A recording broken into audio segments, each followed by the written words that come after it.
Good morning, everyone. Welcome to the Trade Ideas pre-market show for Tuesday, November the 14th. My name is Barry Anderson, moderator of your trading room. A couple of yeses to let me know you can hear me, see my screen. Whoop. Sorry about that, guys. I had my mic on mute, so I'll have to do it again. I know you YouTubers heard me. So, good morning, everyone. Welcome to the pre-market show, Trade Ideas pre-market show for Tuesday, November the 14th. My name is Barry Anderson, moderator of your trading room. Couple of yeses. Thank you, William. It'll probably get better draw. Now, the only thing I'll tell you what, I'll do this right now. There's a little trick I can do within the room, and let me know if that helped. Yeah, oops. So let me know if that helped, okay? All right, guys. My goodness. Look at the SPY. So CPI number came out. Numbers came out at 5 or 8:30 Eastern time. And obviously the market loves it. You have to look at it. You'll have to look at if you want to dive into the press release and all, but basically, the market absolutely loves this. So there are too many stocks to talk about. Actually, they're looking exactly like this. So my concern, of course, is that this won't last, and so a lot of the stocks that popped up along with this buy, we could have a lot of great fade action today.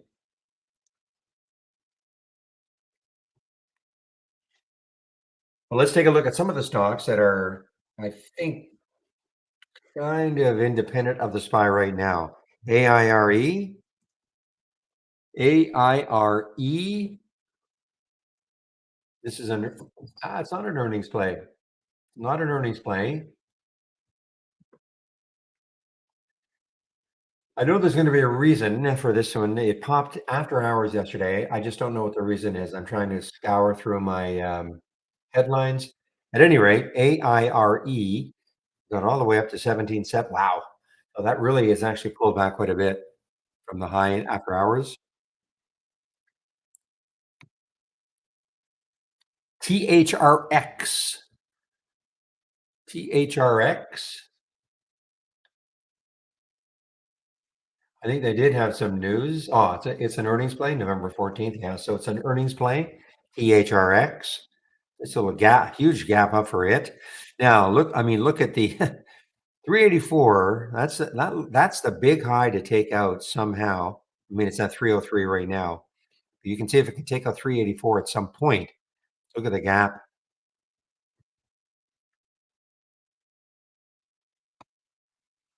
And then there's BCDA. BCDA. And PJ pointed that out when it was still under a dollar. Phase three results.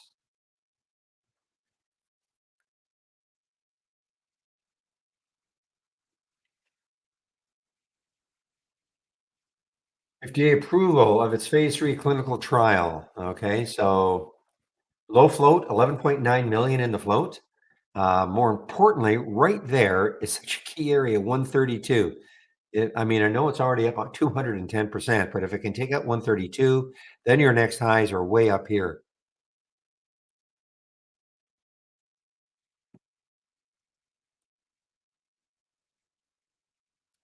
ONON. I believe this is an earnings play. Yeah, ONON had got down on earnings. Let's see if it rallied at all with the SPY. Yeah, a little bit, a little bit. Still down for the day, 2.6%. But this is an earnings play, ONON.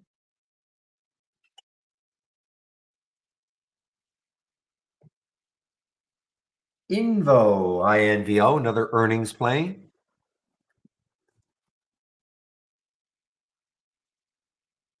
In fact, let me do this. Let me do a quick search or sort on my earnings date column so we can just see them all.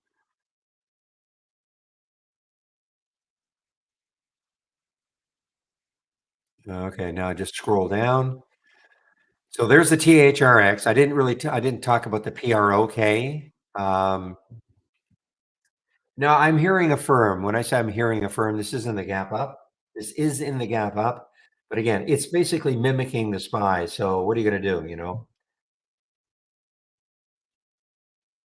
If the SPY decides not to keep moving higher, I think a lot of these will do the same thing, of course.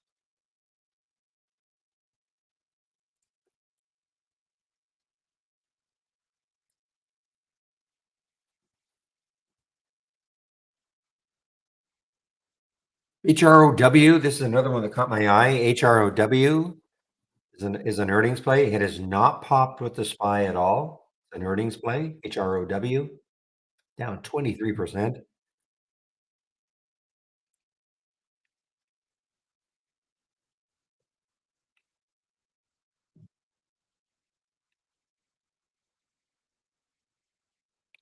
Let's see if SE has popped at all with the SPY a little bit.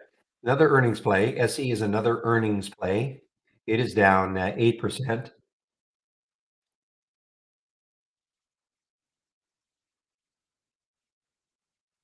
Again, I'm hearing skin, and I don't know if it's an earnings play. It is an earnings play, an all-time low now for skin, SKIN, all-time low for skin.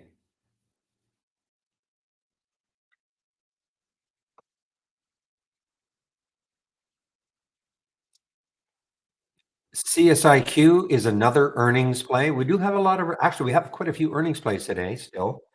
CSIQ has not popped at all. There's the BCDA on the way, on the move here, guys. At 132, just look left. If we can take out one, well, it's trying to take out 132. 132 is right there.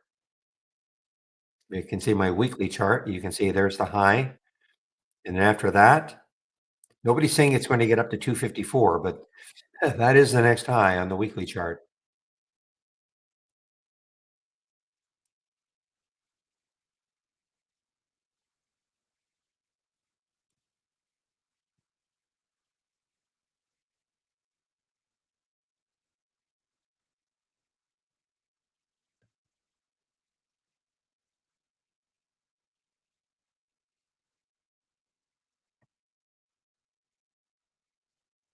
And tech, take a look at tech here. Tech's pretty strong, Canadian company, pretty strong. I think they've sold a $9 billion asset, selling their coal business for $9 billion. So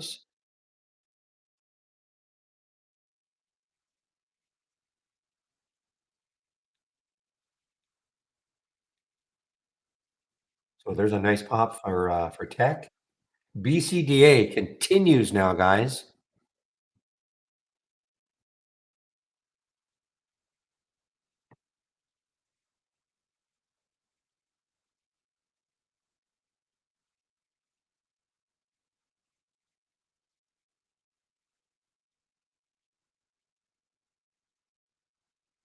Again, there's going to be so many stocks that are looking like the SPY, UPST, two big pops, red bar, two big pops, red bar.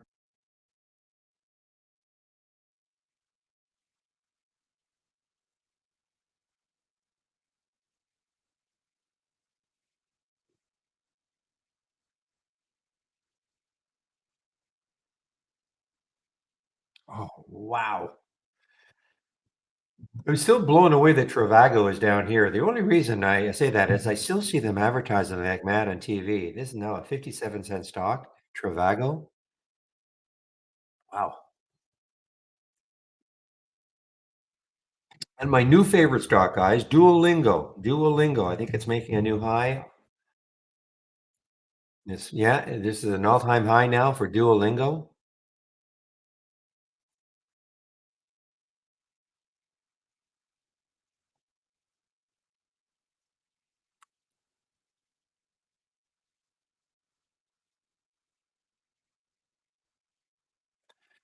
Mr. Real, good morning.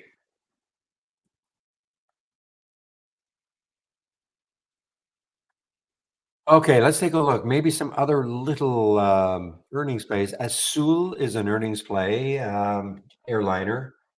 I don't know if it'll really have that much action today, though.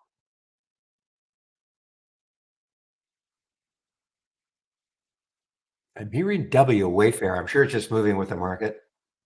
Yeah, I mean, this is moving with the market. We're going to really have to watch, guys, because if the market starts to fall at all these high flyers right now, they're basically moving with the market. Will become great short candidates.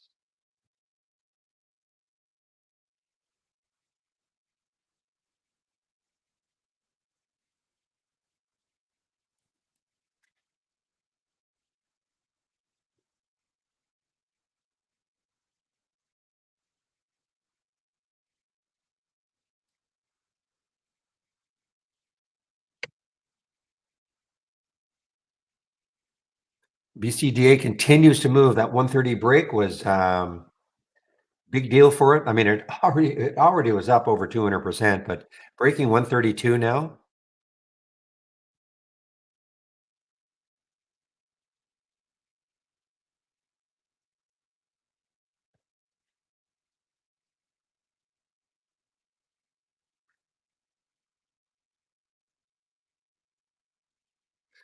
So the question from our YouTube room, how can I tell if a stock is moving with the market versus another reason? Well, I mean, if you click on an alert, I mean, I have W up here. I mean, you can just see, I mean, there's the market move, there's the W move. And if you just do a quick look and check to see if there's any news, it's not an earnings play. So there's no specific news that I could find, as an example for W. So I'm assuming it's just moving with the market. It's not moving. There's no specific news for W that I can find. And it's the same with many. I mean, look at Carvana. I think Carvana was moving with the market. TVNA. Yeah, I mean, Carvana is moving almost identical to the market. I don't see any news on Carvana. So that's kind of how you can tell the stock is moving with the market versus is it moving. Whereas BCDA is definitely not moving with the market. I should rephrase that. It is not moving because of the market. Okay. It does have some specific news for itself. And you can tell right there. I mean, look at that move. I mean, the market was doing this, was flat, and this was moving at 7:15 Eastern time. So all I do is just click on an alert and do a quick look to see if I can see a news headline. More than likely, though, if I see a pattern that looks almost like the SPY, probably 95%, then that stock is moving because of the SPY. Make sense?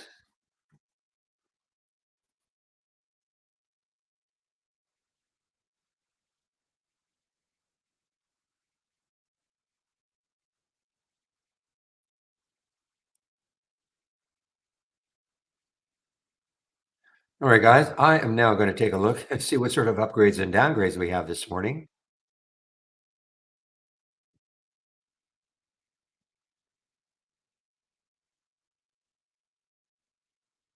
Well, if you were long something, Benji, if you were long something whoops, just a minute, on the wrong link. If you were long something that looks like it's moving with the SPY, sure, you'd have to be watching the SPY then to see, okay, I mean, is there going to be any sort of capitulation?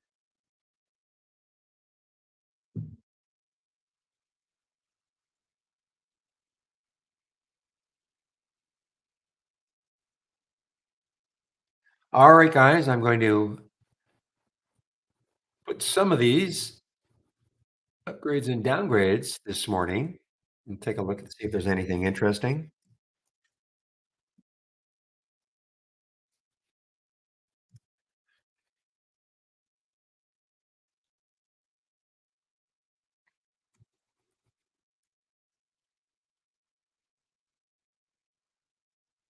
So what I'm looking for, I was looking for to see if there's some kind of an upgrade price that looks at a whack to the current price,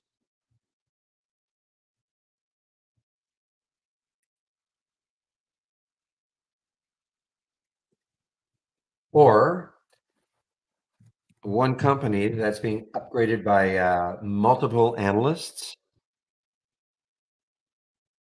Not seeing it yet. Let me get these in. I'll check some charts though.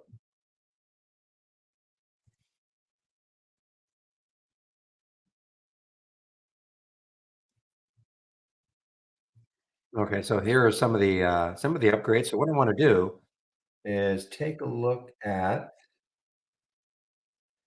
GWRE, GWRE as an upgrade. I want to see what the current price is. Yeah, so this is a pretty big upgrade. So GWRE has been upgraded from 96 to 117. Okay, again, we're not saying it's getting there. And what's the volume like? There's no volume yet. This is by Baird.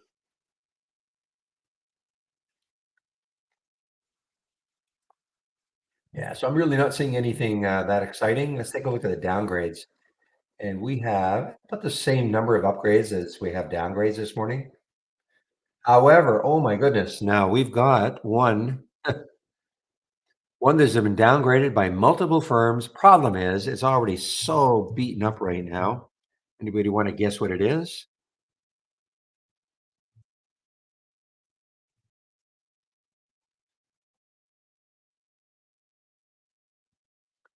I see one, two, three, four, five, six, seven downgrades for this one, but it's so beaten up right now.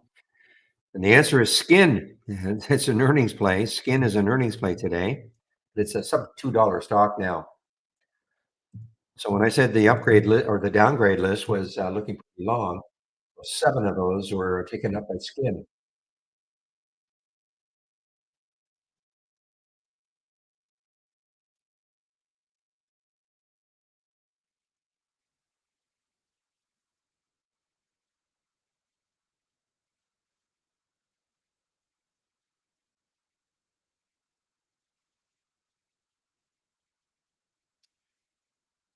All right, so there are some of the upgrades, some of the downgrades from briefing.com this morning. So, I mean, unfortunately, I mean, I wish Skin were more in the $5 range, but it's under $2. A lot of shares available, Interactive Brokers, 534,000.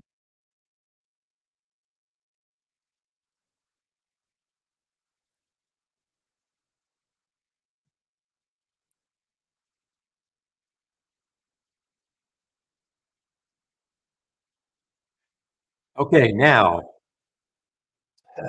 let's take a look at the sectors. This is one of the bigger SPY pops I've seen for a while, pre-market pops. So let's take a look at the sectors. They're all going to be positive, of course. I'm going to click from our toolbar, click on New, and then Dock Channel Bar.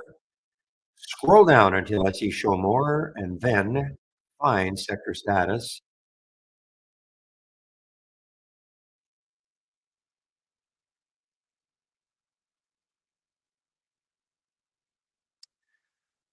Okay, so what you're seeing here, these are the major sectors. So XLE, the major ETF for energy, 95% green. What does that mean? 95% of the stocks that make up XLE are above yesterday's close. And, obviously with the SPY having this huge rip, all the sectors are, well over the 50% mark.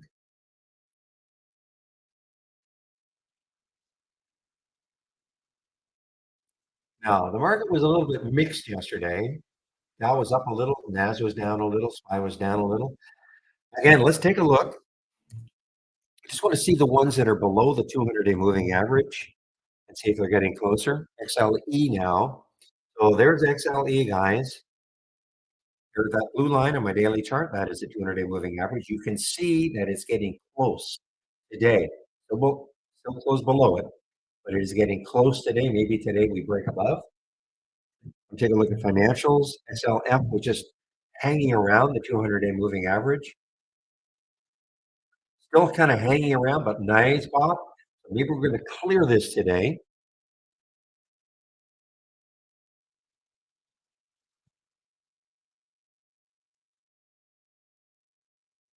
I'll look at retail, but I mean, retail is still beaten up no matter what the market is doing right now. Yeah, retail is still beaten up, still moving away. I mean, this is a nice pop for retail right now. If this can hold 61.20 right there. The other one was industrials, XLI. I'm just trying to find the ones that were close to the 200-day moving average. Yeah, so yesterday it closed right on the 200-day moving average. So now industrials, XLI above, and I know consumer discretionary is above. Don't have to look at that. Materials, XLB, that is one that's I think it's below. Yeah, it's below.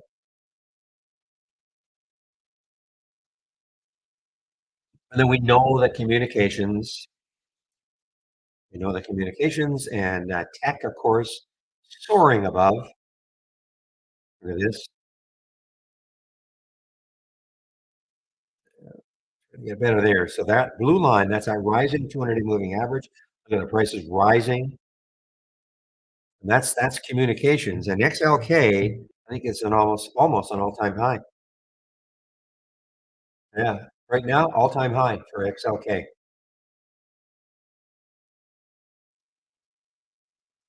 Or very close to an all-time high. I guess that right here, 181, 46. That's XLK. Just ripping way above, just moving further and further away from that 200-day moving average.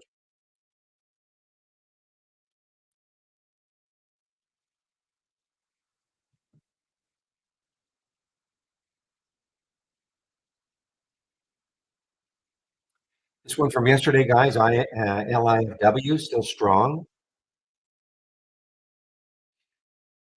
Had a pretty big pullback. Got up to 823 and it closed down here at 646. So that was a big pullback. What? Trying again. LF, excuse me, ILFW.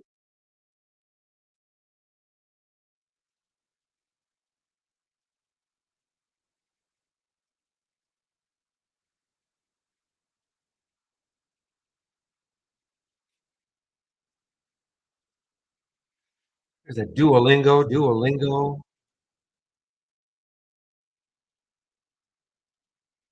So there, it's at the all-time high right now. All-time high was a couple of days ago, 217.16. So it's an all-time high. Big move on earnings. Second, third, and now maybe a fourth day continuation, especially if the market is like this. As for DUOL,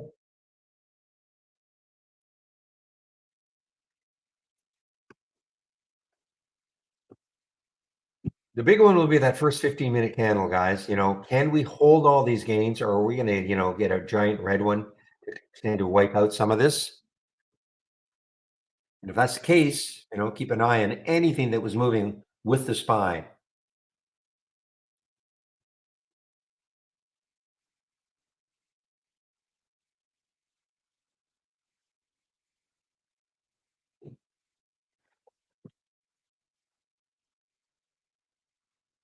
Like UPST. Now, I mean, look at UPST. I mean, if this weren't moving with the SPY, if this had some other news on its own, I mean, look at the void, guys. I mean, there's the 200-day moving average way up here at 27.59. I mean, look at all the room it has to run, but be cautious because it's basically just moving with the SPY.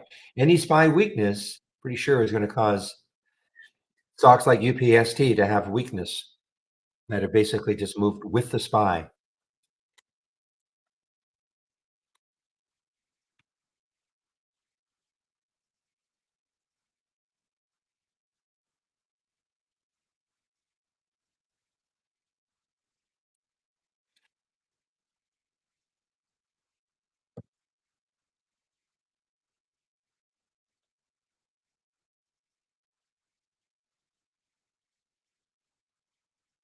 Even this one's a little Mitsubishi. Mitsubishi is an earnings play. Muff G. Not very much volume yet out of Japan.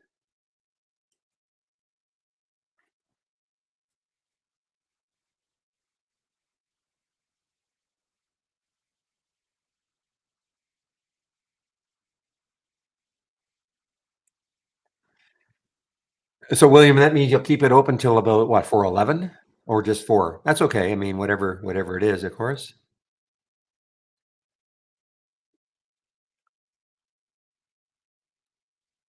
I didn't see what you did last night, so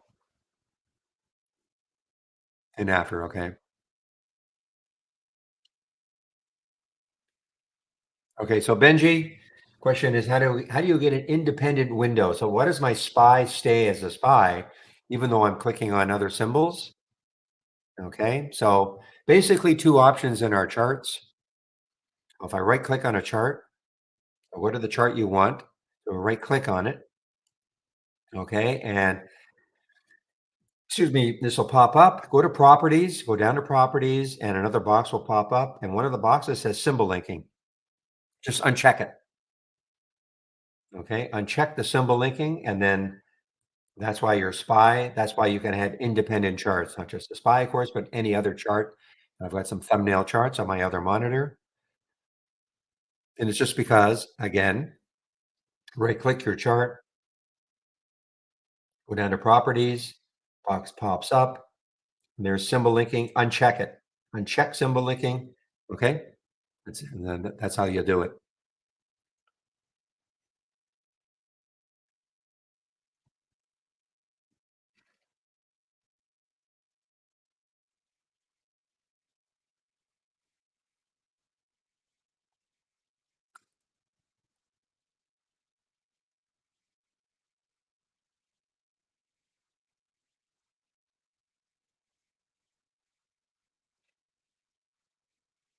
Yeah, even Sunrun, this has been a beaten up stock. It's moving with the market. No specific news.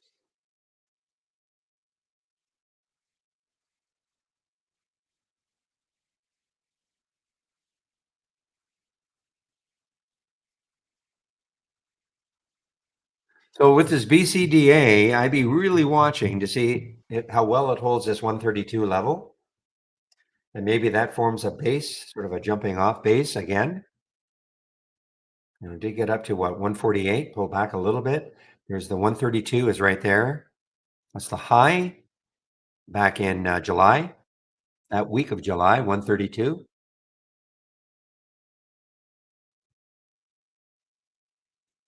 So in my opinion, what you want to see is for it to hold that 132, use that as a base to sort of springboard off. Yeah, I didn't think it was an earnings play.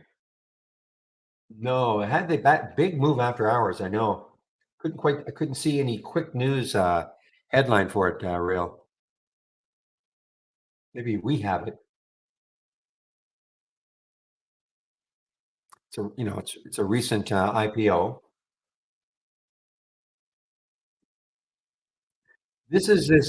Okay, so this is this crazy, what crazy one, but they're one of the few companies that did the direct public listing, skipping the IPO.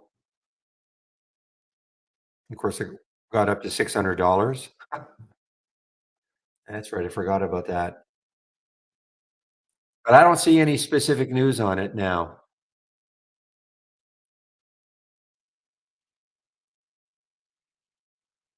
Well, I'm just saying that if it can hold that 132, I mean, there is the high right there. So if it can hold it, if it keep kind of bouncing off 132, sort of forming a new maybe support area, and then move. That's all.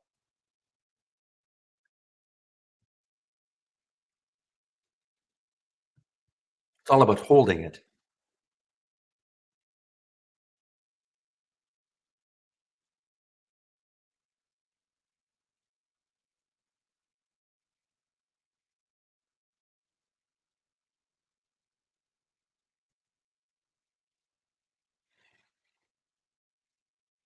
Well, so many guys. Let's see if there's anything else that snuck in at the end here. I think TLIS. It's TLIS. Yeah, it'd be pop up and then right back down. It is an earnings play, still up 28%. TLIS came into the 200-day moving average.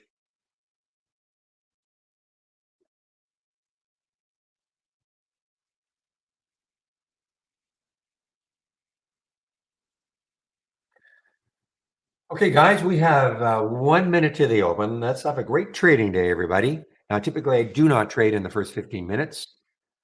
Got to let things settle down. I may make an exception with the BCDA, depending on how it holds that 132. Of course, that's up to you.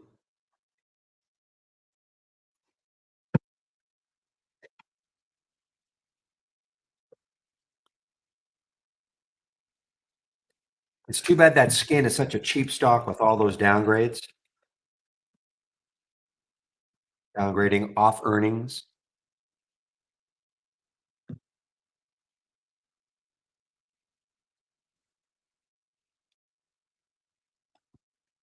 Now, if this market holds, I mean, like this, we'll have to take a look at some of the more beaten up stocks on earnings and see if they rally. All right, guys, we're now open. I'm going to get rid of that and just wait for some of these alerts to happen.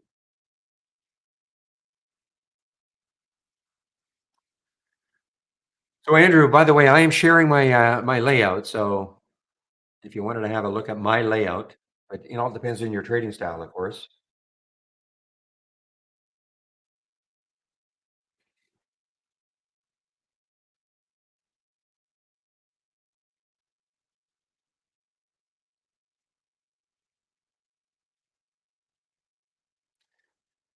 Okay, well, this market is still holding. It's holding. It's not giving up any of that big gain yet. Yet.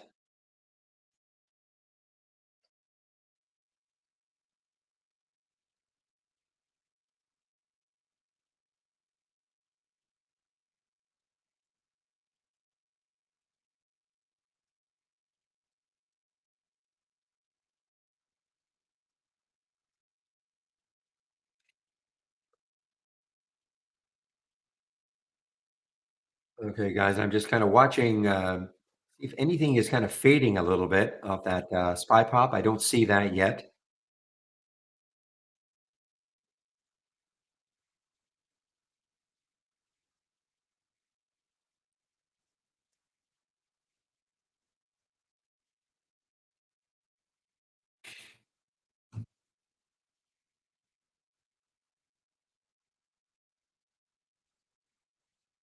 You okay? I mean, I guess we should keep an eye on the Met C still. And I find this difficult intraday trader. It can chop around a lot.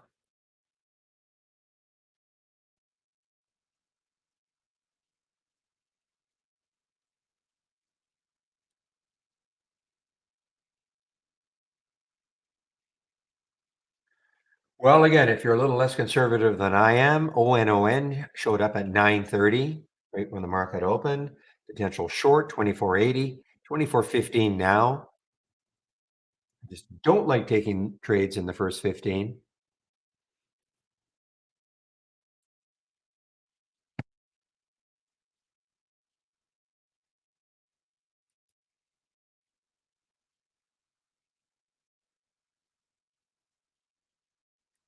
DV guys, double verify. DB hanging on the 200-day moving average, hanging right on it. Don't think it's an earnings play. Next high looks around 32.26 or so.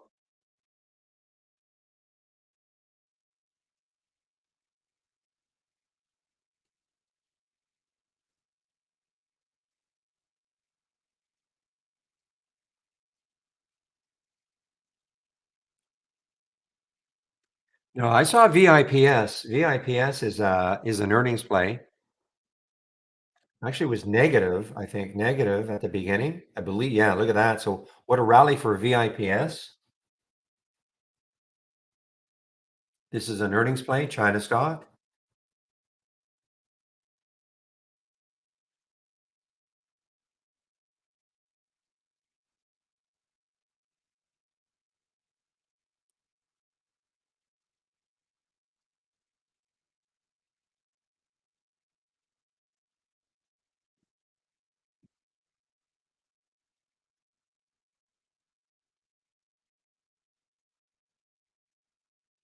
There you go, guys. There's the BCDA. Yes.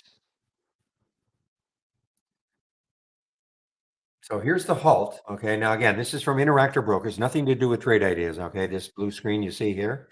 This is time and sales from Interactive Brokers. Can't see the symbol, but it is BCDA. There's the halt. Potential open, which is really not giving you much in terms of I doubt if it's going to open at 148, but we'll see. These are 5-minute halts typically. So if it's going to be a 5-minute halt, it'll open at 9:38 plus 29 seconds. And this number, of course, is not written in stone.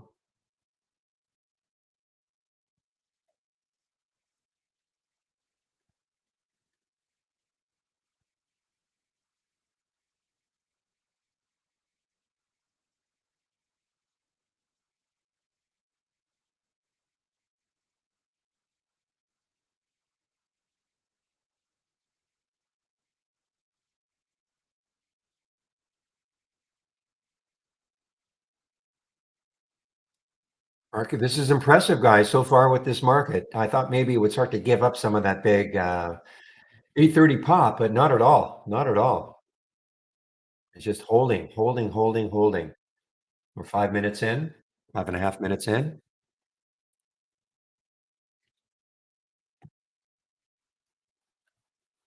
Duolingo, Duol. Look at it now.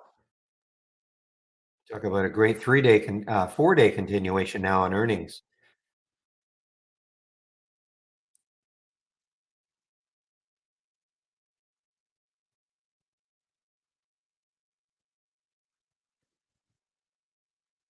You might have to just do a reboot then or something, or reload trade ideas, or at the very least, go to your account and do a reset connection a couple of times, see if that helps. Yeah, maybe you might have to do a reboot then. Not because I can't see anything on my end.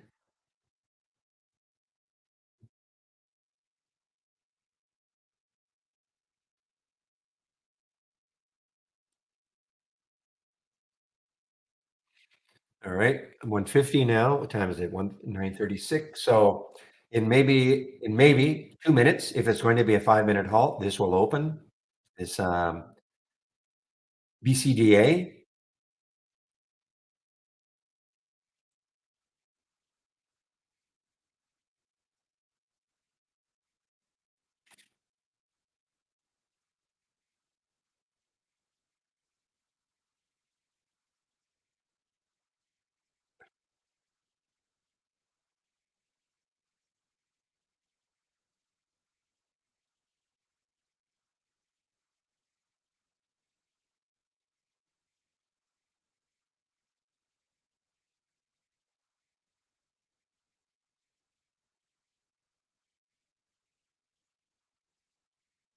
Give me one moment, guys.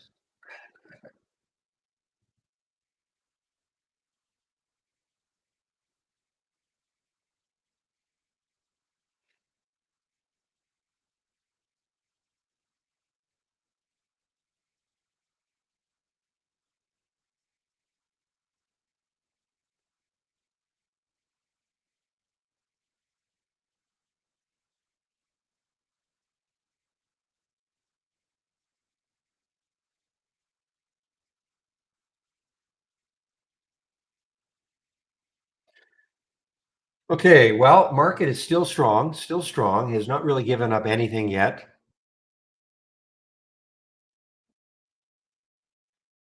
Yeah, SE is definitely weak. It's an earnings play. It had the pop with the market, but it now is starting to give it up. China, out of China.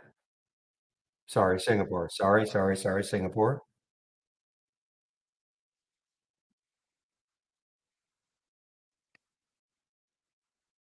Okay, it looks like BCDA. Yeah, BCDA has now opened. Not a big gap on the open though, guys. 144 was where it was halted. So, and in fact, it looks like it could get halted on the way down. This could get halted on the way down.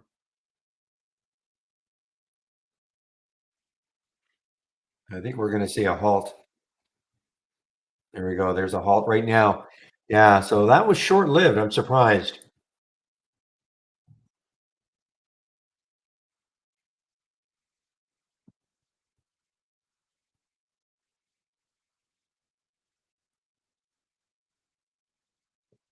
Even Peloton's having a bit of a day. Look at Peloton.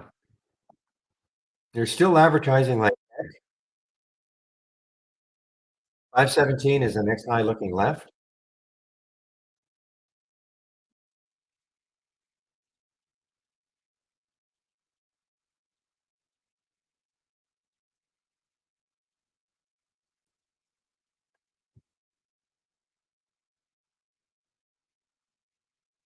So this is another China stock, guys. I don't really know this one at all. HSAI. Let's assume that they use, I don't know if they use AI or and all, but anyway, um, it is an earnings play. However, to me, looks like 11 could be a tough one to get through.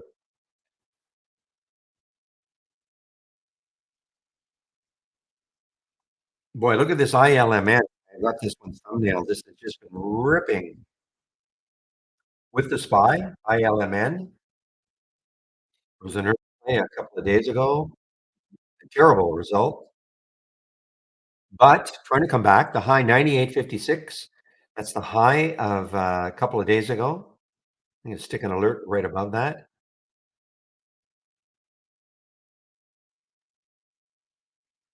HROW guys showing up on my 10-day daily breakdown. This is an earnings play. HROW. This is an earnings play.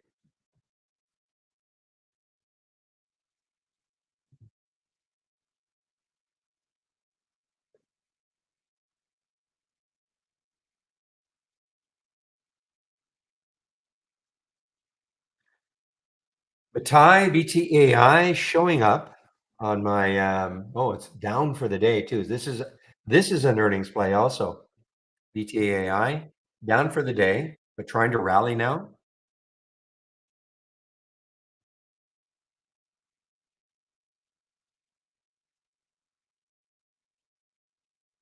All right. I know some of you follow GME. GME's having I don't think it's an earnings play. No. But GME's having a decent pop here, I guess, with the market. 1334 is the next high looking left.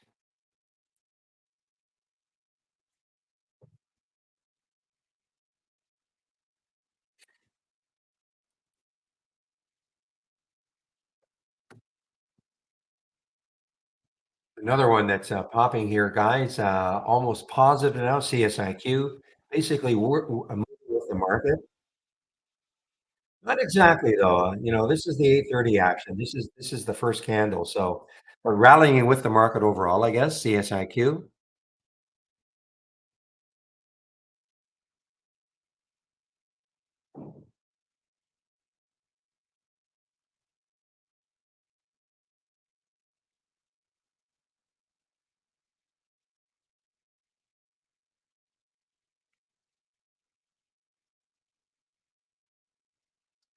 Well, ILMN now is above the 2 day ago high. It's earnings day high.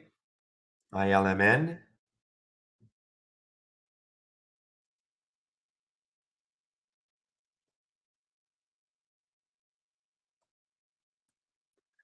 So this is an earnings play. XP is an earnings play. It's still up for the day, but faded badly. I mean, look at this, and it's not moving with the market at all. So this hit 20, almost $25, 22.74 right now. The next low looking left, 21.75. So it's got about $1 to the next low.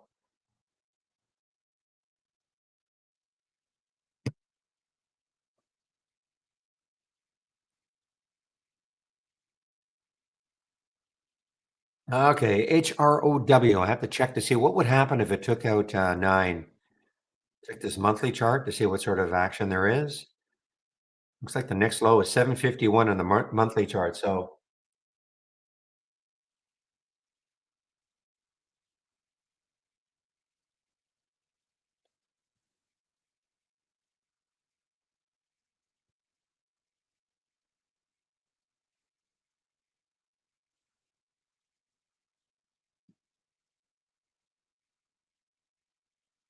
boy, strong market, guys. Strong in the sense that, yeah, we had that massive move, but the strength is maintaining. There's no big pullback yet.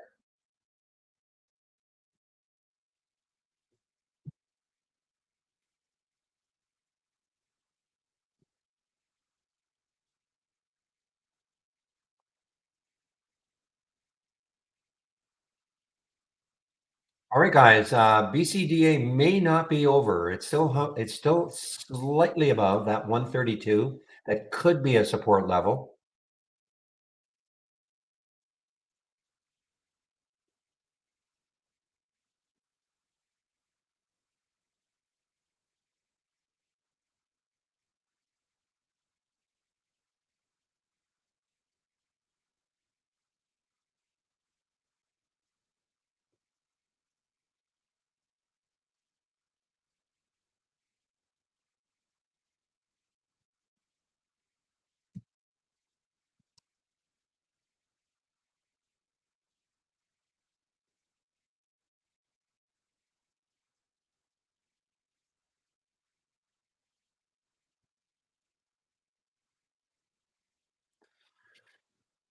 Yeah, keep an eye, keep keeping an eye on the BCDA, guys. I mean, this may not be over. I mean, it's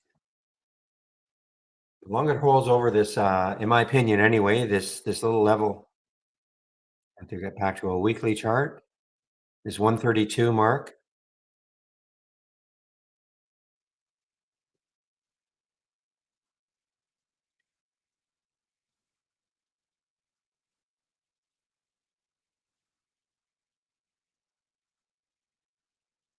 Okay, HROW now, guys. HROW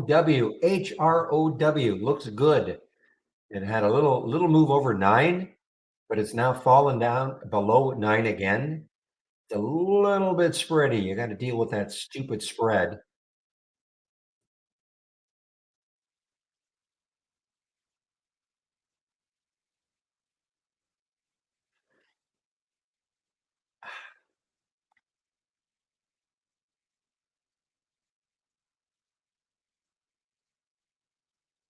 HROW, guys. HROW.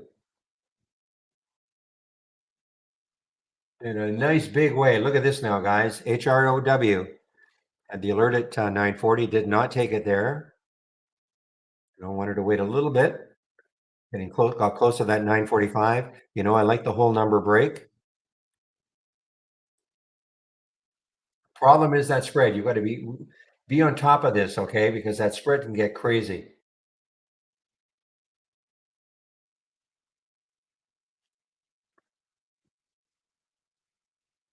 When you say to watch institutional money, I think we might have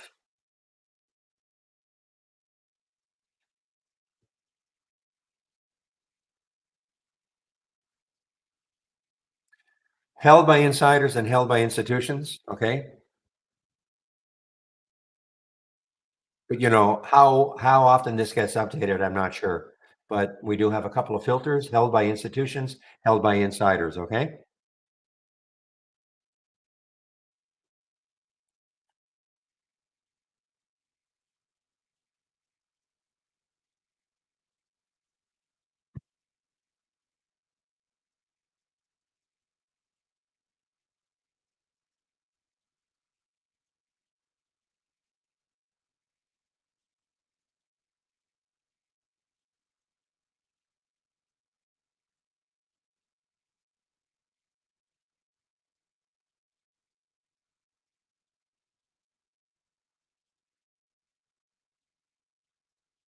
Give me a moment, guys.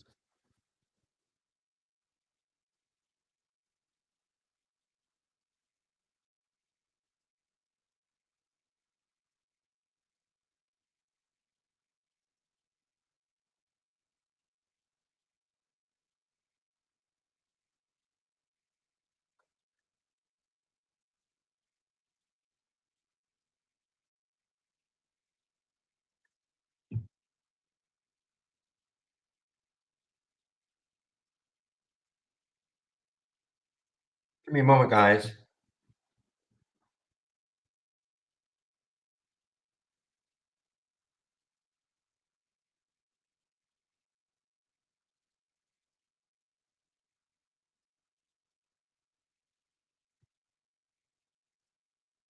HROW, guys, making another new low, another new low. Spread is not terrible now, 55.61. And again, I think I saw on the monthly chart, we still have a ways to go. Nobody is saying it's going to get down to 751, but that is the next low on the monthly chart.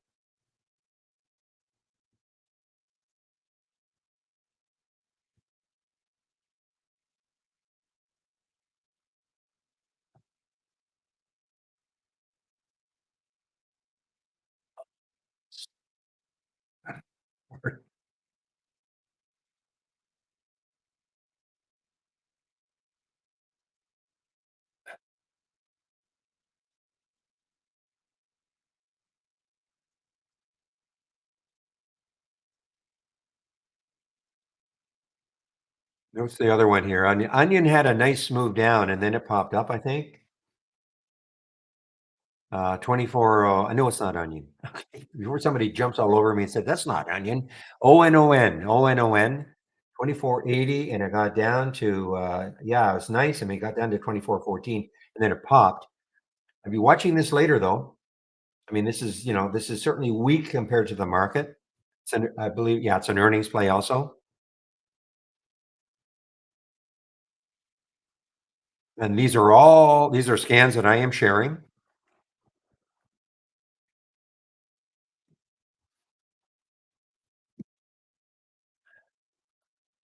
And every time HROW, I hear the grunt from my sound alert.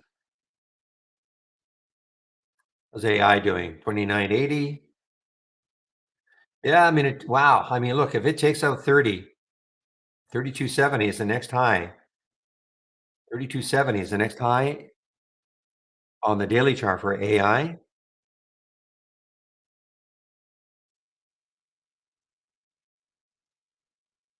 Somebody and DV, let's see what happened with DV. 31.54, so it hasn't really moved yet.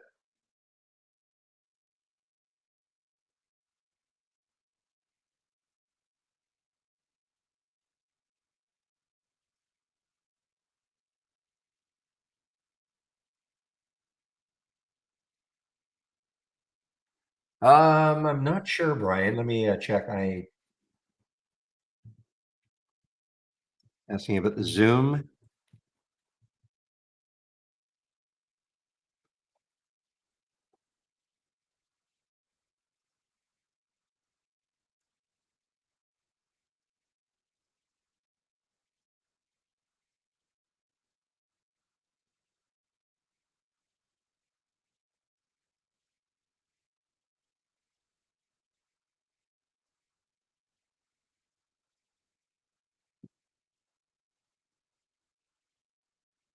Boy, market. No pullback yet at all.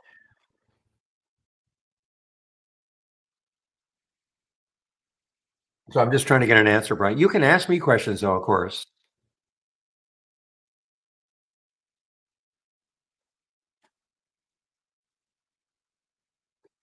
I'll try to rename this room, trading room plus training plus support.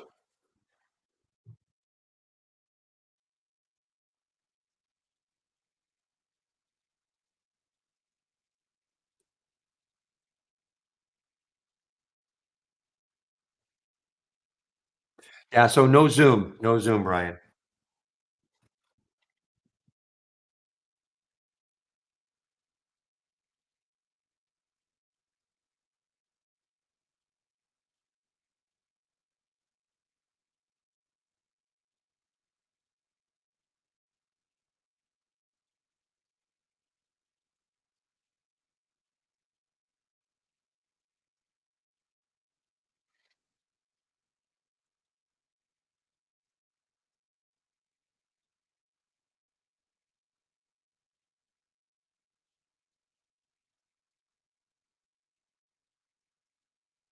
Okay, guys, I'm just kind of watching some of my thumbnail charts.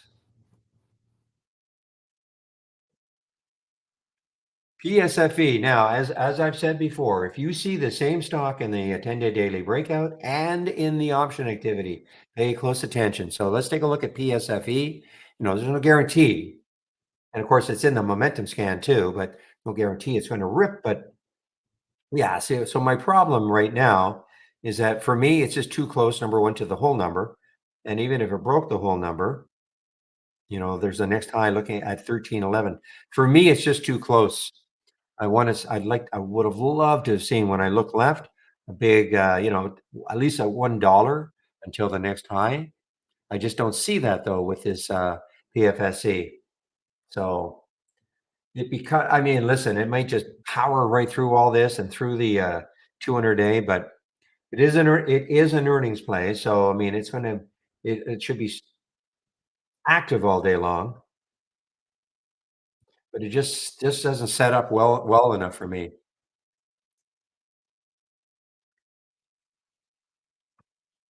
Okay, Brian, so he'll actually open it up at 10:30 Eastern time. Okay, but you can ask me a question. Okay, you're going to be back in 5, you said? Okay. Okay, Chris. Anybody gets snarky, just send them my way.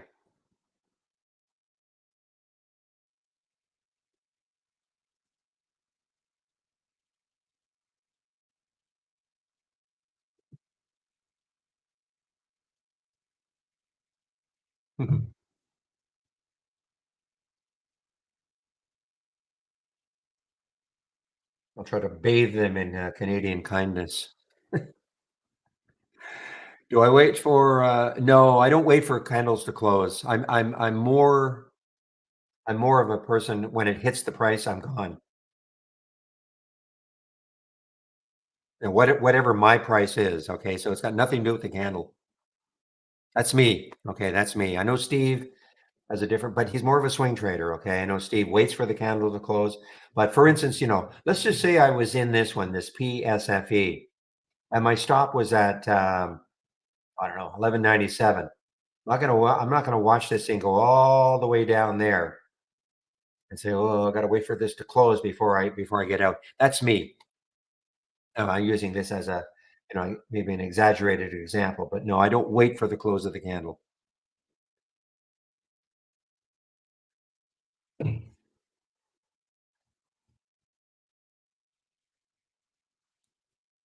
In other words, I guess it's what's called a hard stop. It hits that number, I'm out.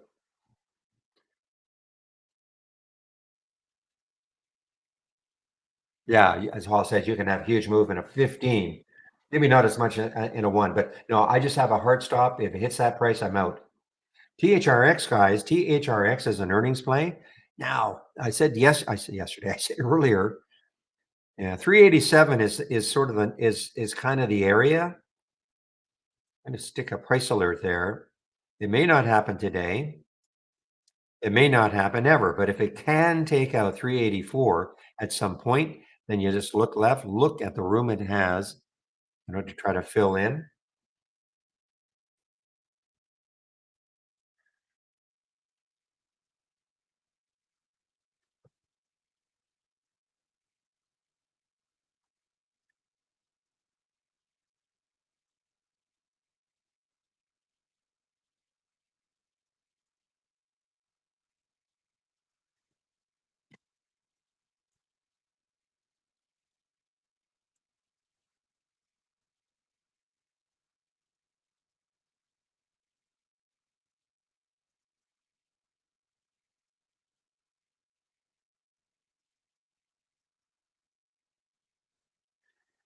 Wow, I see there was a great AI alert, guys. CSIQ right here, potential short entry price 2007.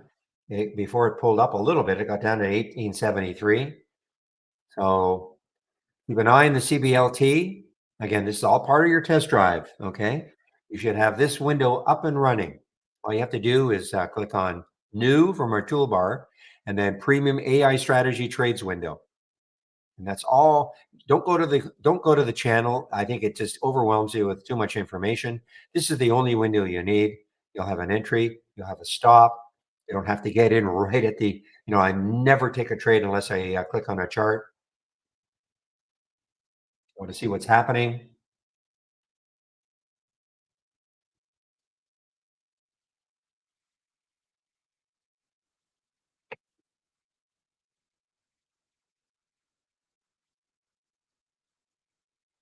Yeah, it looks like BCDA just fizzling out now, guys.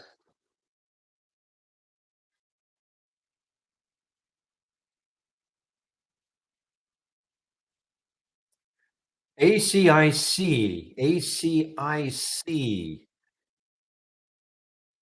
Yeah, it's got a little bit of room to about 890 before it hits that next high.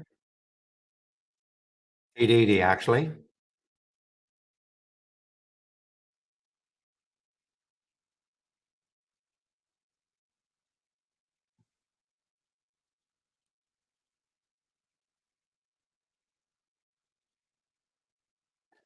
Well, Barr is talking now, isn't he? Okay, at 10 o'clock.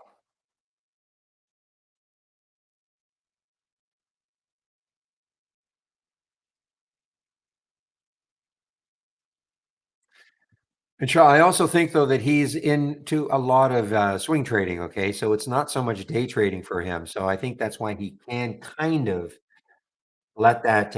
And he does. It's a 15-minute candle, but a lot can happen. Now, I think within reason. I mean, I can't believe that he'll just watch something move down $5 on him, depending on the price of the security he's buying.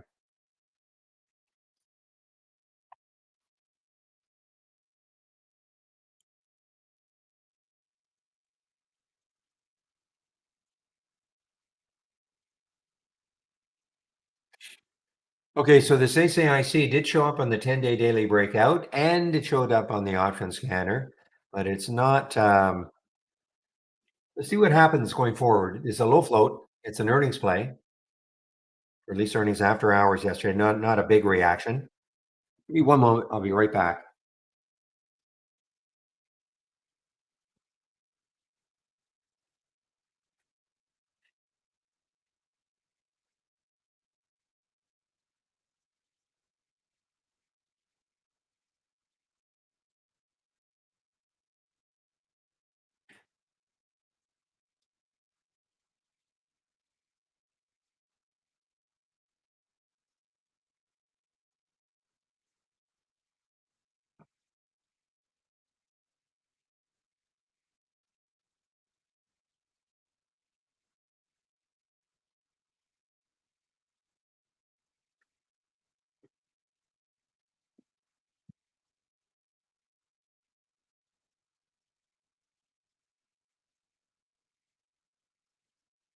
Well, there's the DV, guys. I mean, the DV is actually not bad. Your alert was at 31.54. It's through the 200-day moving average. It has a little bit of room past 32. It's not an earnings play. It looks like it's just moving with this market. This market. I mean, to me, this is the amazing part. This half an hour now, the next handle being green after the big pop.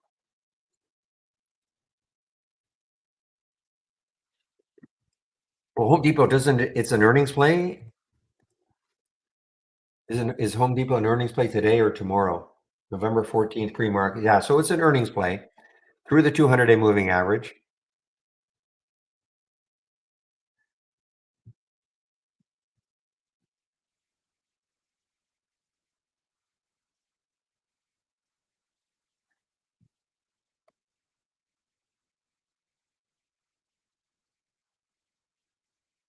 So you might want to keep an eye on, I mean, low is not an earnings play today, but of course it'll be sympathy play with Home Depot, HD.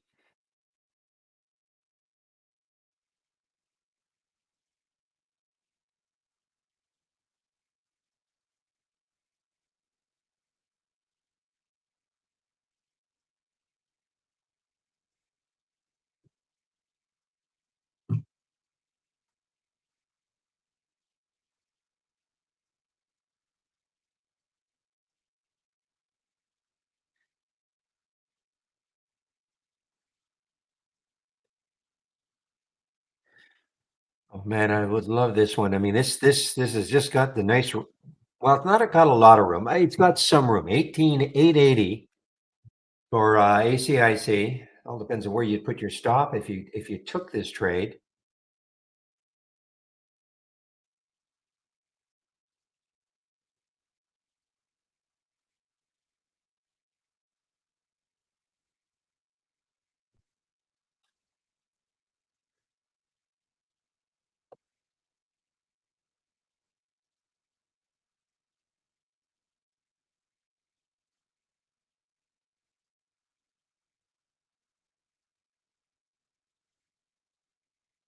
So I'd be looking at stocks that are weak. Okay, there's got to be a huge reason. I mean, if a stock is weak in this market right now, of course, this is an earnings play. NPWR, it's an earnings play. Now, look left on that weekly chart. It looks like there could be some support areas not that far away. So I'd be maybe watching this for a bounce, a potential bounce. I mean, looks like we could have around 1150 or so. What's the VWAP? 1211.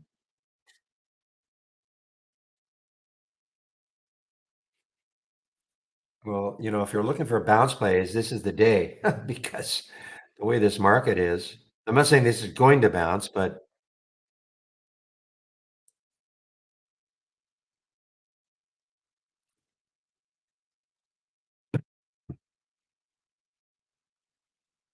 like SE is still weak. It is not bouncing. It's an earnings play, Singapore. Now, 39, there is a little low right there around 39.04. If it gets through that, look out below $36. So I'm gonna stick an alert down here around 39. Just want to see if it gets close to there.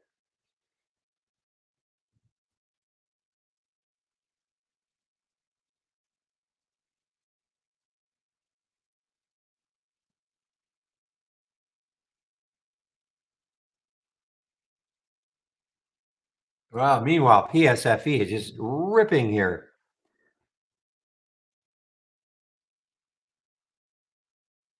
Again, shows up here.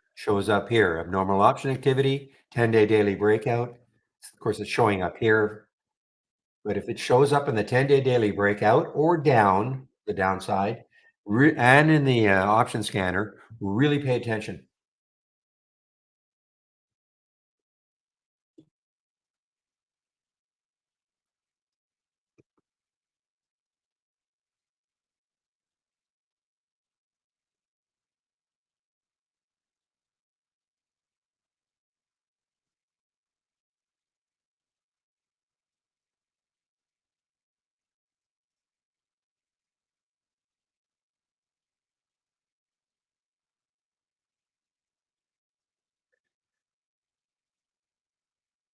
Like that, guys. Look at SE now. I mean, it's almost at 39.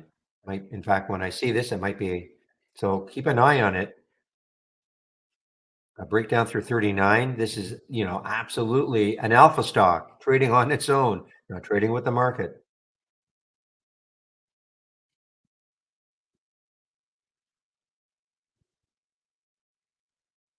HROW making another new low, another earnings play.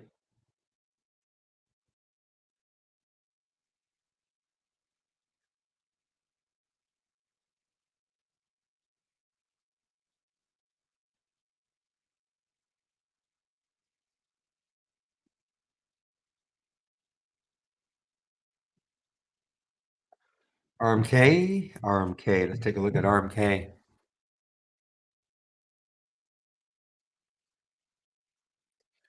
Yeah, another earnings play.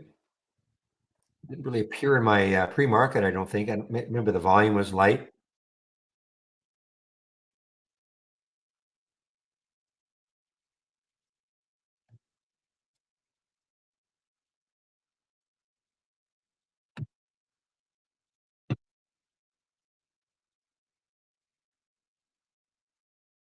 Tank!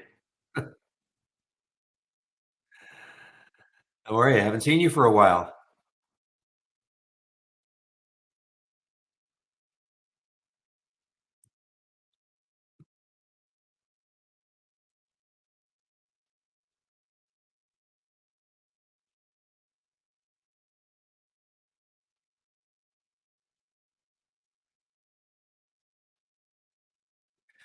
Well, guys, HROW continues to make its way down. And again, it's getting closer to that seven. What did I see here? Seven something? 751 is the next low looking left.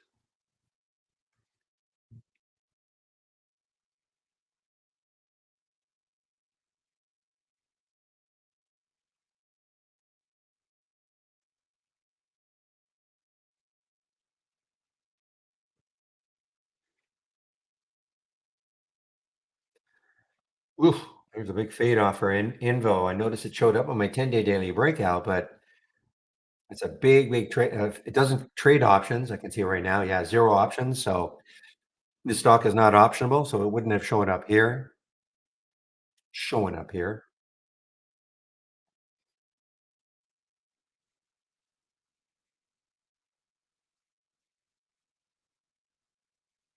All right. You may want to watch ILMN. I mean, The market's not really weakening or anything, but it's just not moving that much higher right now. ILMN, of course, had earnings 2 days ago, but hammered down on earnings. And maybe this is, the end for a while.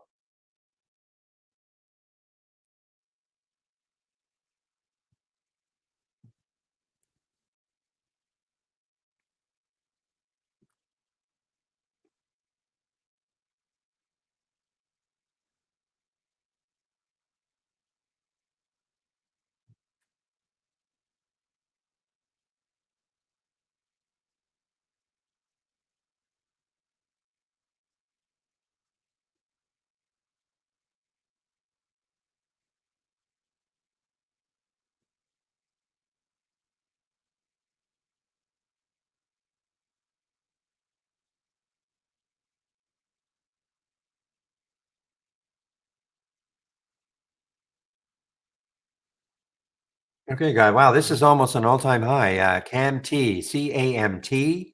I guess this is the all-time high yesterday. This is an earnings play. An earnings play. CAMT, CAMT. And it looks like it hit the all-time high yesterday.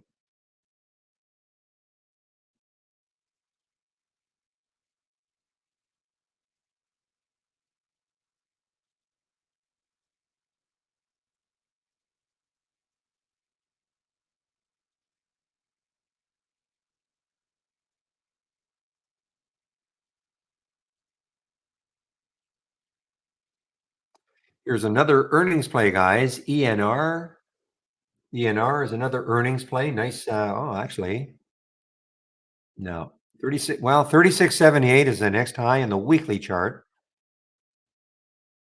I'm eyeballing it. So 36.68 is the next high in the weekly chart. Nice breakout. The bunny's on the move. Energizer.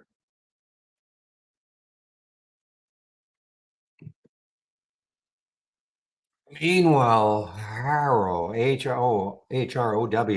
challenging the next whole number, 8.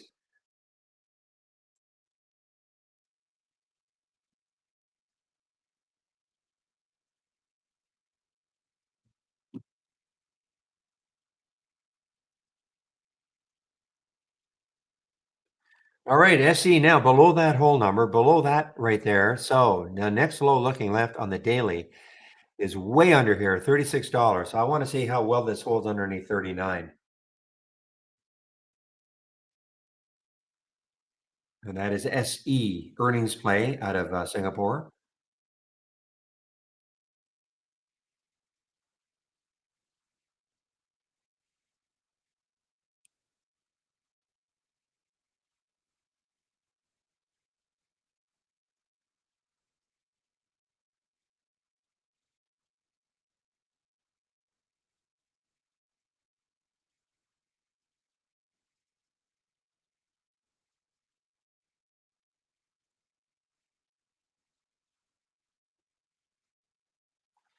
Harrow again, HROW, right at 8 now, guys, right at 8.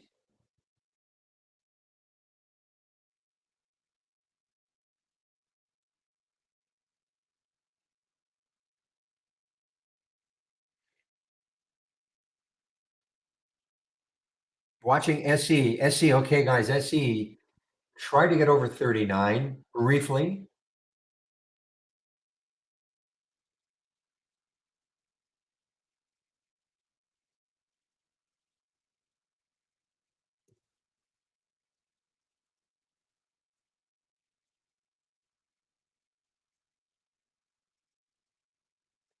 Okay, SE looks like it's giving up 39 now, guys. A big way, fairly big way.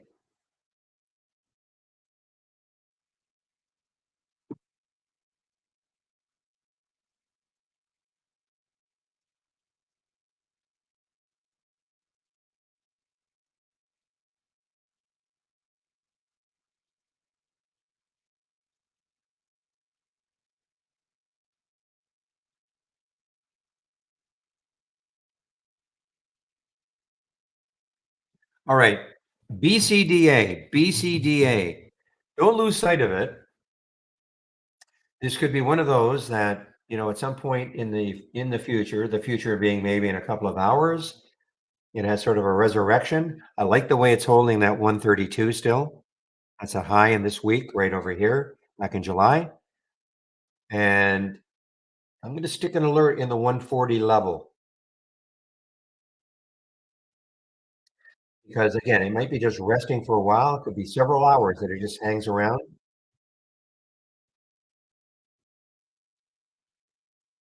SE, guys, SE.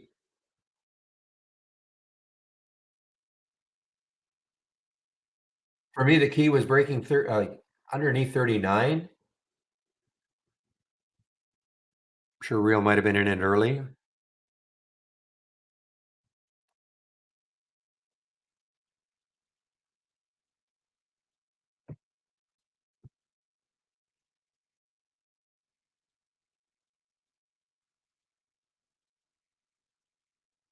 So on my other, well, a couple of places I found it. It's an earnings play. Okay, so there it is, earnings. Okay, earnings plays up, earnings plays down. It's on the another monitor. I'm not sharing that one. Not sharing the things that are on that monitor. You can have this scan if you want. But also what I've also done is I've taken the momentum scan and I flipped it. Flipping it meaning, okay, these are momentum up, these are momentum down. So there's where the SE was showing up here. Instead of giving, so which one do you want? The earnings play or the flip or this one, the momentum down?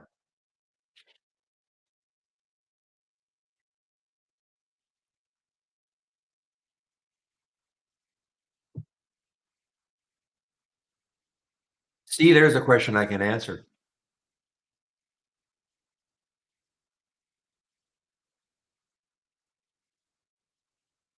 Okay. So that is okay. So that is the docked version. Okay, you're right. I do have okay.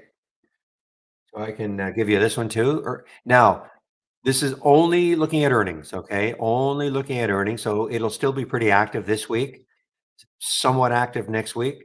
But eventually earnings are just going to dry up. But right now we're still active. So I can give this to you, sure. Load from cloud, type in doc.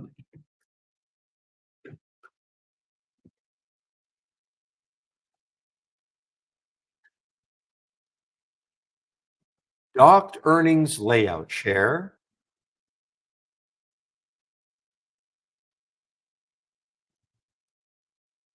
Okay.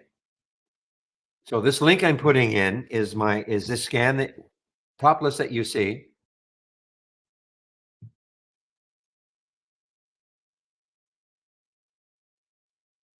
Okay. And I like the presentation of this.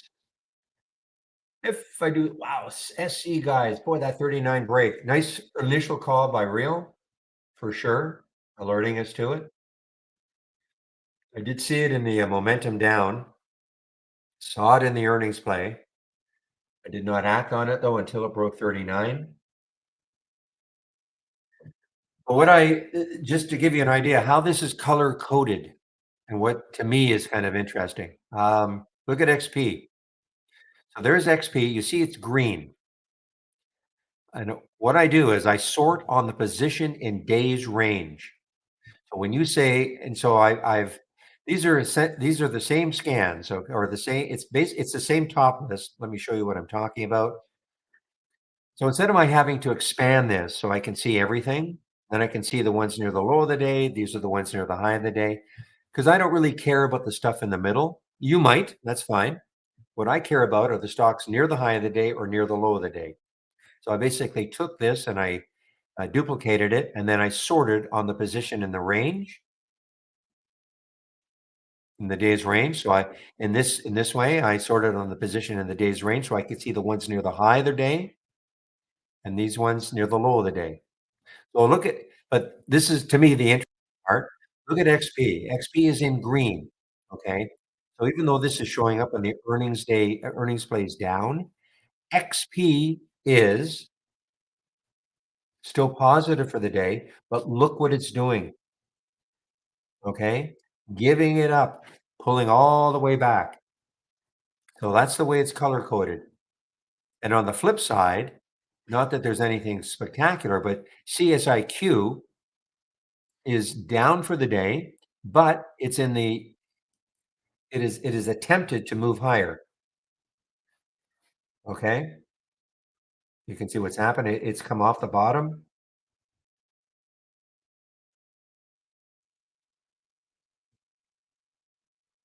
Again, it's just the way I like to see it. Well, we have an after hours channel. So if you click on new, somebody's asking about an after hours scan. So if you click on new, dock channel bar, and click on the show more, should be at the bottom here.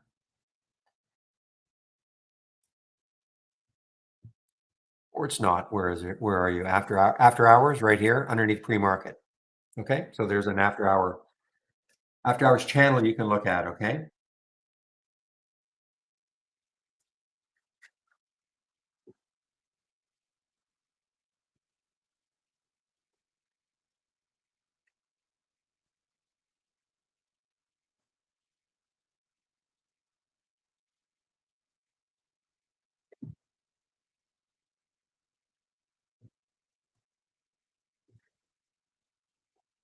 Sorry, what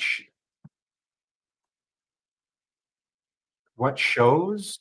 Well, well, if you click on it, you'll see. I mean, there's nothing happening right now, of course, but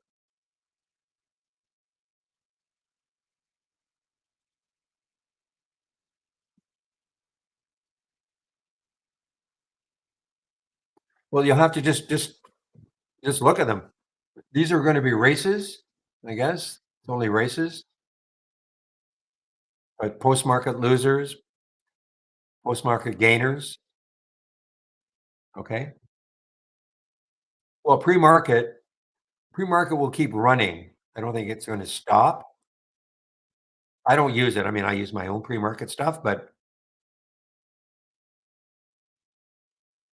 yeah, I don't like this. I mean, I'd rather, well, I think maybe you can see, oh, there you go. So you can you can have it in races or topless. I like the topless, up gappers, down gap. I use my own pre-market actives up and down since, I've been saying that forever.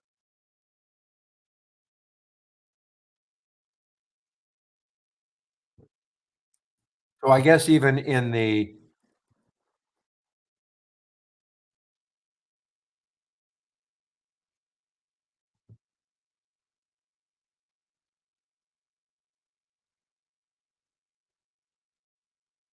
yeah, okay. So you have a top list that you can look, so you can, if you don't want to look at it in the racing view, but obviously nothing's happened. Sharing? Can I share what?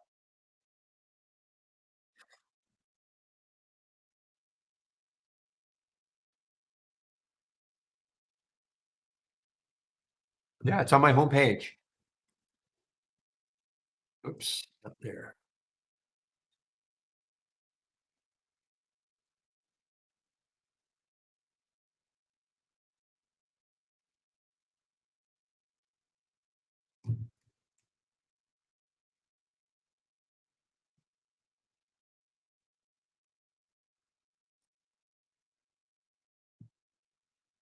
So I think what I'm going to do, it's a little bit before 10:30, but I'll go over some of the stuff you'll find on my homepage.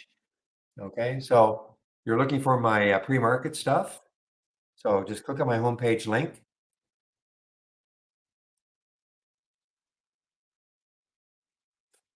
Let's take a refresh.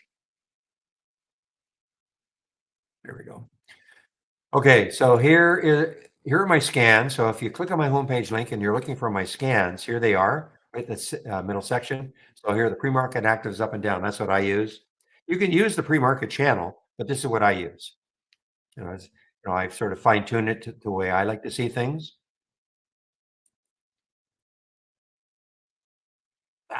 What's happening here? It's the agony of maybe missing an alert or the agony. Okay, guys, NPWR. NPWR is now an all-time low. NPWR is an all-time low. It is an earnings play. But I feel like I'm just chasing it. Well, so there was the alert at 11:30, not the time, but the price at 10:19 Eastern time. The price was 11:30. potential to short. And, again, if I had to make a blanket statement, yes, I find that the breakdowns give me more than the breakouts. I'm not saying there's not any good breakouts, but the breakdowns seem to break down more on a percentage basis than the breakouts.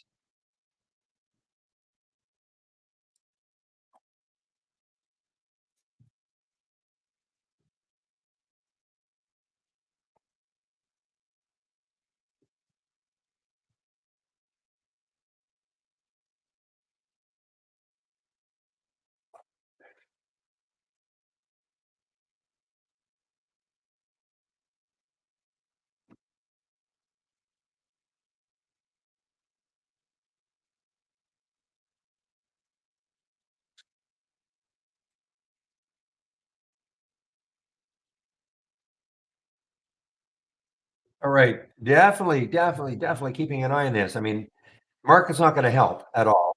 But I mean, a lot of these, obviously they trade on their own. I mean, this is trading on its own. NPWR, it's an earnings play, is getting hit hard, down 17%, pretty low float, 16 million, all-time low. I mean, all of this sets up the way I like to see things. The only issue, of course, is what the market's doing. At some point, this is so I mean, this is so extended down, probably.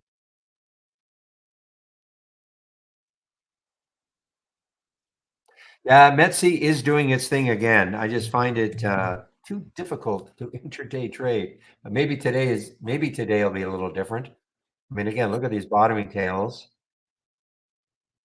In the pre-market, it did hit almost 20, 1985.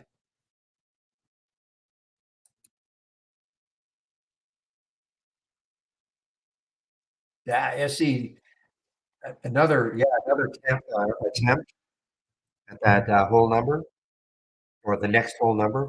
First one was 39, got through that. See, look at that. I mean, there's my key for me. I know I'm sure Real was in earlier than me, but that was my key right there, taking out 39, because then look left underneath, all that room.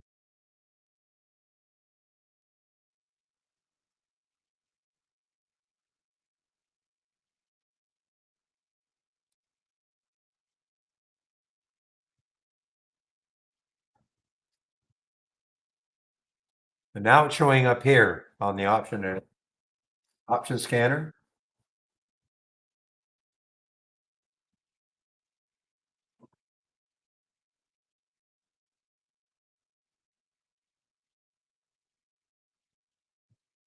Okay, I'm going to stick a price alert down here for 1087 for this NPWR. And now I will go over the information that you'll find on my homepage.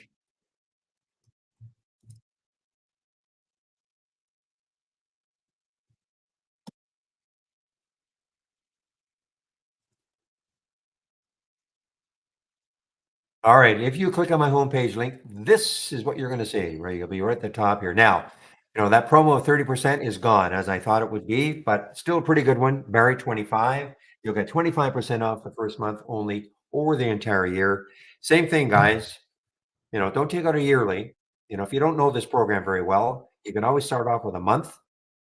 And if you decide within 30 days you do want to take out a subscription, an annual, we'll honor the 25%. Okay. There's that Met C right up there.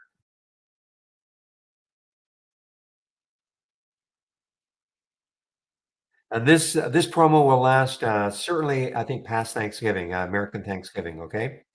If you do decide to take out a subscription, please do the get started. They'll run you through your download and install, first startup and login, introduction to scans, top lists, alert windows, etc. Take you about 30 minutes, sorry. You go through these 10 short videos. If you're new to trading or relatively new to trading, you might want to take a look at this, Trading 101. Michael Noss put this together. Michael will actually be in our YouTube room between 12 and 1 Eastern time when I do take my break. It's free. It's a series of videos he put together.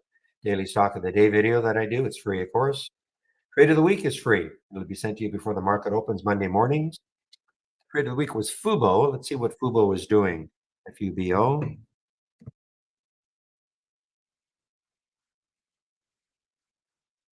So it did trigger. The trigger was 260. So how you trade it will be up to you if you took it. Okay. There's a level that you might be aware of, want to be aware of, 286. But Fubo is the trade of the week. SE. Wow, look at that now, guys. Like nothing through that whole number.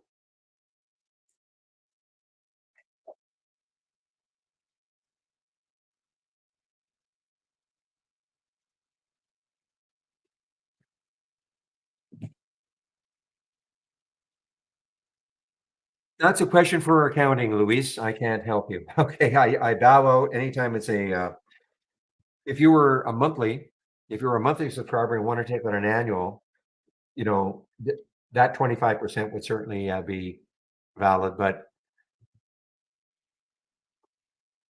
okay, just give me a moment. Just give me one moment.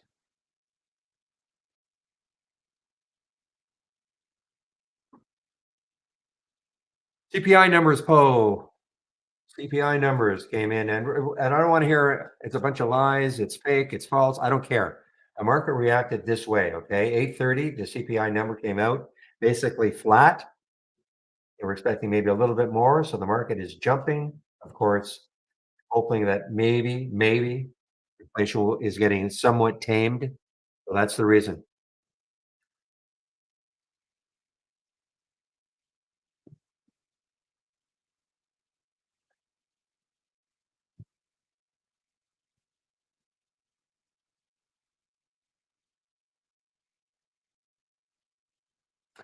Okay, back to my information on my homepage. So all I ask is this: if you do decide to take out a subscription at some time in the future, this afternoon, tomorrow, next week, next month, next year, please just come into the room. Either you can save my homepage link or come into the trading room and use my promo. Okay. This really helps the room a lot. This is a free room. We want to keep it that way. And the only way we can keep it that way is if when people want to take out a subscription, they use my promo. It's that simple. Okay.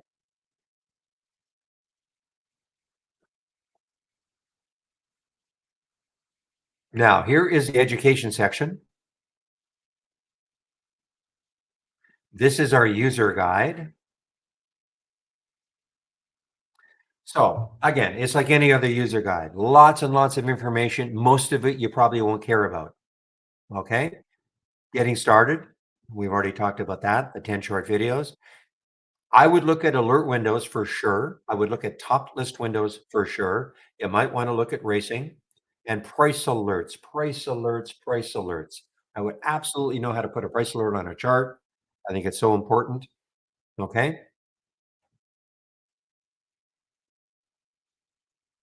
But again, don't get hung up on all the information here. You don't have to learn everything.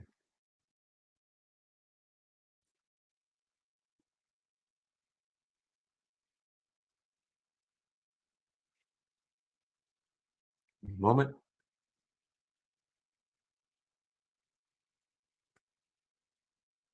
I can give you a link to the you're talking about now the layout that I'm going to show you a link on will actually have the AI too. Okay. I took it off, but it'll have the AI. This is the layout link for the test drive.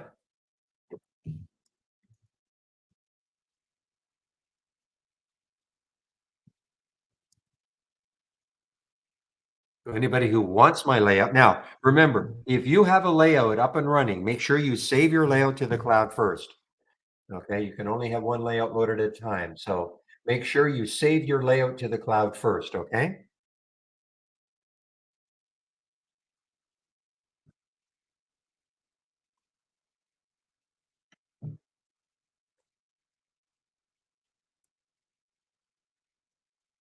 Come on, NPWR. A couple more little levels down. There's Tempur-Pedic, Sealy.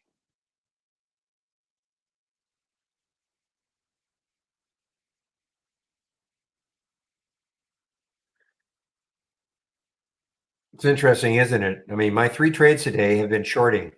I haven't gone long one thing, even though the market is ripping higher.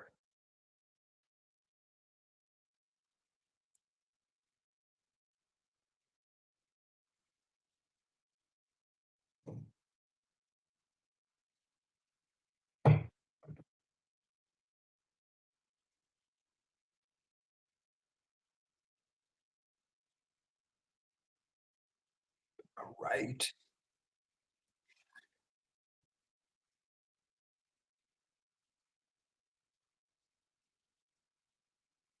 And here they are. Here's the two of them, HROW and the NPWR that I was talking about. I mean, all-time low, love it.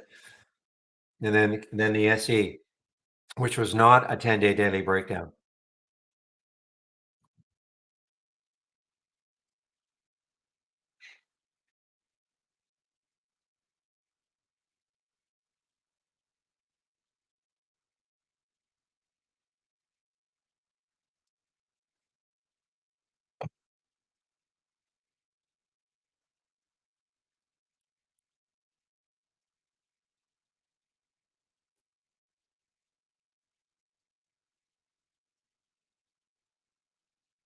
Okay, guys, I've taken some off of the NPWR. That is all the way down here to 1035 on that 11 break. So taking some off.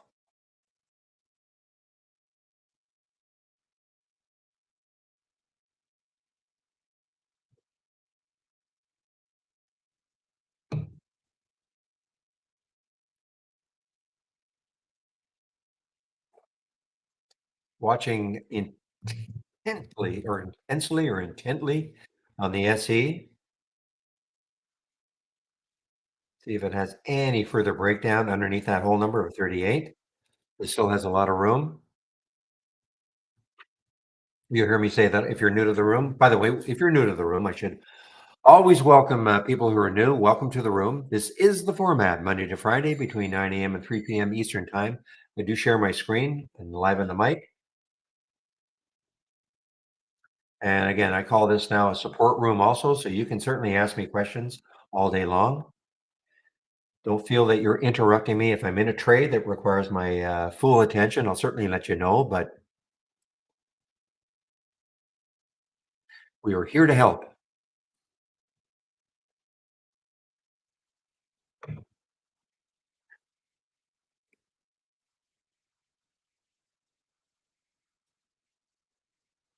Okay, I think back to my homepage. I don't think I completely.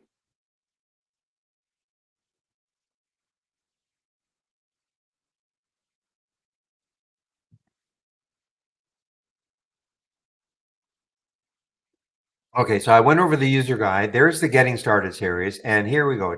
Daily support. So I do take a break between 12 and 1 Eastern time. One of the other traders takes over for me in our YouTube room, and it works out perfectly. We've got 5 different traders. We have 5 days of the week. So today it should be Michael Noss in our YouTube room between 12 and 1. I will confirm that. And before I do take my break, I'll put the YouTube link in the main room so you can head over and listen to Michael. Okay.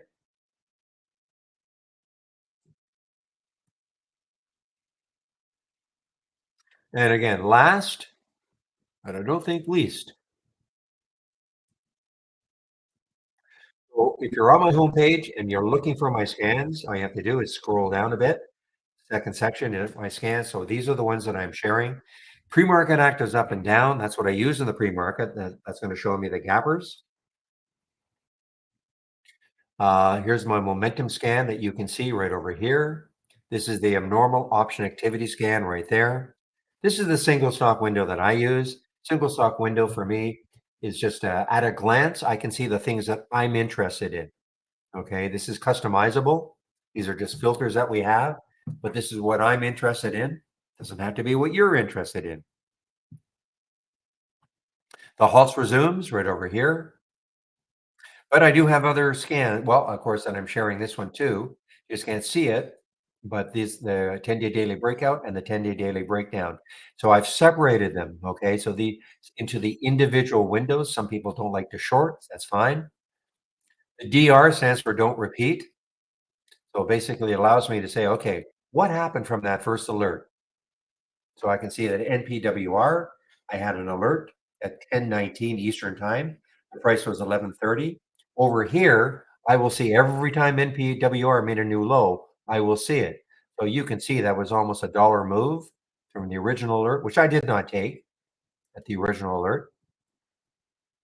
Here's the HROW, 929. Now you can also just go to the chart. Sorry. So every time you click on an alert, you'll see a blue arrow. Okay. This is not telling you to go long because it's an up arrow. It's just telling you the candle in which the alert happened. If I have a 5 minute candle or 5 minute chart, it's telling me the alert in which the candle in which the alert happened. Okay. That's what the blue arrow does. So you can kind of go back and say, okay, what happened from there? Well, you can see beautiful. I mean, there was the alert on that candle, and it kept moving down, down, down before it finally started to pop up.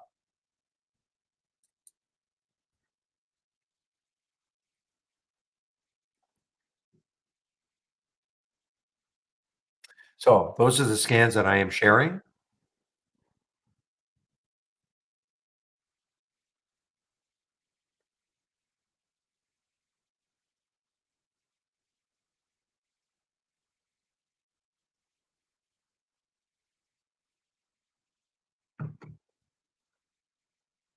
You're trying to open a second brokerage plus window, you can't, if that's what you're trying to do, Lana.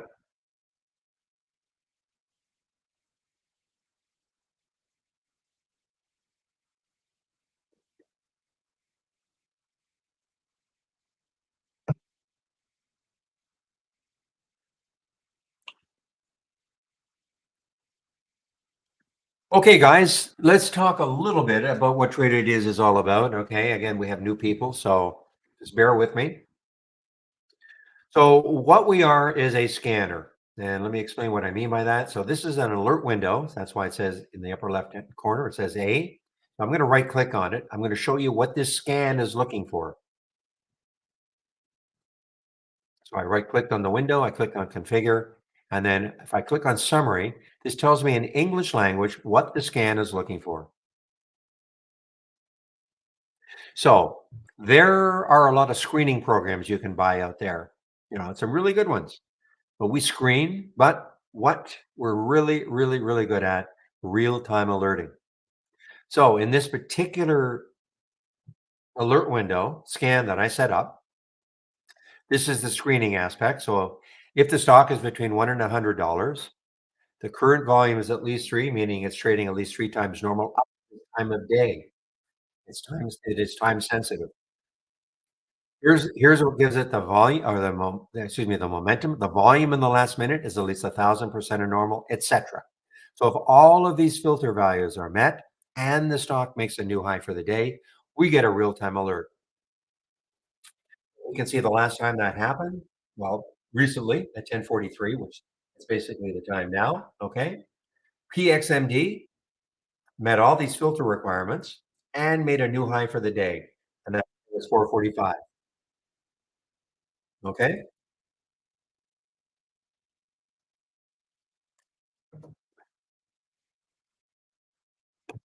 Not anymore, Eris. You had to get it yesterday. Okay. You get 25% now, but not 30. I don't know if you were in the room yesterday, but I kept saying to everybody it was going to disappear more than likely 11:59 p.m. Eastern time last night, and it did. So if you like this scan the way it is, great. But of course, if you wanted a different price range, you can make a change. Click on the summary, 10 and 100. Okay, so the bottom line is this: if you like the scan exactly the way I have it, then fine. But of course, you can massage it. Get it to the way you like it. Maybe a different price range, maybe a different volume. Whatever you want to do. This is a template. This is what I use, though. I mean, I use this specifically. But of course, if you want to change it up, you can. Well, the code is dead, Eris. It's not. That's the problem. It is expired, so there's no 30% code.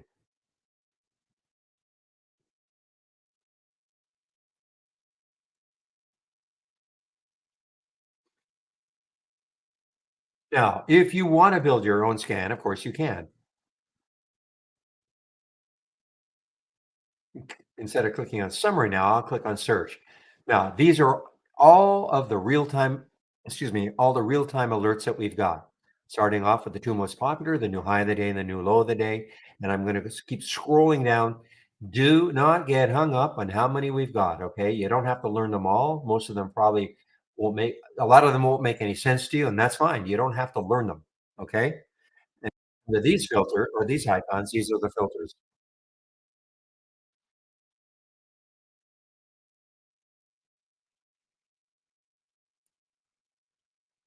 Yes. If you,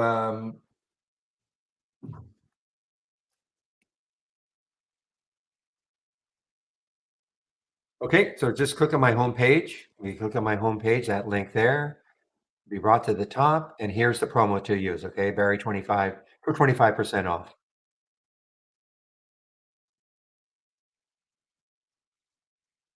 So again, don't get hung up on how many alerts and filters we've got. Don't think, man, I can't learn this program. How am I going to learn all of this? You don't have to. The only reason there are so many, look at this market. I know I keep interrupting myself, but this is an amazing, this is the amazing move, guys. Okay, to me, this is, this is okay, a crazy move based on the CPI numbers. I get it. But to maintain this and keep moving higher and higher and higher, that to me is the amazing move. I don't know if it's gonna be like this all day, but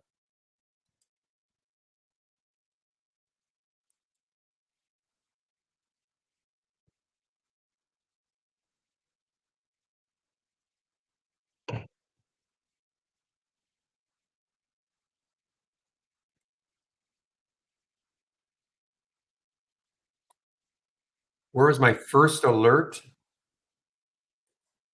on PXMD? Let's see. Okay, it's not in the 10-day daily breakout. It is not in the abnormal option activity. So, okay, so it's here. So this, does it trade options? No, so it doesn't trade options at all. So that's why it would never be here. I'd have to scroll back. I mean, I don't know where. I mean, okay, I don't have this as a don't repeat. So at 2:55 at 10:30.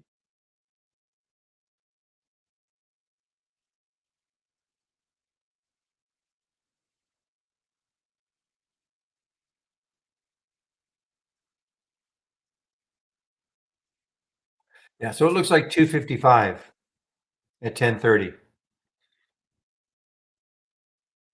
Right about right here, right on that break here.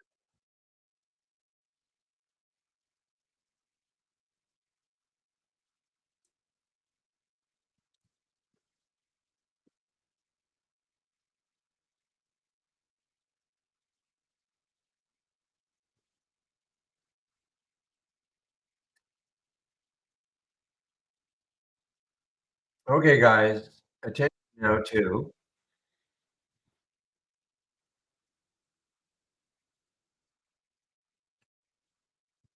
So all I've got now, I still have the some of the SE, obviously with the NPWR, popped right back up to 11.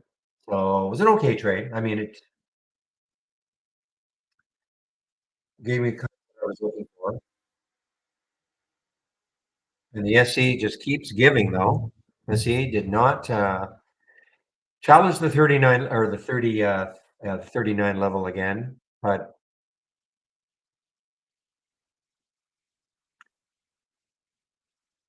I'm going to see, just want to see how well it holds under 39 again, maybe reshort it. Otherwise, I'm just going to take it off.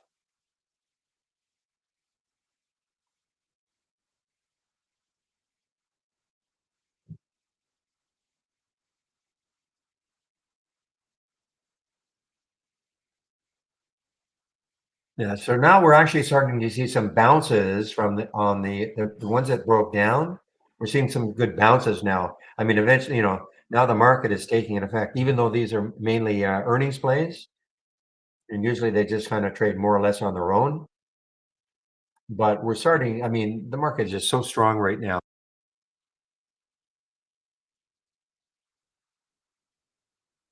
So time to put the long hat on. So EBIX, EBIX, after being beaten up horribly, this is earnings play, guys. EBIX. The next high looking well, I guess it's far enough away. The next high looking left is 441. Okay, for EBIX. Remember, this stock was up here at $33 in July. $33 in July, down to $3.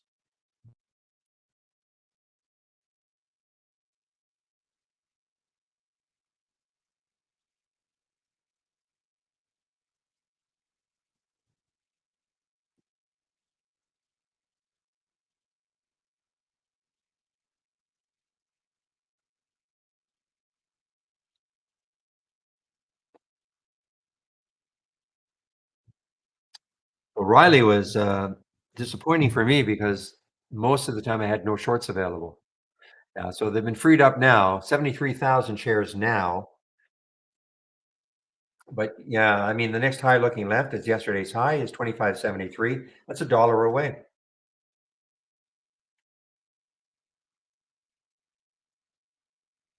Thursday is your last chance to buy Riley before the dividend payout.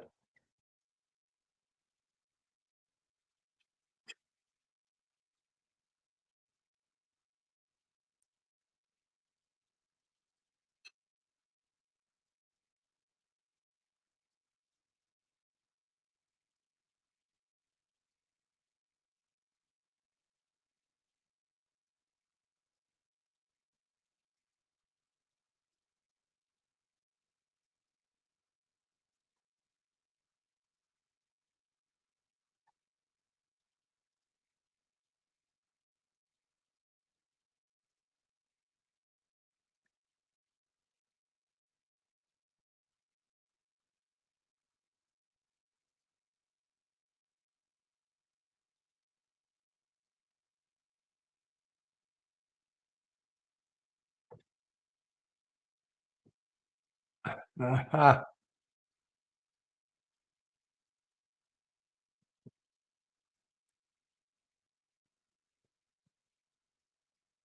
Look at ILMN, guys. This so strong still.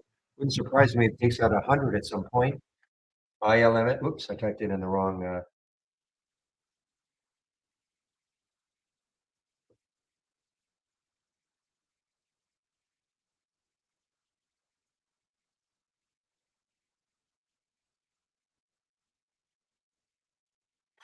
Delete that.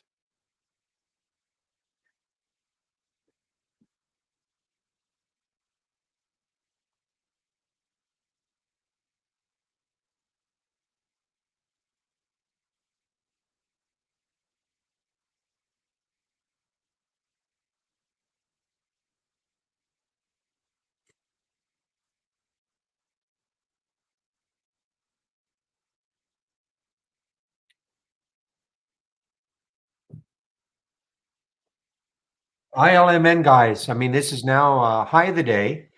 It's about a dollar away from 100.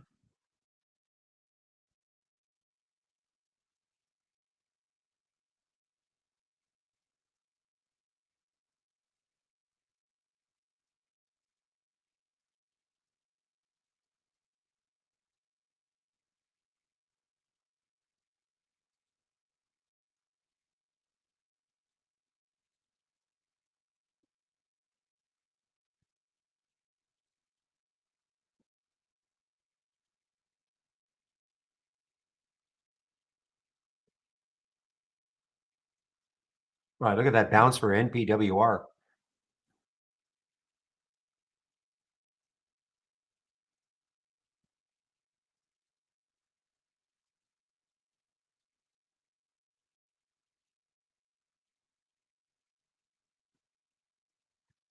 Okay, guys, things have slowed down a little bit for me here. I'm not getting too many new alerts. I just got one here. There's your Riley. So Riley now showing. I want to go over the option activity scan. Okay, I know it might be confusing to some because you might think I'm trading options, which I am not.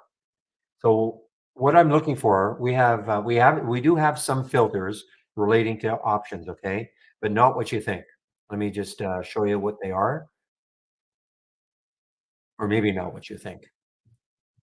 So if I type in options in our search term, so we have some obvious ones: the call ratio, option volume today, put and call volume today. This option volume, this one on top of the option volume today, this refers to the average number of contracts over the last 10 days. And then so using that with the option volume today percent, what happens is I can then create a scan that shows me stocks that are trading abnormally in terms of option volume. So again, I'm not trading the option, but as an intraday trader, I'm always trying to find stocks that are trading abnormally. The number one way that we use is that relative volume filter. And then I find that coupled with abnormal option activity, that helps me zero in on stocks really trading abnormally. Okay. So I'm not trading options at all. So in this particular scan, the minimum number of contracts has to be 500 contracts, and that would have to represent 1.5 times normal, 150% of normal. So when you look at Riley right now, it is traded as we speak, 68, almost 7,000 contracts, and that is 172 or 1.7 times normal. So that's why we see it here. Other filters in place, of course. It's not just those two filters. There's also I have the relative volume has to be at least 3. So coupled with abnormal option activity, abnormal volume itself, it helps me find stocks that are really trading abnormally.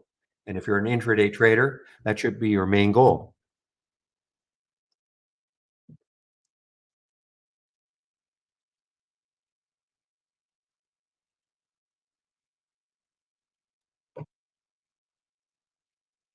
What? Our little red bar on the SPY? What? How dare they do that?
Okay, guys, so I've been talking about the ILMN, and what I'm seeing here, you can see it's at that high, it's at the second or a 2 day ago high, 98.56. So you kind of see if it can, I mean, look at the room it's got, 111.72.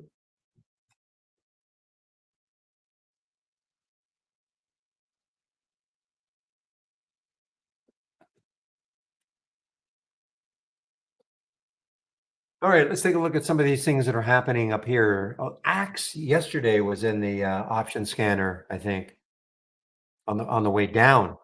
Now, the way this is color coded also, and it's called a multi-strategy window. That's why it says M in the upper left-hand corner. So if I right click on it, hover over strategies, I've got 2 alert windows in here. One is moving higher with unusually strong option volume, has to be at least 1.5 times normal, color coded in light blue. And then the other one is moving lower with unusually strong option volume. Again, has to be at least 1.5 times normal, color coded in brown. Not too many today.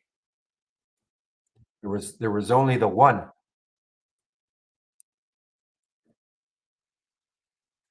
Actually, I didn't even know that.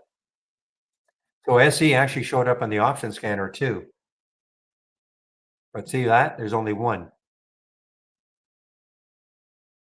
And this is the don't repeat version of this. Okay, again, I can go back and I say, okay, what happened Get that alert, for VTAI at 9:33. Price was 379. What happened afterwards? There's the Tempur-Pedic, or well, I guess it's Sealy Tempur-Pedic, but TPX 4077. Not bad. It's at 41.3 now.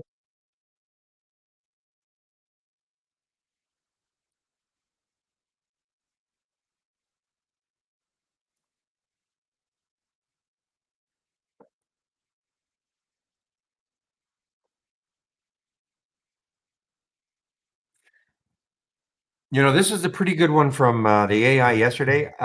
Probably helped, not probably, but I'm sure it's helped by the market today. But STNE was an AI alert yesterday. Okay. And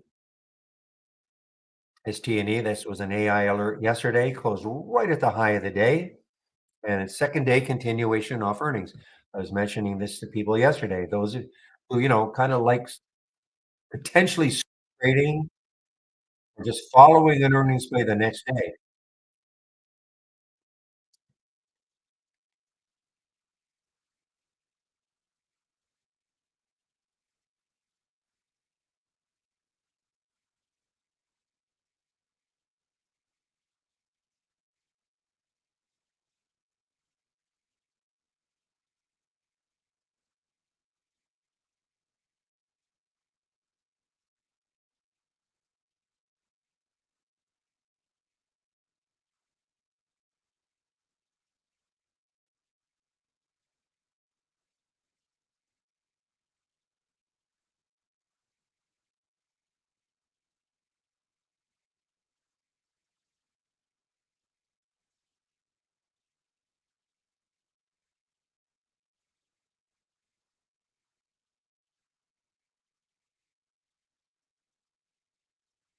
All right, guys, I am back.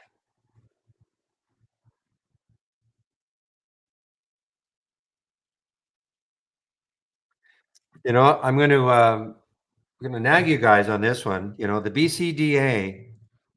Sometimes these things, they just sort of fall asleep for a while, and then sometime in the afternoon, maybe they just catch fire again. So don't lose sight of this BCDA.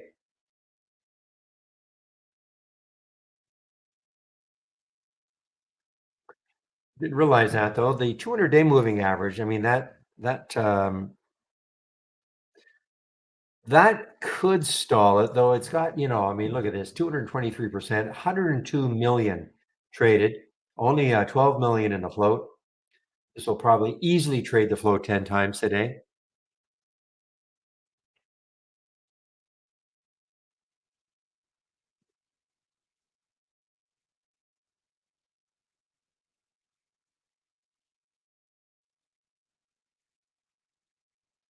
Bitcoin's not having a great day. BITO, let's take a look at BITO. BITO, sorry.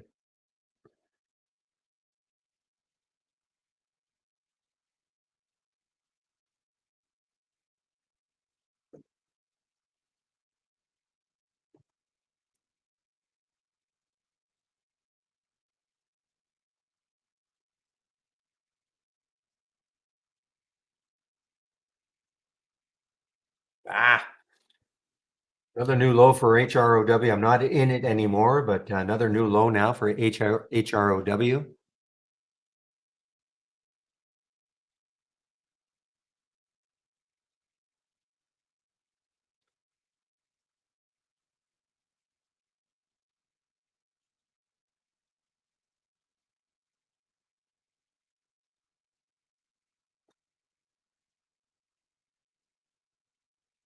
SLG just showed up on the Optin scanner. SLG, my problem, probably though, 35.86. It's got some room.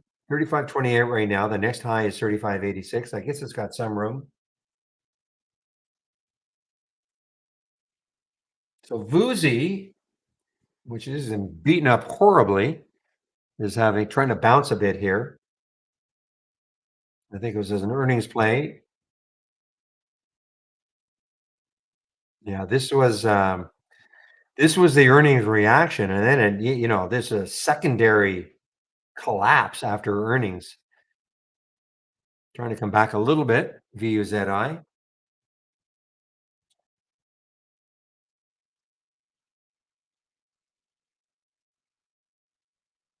What? My Duolingo is finally a lot of profit taking, I guess. I don't think there's any specific news on it. Big earnings play 3 days ago.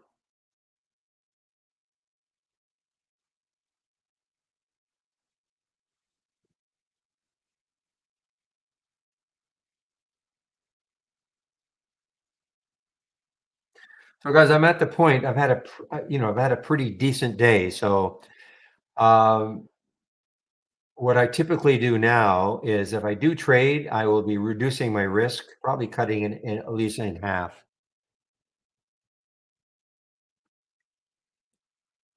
If I weren't in the room, I would probably just shut my system down and do something else. But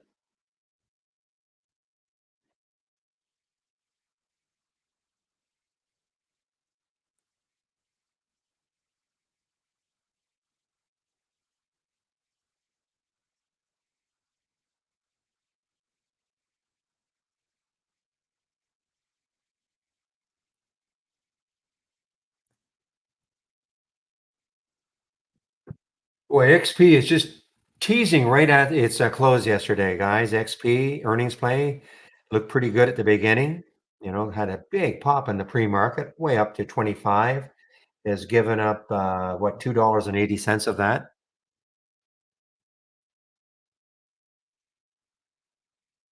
No, I did not trade BCDA.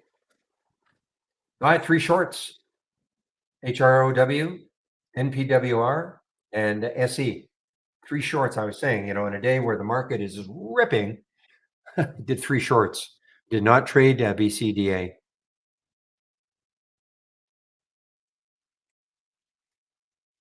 But I'm definitely interested in it later on if it can, get back up to that 150 level.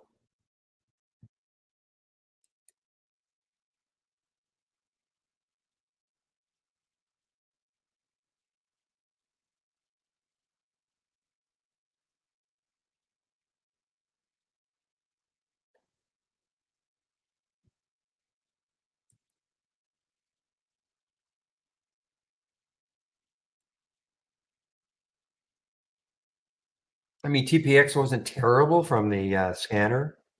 The alert was at 4077. It's at 4114 now. I just thought it was not enough room on a percentage basis for me to get really interested in it. I mean, if I take a look at TPX and maybe the next high was up here, around 44, and the stock sitting at 41, sure. But I just see all this mess to the left where it could stall. Not an earnings play either. Just moving with the market, I guess. Market is still now resting. Hard to believe there's not going to be some, pretty big red bar at some point during the day.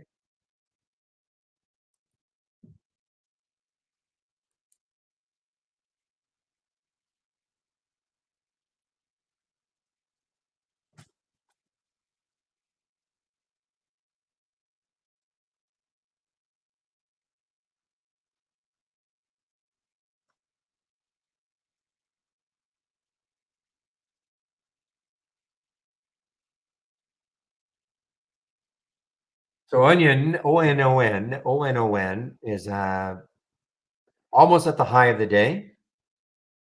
Yeah, it's almost at the high of the day now. Not the pre-market. Don't look at the pre-market. I'm just talking about market hour high of the day, which looks like that is 2468. So it's just, sorry, 2568. So it's right at the high of the day now, ONON. And you can see that it's still negative. Okay. Anything in orange means it's down for the day, but is right at the high of the day because I've sorted on the position in the day's range. And so if you don't see any sort of white, like right there, you can see some white for the ACIC. So if I click on it, I will know that it's not quite at the high of the day. Okay, see, there's the high of the day up here at 882. So it's not quite at the high of the day. That's why you see a little bit of white, but it is up for the day though, of course, also.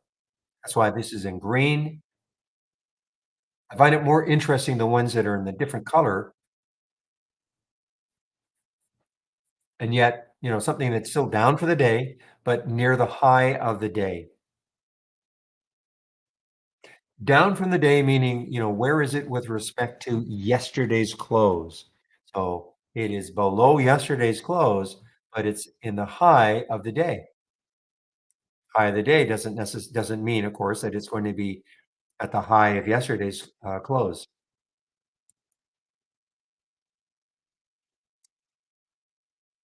I can, yes, I can share that link.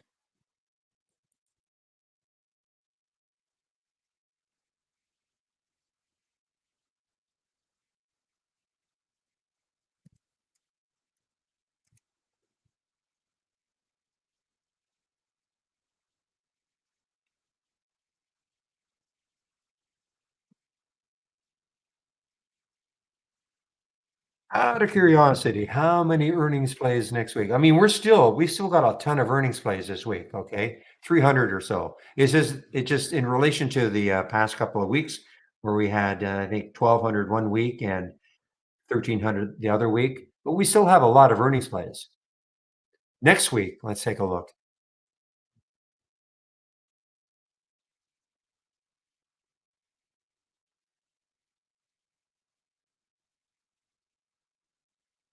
Actually, we have more earnings plays this week than I thought. Quite a few more, actually. We actually have,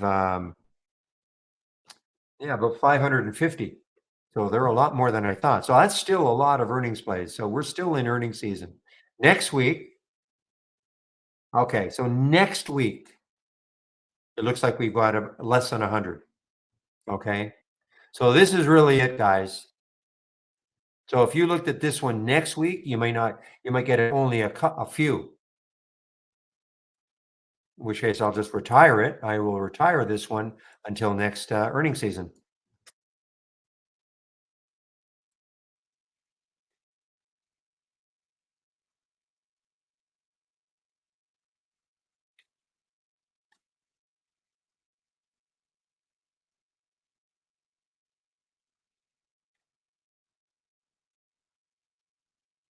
Wow.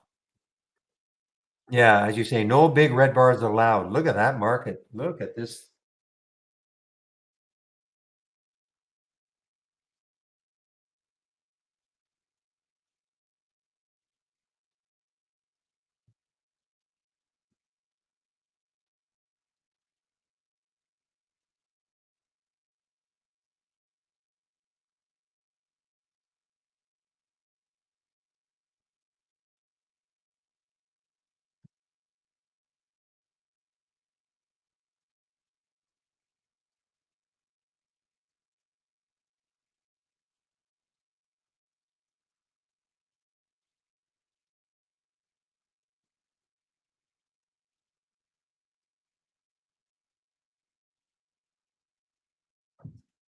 All right, guys, what time is it? 11:14. I'll be back in about 2 or 3 minutes. I'll just put in the announcement. I'll be back in about 2 or 3 minutes.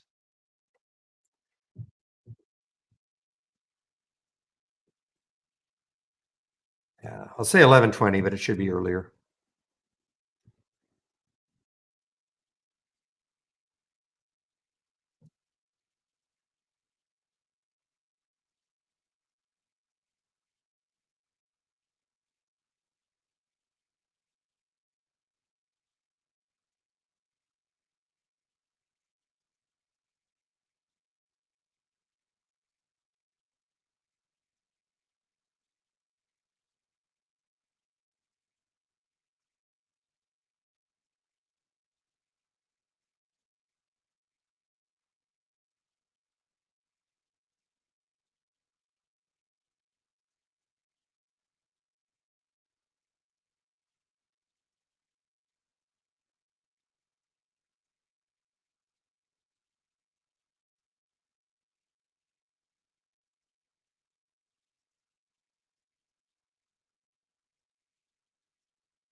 I'm back.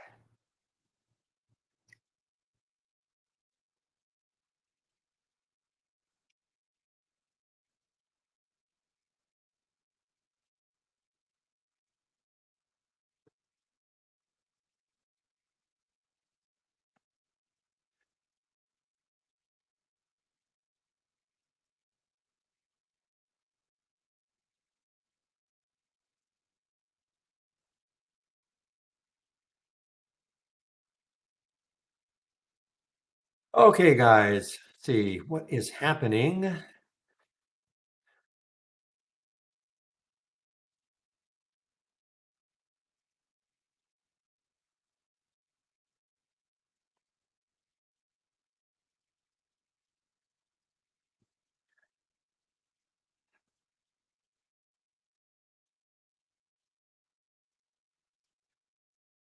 Well, okay, PDSB is an earnings play. It's through the 200-day moving average. Some big levels for to try to take out because if it can take out, say, that 650 level, I mean, looking left on the weekly chart, you've got almost room to 10, almost.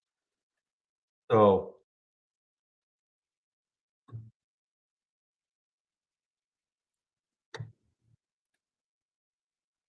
I haven't looked at any of the halts or zooms.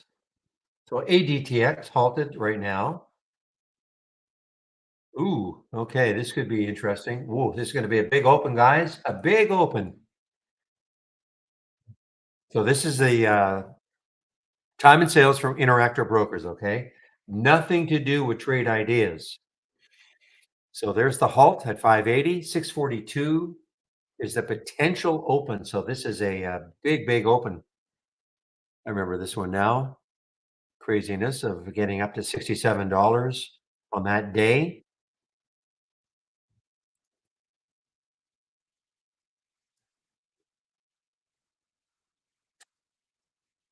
So this is obviously more than a 5-minute halt.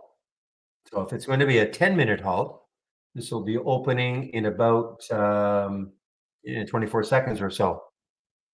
I'll keep this up here, see how this changes. Because if it should be opening at 11:23 plus 14 seconds, which is less than 10 seconds, if it's going to be a 10-minute halt.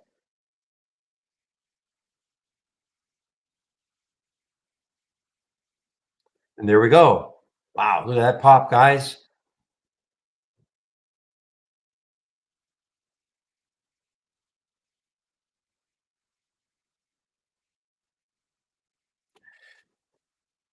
So the halt was at 580 and it popped up to almost 7. And it's just, very, very, you got to be awfully careful. Look at that float, 237,000 in the float.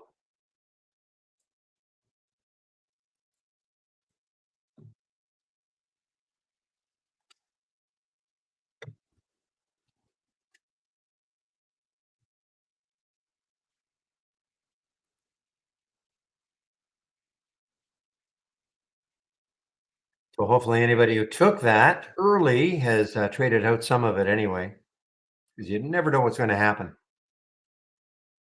Look how look how whippy it is.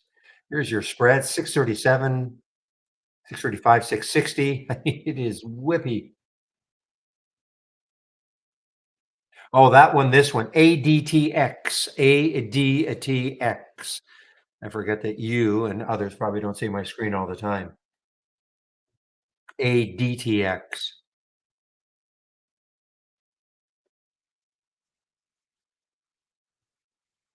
Well, I don't have anything specifically for, I mean, oversold. I mean,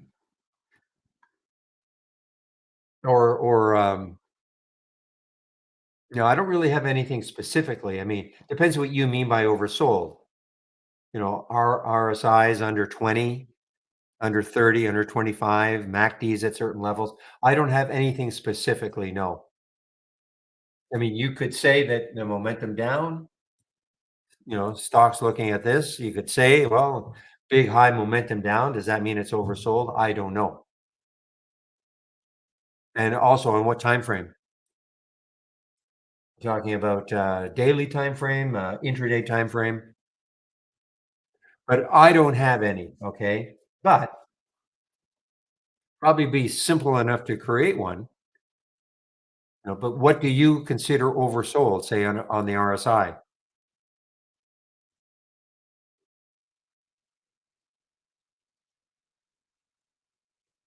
Because we do have an RSI daily. So I mean, if you use this, add the filter, and you put a maximum of now up to you 25. A lot of people would say that, well, that's oversold on the daily.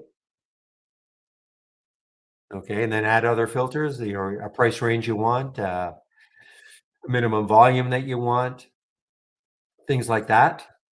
And maybe you'll find oversold stocks, but it doesn't mean just because it has a low RSI doesn't mean it's going to bounce, of course. So I don't have anything.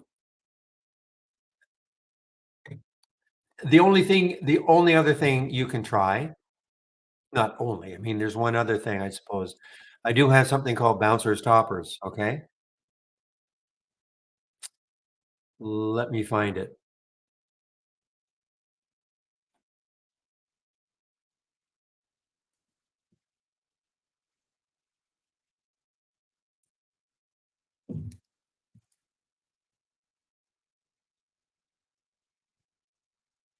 All right, so if you go to, I hope it's still there. If it's not, I can dig it up for you. So on my homepage, click on my homepage link. Let's see if it's still there. And the answer is no. Okay, so I don't have it here anymore, but I can give it to you. You can take a look at it. These are stocks that are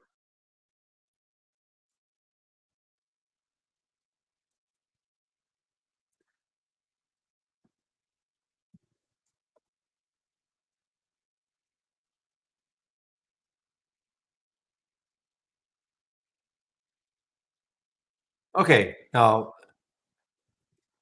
these are the last ones that will show up. Okay, so but this is the bouncer topper. So if it's in, there are two strategies in here: potential toppers, which means a stock that is maybe looking like it's parabolic on the way up, and maybe you want to short it. So that's in orange, and then in blue, potential potential bouncers. Okay, so let's just take a look like at like ARMK. That was at 11 o'clock. That was the last alert on the potential bouncer. Now, did it bounce? No. There you can see it right there. The alert was there, but it did not bounce. As an example, so just because like anything else, you get an alert doesn't mean it's going to work exactly the way you want it. And these are ones that are potential toppers. So look at CVS as an example. You can see exactly what it's looking at. A stock that is just running parabolically almost. Maybe at some point, probably at some point, it's going to not keep going up. But I find bouncers and toppers probably the most difficult plays, especially if you're new to trading. Trying to time when something might finally turn around either direction.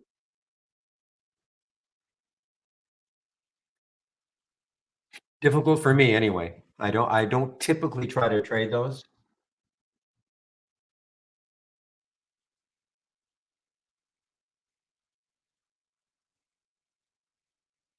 but you can take a look.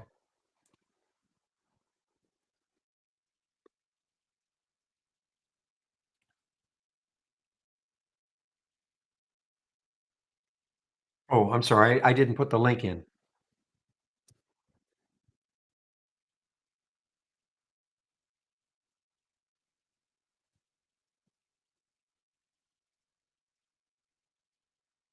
Oh, you do have that one. Okay. Well, if anybody else wants it, here's the link.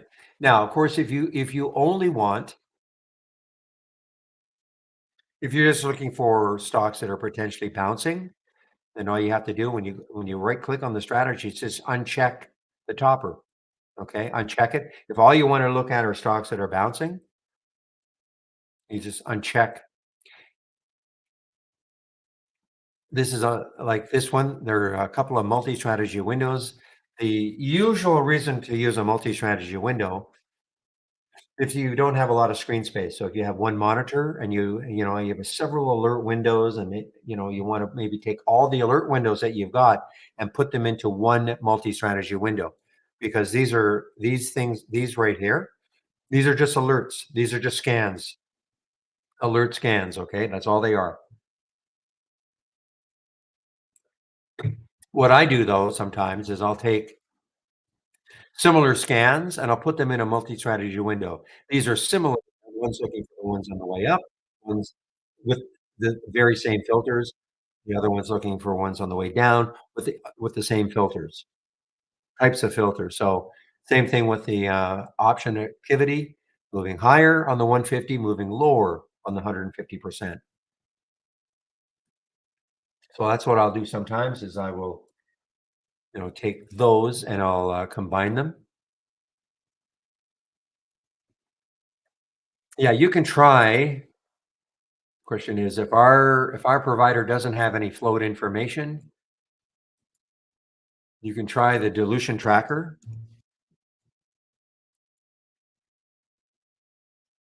Okay, try dilution tracker. Okay, that's what I do.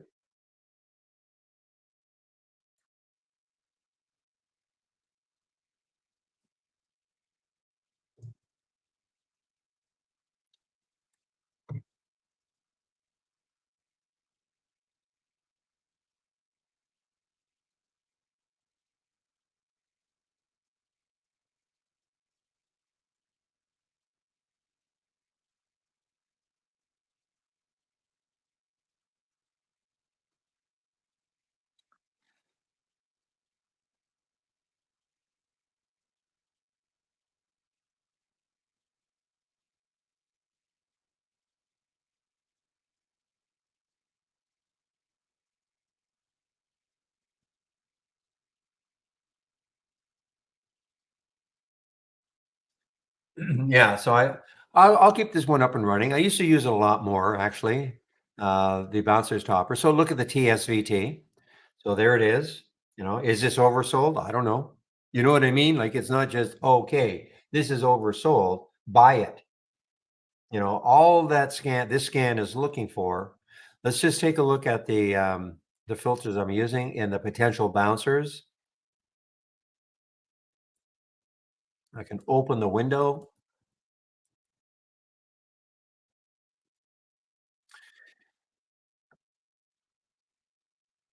So if the stock makes a new low, or it makes a new 5-minute high, or I have no idea if this ever really triggers a 2-minute hammer. Okay. Stock has to be down at least 5 candles in a row on the 5-minute. The RSI cannot be any more than 22. Has to be below the VWAP. Okay, so you would look at this and think, yeah, these stocks certainly they're beaten up, but are they going to bounce? We just don't know at what point a stock will bounce and how big a bounce. Now, on a day like today, you would think that bouncers will work fairly well just because the market's strong. But if the market's, if this were a big negative market, bouncers probably would not work that well.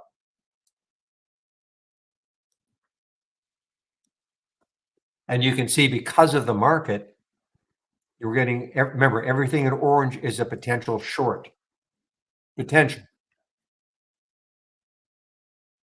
And you can see exactly why. I mean, is this overbought? I don't know. I mean, is it eventually going to stop moving higher? Yeah, at some point, but when? And looking left, 36.51. So it still has some room to that high looking left.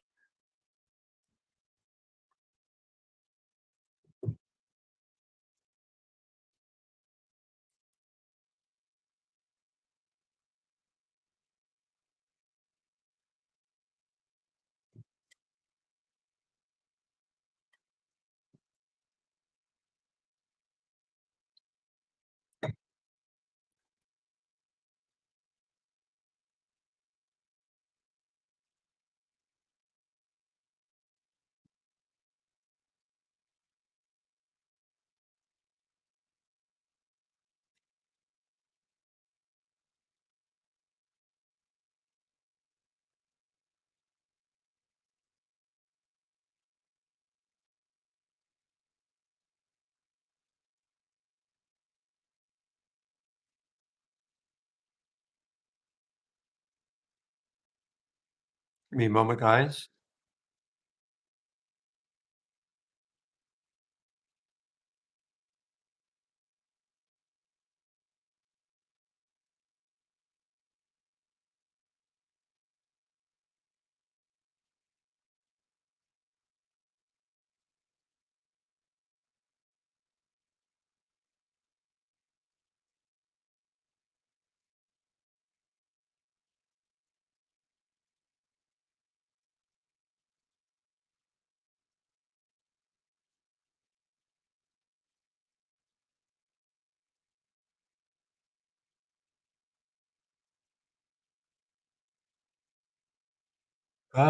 Now ZG, this one, of course, was beaten up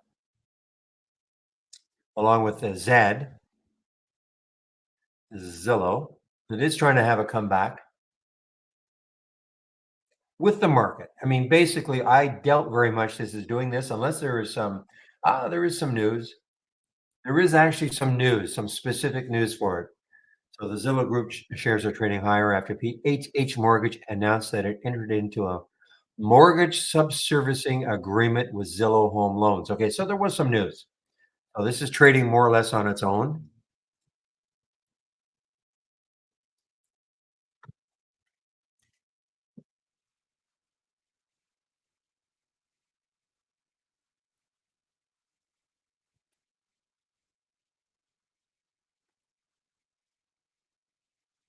Here's another one on the way up here, Weyerhaeuser. I mean, it's got room. I mean, 32.29. It's not an earnings play, but this has got some room. 70 cents to the next high if it wants to keep going. But again, it's showing up on my bouncers toppers.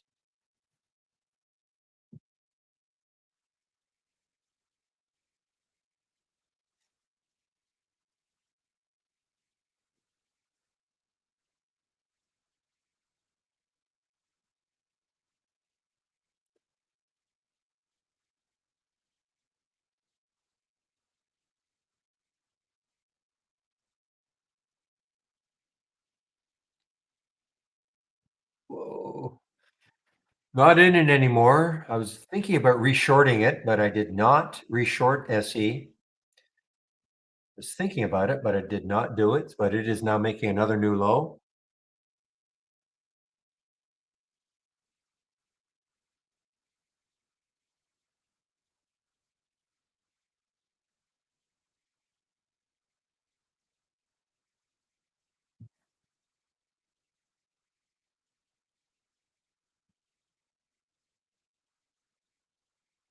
All right, guys, it's about 20 minutes. I'll be taking my break. I just want to confirm it'll be Michael Noss in our YouTube room.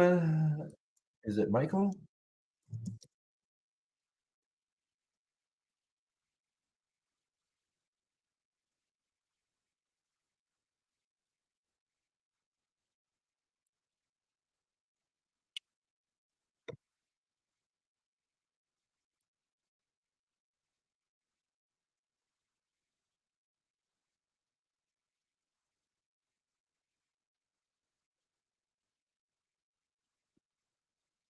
Well, I'm getting some feedback. It might not be Michael today. Let me.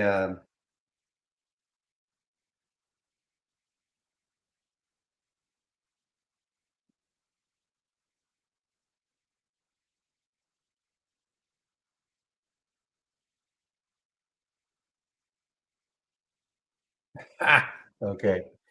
Okay. It is Michael Noss, guys.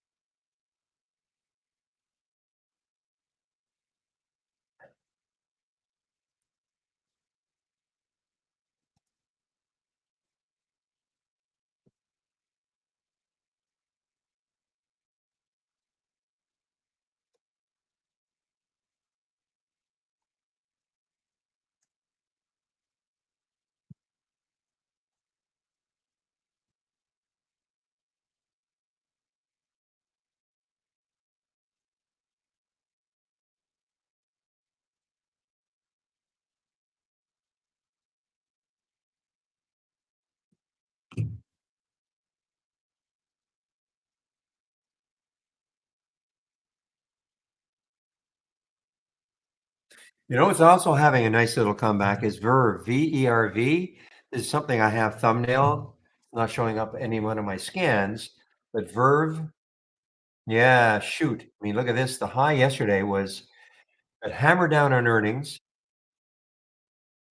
or something else, or maybe this was just a continuation. This was its earnings release right there. And it's been falling ever since. I can't remember if there's something else happened here. I think it had bad data. That's right. This was the one yesterday, the bio. And whatever data they released, market did not like it at all. But we are having a big bounce here. The high yesterday, shoot, I wish I had 961. Ah, man, I should have had a price alert at 961 to let me know. I must have forgot to do it because look at the room it's got. Not saying it's going to get back up here, but certainly no chart resistance.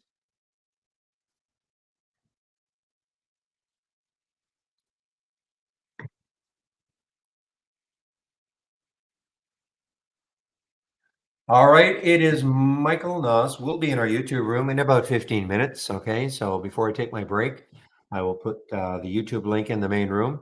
Always a good idea. Head over to YouTube when I'm on my break. Reason being, we all have different trading stuff. Michael is way more, he's the swing trader of all of us. Okay, that's what he likes to do. And he will berate you if you don't have a trading plan. Say you gotta have a trading plan. And just look at something, go, I think I'll trade that. Because if I ask you why, you better have a reason. Okay.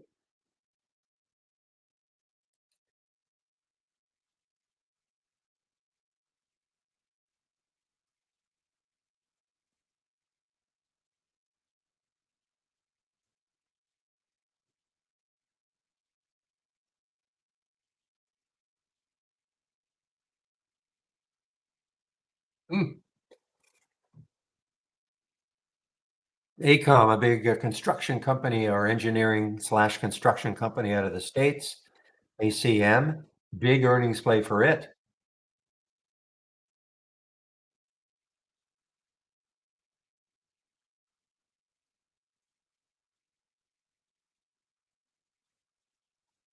I am sure it's got to be a fib of some sort, OV.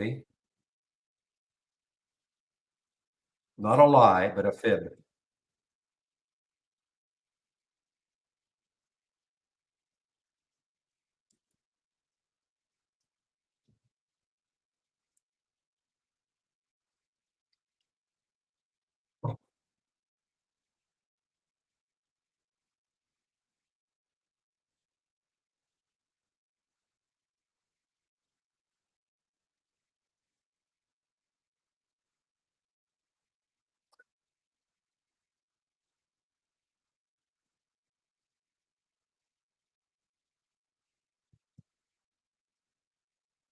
So this ACOM still has a little bit of room to go, guys. 89 or so. I think it's getting there.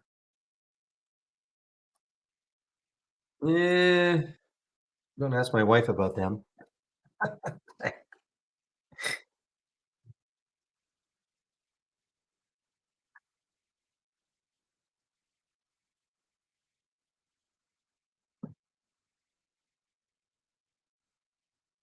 Okay, good, good.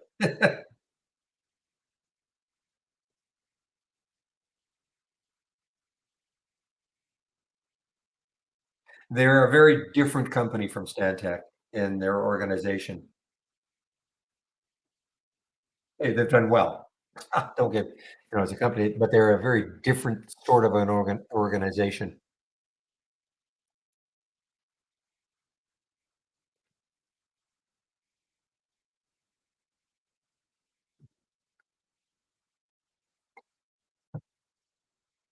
I just hope somebody offers, to buy out Stantec at a couple $100 a share, and then you'll never see me again. But look at Melco, guys, MLCO, MLCO. So look, room. It's got some room, guys. Melco has room. The next high is a little over 803. So look at the room this has got, 737. See if it's got any no news specific to it. It's a gaming stock, of course, casino. The ideal thing would be for to kinda hold for a bit. This is, yeah, one of those ones for whatever reason, sometimes these China stocks, we just don't have the float information. I'm not even sure I can get the float information from that, website that I gave you because if it's a high float, they only like they only really well, because it's dilution tracker, it's a dilution tracker, and so they always figure that if it's got a high float.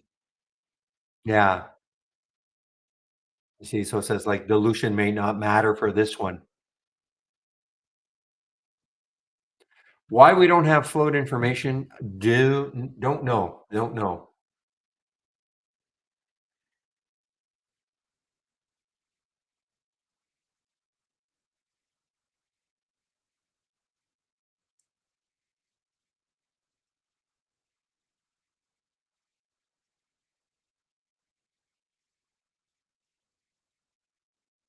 No kidding, perfect circle. I do recall you're talking about this is in our YouTube room when the SPY was, sinking almost down to 400, and perfect circle stepped in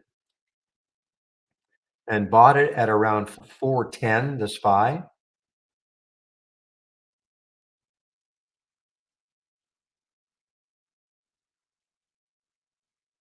Boy, oh boy, guys.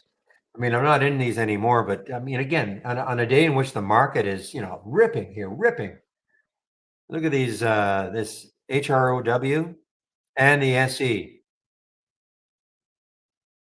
The SE showing up, well, both of them, HROW and SE.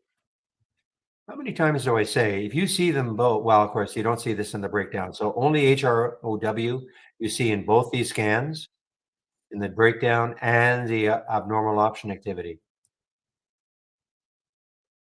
If you see the same stock in the option activity and either the daily breakout or breakdown, really, really pay attention to it.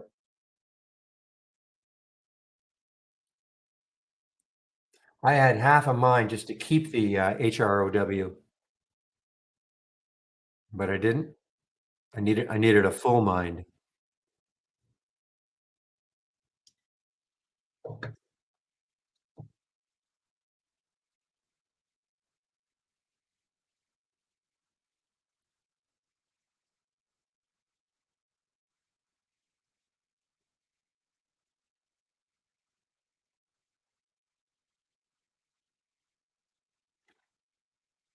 This has been sneaky good. This ACIC again. I didn't take it, but 8:33 at 9:58, 9:58 the time Eastern time. 8:33 was the alert.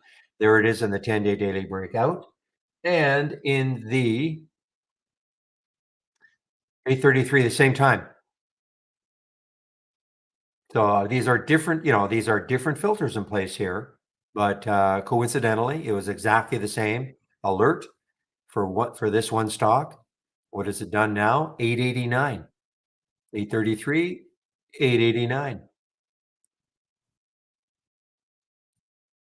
Don't get too many. Okay, there's just not too many overlaps,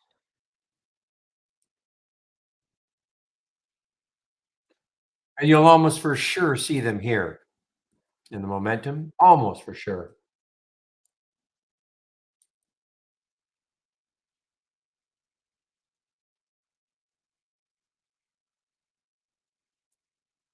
I do have the 10 SMA on here. On the 15-minute. Are you talking about on the 5-minute chart? Yeah. Just don't wanna have a 5-minute chart up, but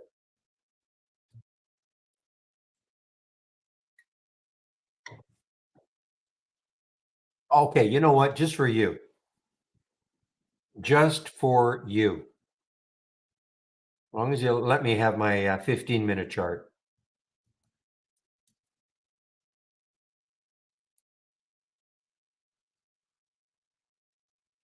Well, actually, I'll put them both just for fun.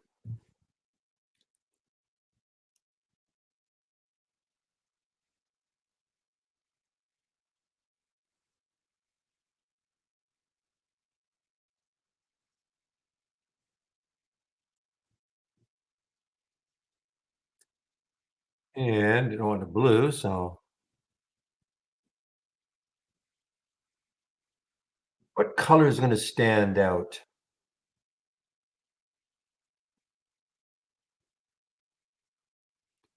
A little orange?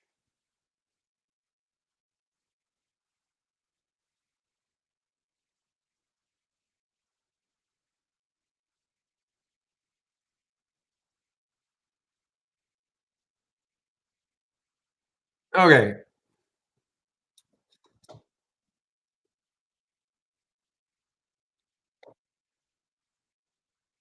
Okay, so there's the, 8 EMA on the 15, and there's the 10 SMA on the 15. Let's see how they,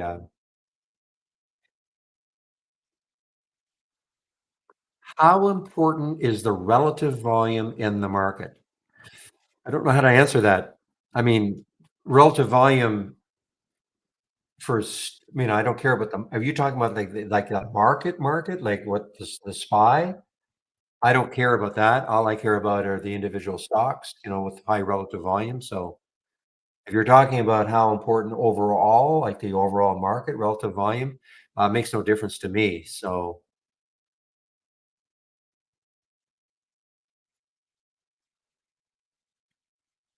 if that's what you mean. 'Cause I don't care. I mean, I mean, I've got the SPY chart here. I wanna see the direction of the market and all that, but, because I'm trading individual stocks, I just care about the overall market. In fact, you hear this all the time, you get in the middle of summer, "Oh, the market's dead. It's doing nothing, no volume." We don't care at Trade Ideas because we can always find stocks that are trading abnormally.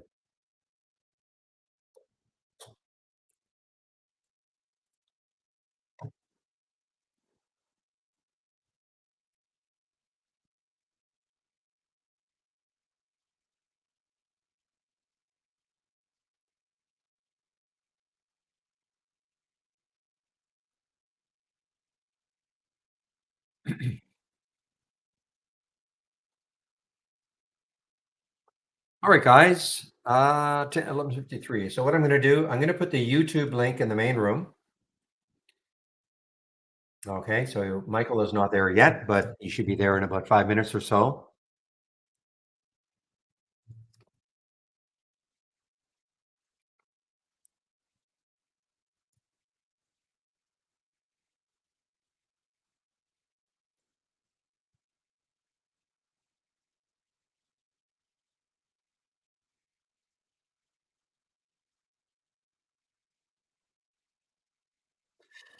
I mean, how much difference would there be between the 9 and the 8 anyway? As you can see, sometimes there's hardly any difference. I mean, I don't know, because of this momentum right there, there's not a huge difference in the 10 SMA and the 8 EMA right now in the 15. Widen there, but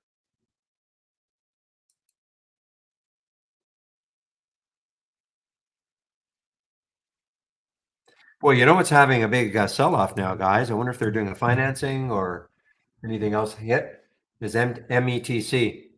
That's a big sell-off now from the highs of the day, almost got up to 20. There's a $1.50 drop.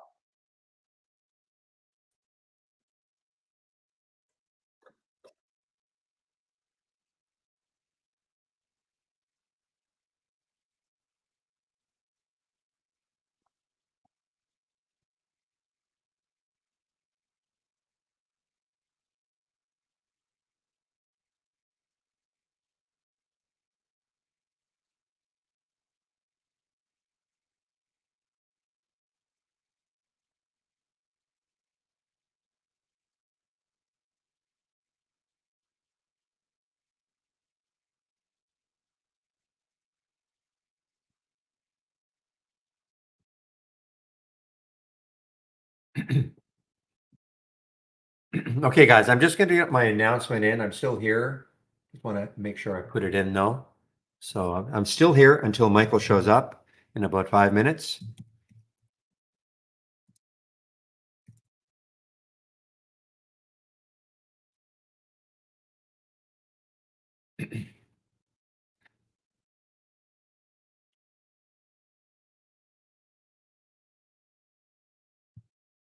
Boy, this is a big sell-off, guys, for METC.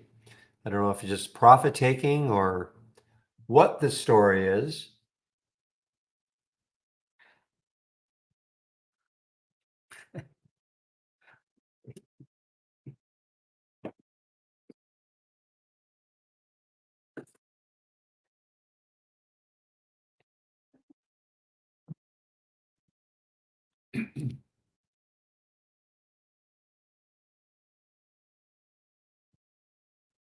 This is going negative, guys. It looks like it's going to go negative. What happens if it gets down to this low, or there's where it closed. It's about 7 cents from where it closed yesterday, METC. And it's got nothing to do with the market. I don't know if this is just extreme profit taking or the word coming out that, yeah, you've got $38 billion worth of rare earth metals in there, or minerals. So it's only going to take 100 billion to get them out.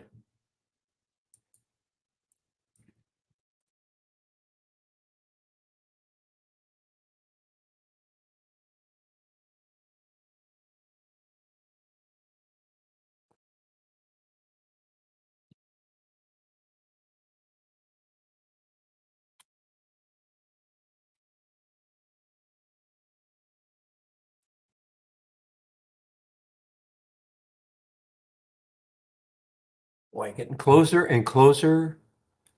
36.18, guys. 36.18 is the next low looking left for SC.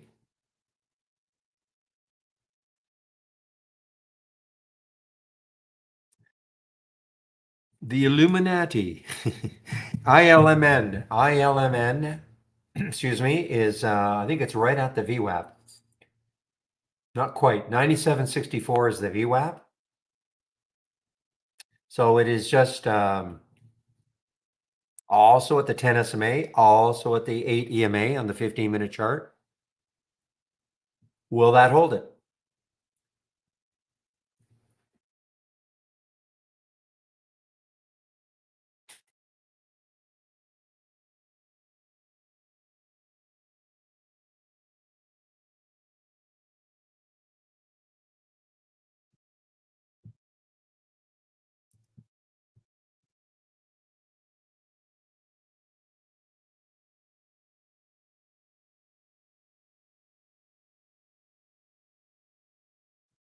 I think this one showed up yesterday and might have even been the option volume, though I doubt it. It only traded, it's only 73 at, didn't show up. I'm talking NNVC. Next high, yeah, not interesting. Sorry, I thought I had more room. Looking left, doesn't have enough room.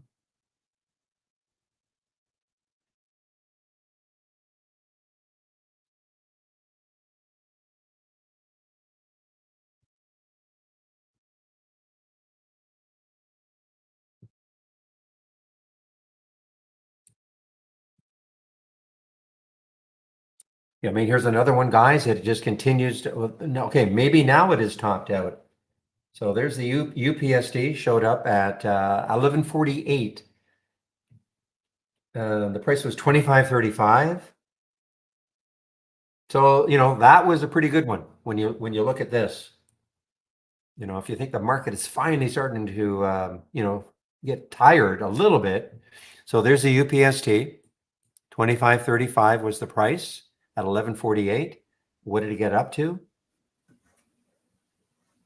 It got up to 25.35 and then it got up to right to the 25.35. And then that's where it stalled. So a little bit of breakdown from there. It worked like this all the time. Ooh, somebody's whispering at me, but it wasn't really a whisper. Ooh. How are you doing? That's scary. Spooky. It's after Halloween. Oh, it's you. What did you do? Who else? You put yourself through a synthesizer or something? No, I just whispered. Oh, really? You had a very, oh man, you should sign up for a spooky movie voices in movies or cartoons or something, because that was really scary, Michael. Good. That That's was a really scary. it's a second job if I need it, I guess. Yeah, no kidding. So I noticed you YOLO'd Owlet. I guess it didn't work out. I'm still up pretty big on it, but yeah, I actually Really? haven't had a chance to look at that today. Oh, I thought you took it like yesterday ahead of earnings, and I so you haven't had it looked at it before. I see. today. Okay. Yeah, I bought it. It came up on one of the scanners. Yeah, Uh, Michael, just a minute, guys. yeah, Okay, I'm talking to Michael in our YouTube room. Okay, so I will put myself on mute in the main room. You've got the YouTube link there, so you can head over and listen to Michael. So I'll see you guys at about 1 o'clock. Okay, now we can go. yeah. So I just it came on one of the things moving around like 550. So I Hmm. picked them up. Then I just noticed there was earnings that night. And it's just for the challenge. So I said, why not? Plus, I am up so much on my AMC short that I You can swing shorted AMC, really? heavily. I would have done the whole account on leverage, but it's against the rules to YOLO. But yeah, up at $11. And So I think I'm not privy to that channel, but I did see a little bit of back and forth between you and somebody else. yeah. Well, there's been back and forth with me and that person about meme stock since what Oh AMC would yeah, have been at $700 a share or whatever it is, split yeah, adjusted now. yeah. Because we can't lose sight of the fact that AMC really is 80 cents. Okay, it's 80 cents. Yeah, but they did Yeah. the reverse split, so that's an 80-cent stock. That's what it is. Yeah. Oh, it's next. I actually, just for fun, looked at their financials. They have 10 billion in debt that they now, and they don't make money anyway. That's about to roll over into the new interest rates. Hmm. Ooh. Um, and there's just no shot that they're going to be able to pay that. That's why I think it was you that posted they issued another $500 million they have to 350, raise from 350. shareholders. Yeah, Yeah, 350. like if you're doing that every 6 months, then the same thing Well, happened with Bed Bath and Beyond, right? If you yeah. ever want to laugh, Barry, go on Hmm. Twitter and just search for $ BBBYQ.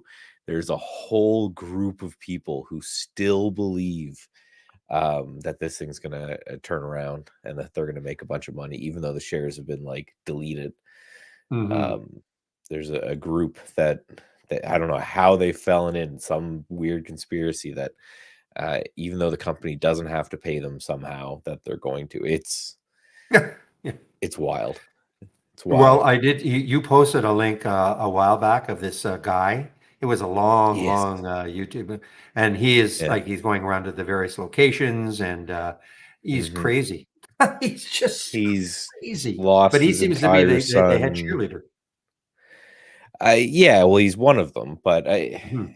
it's part of the problem with the whole industry, right? There's industries of people that have popped up to give people this confirmation bias, right? And that's kind of Mhm. sad, right? They're getting Yeah. paid through YouTube ads and stuff to tell people what they want to hear, as opposed to tell them to move on with their lives. But Hmm.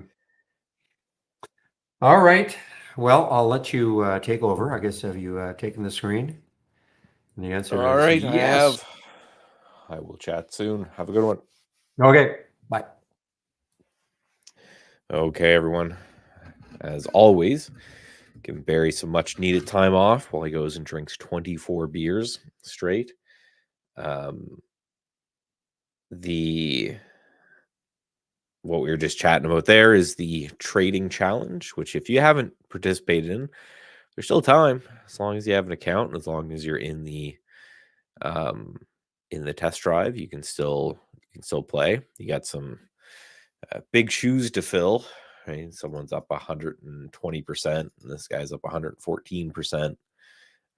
There's myself up 60%, and Dave, our CTO, is up 88%. So some pretty good stuff. But yeah, what we were talking about there is certainly not real trading. That's just kind of um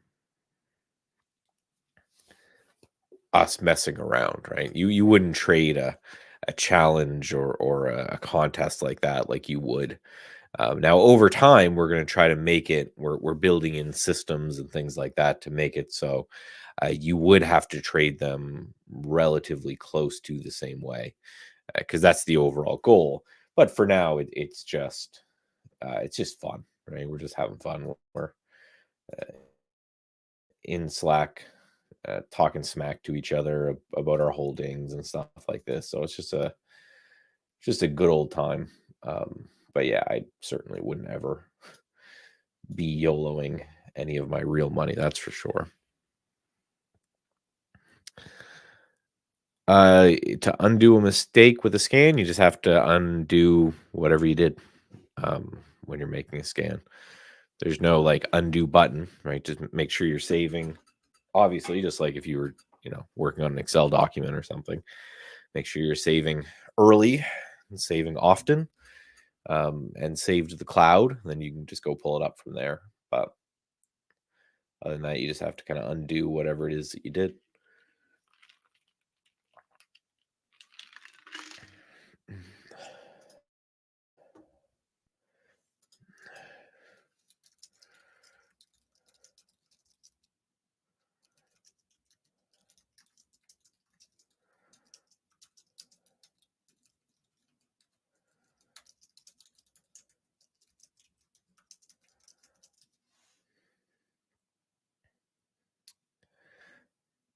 VRT, yeah, VRT was a good one. So that was from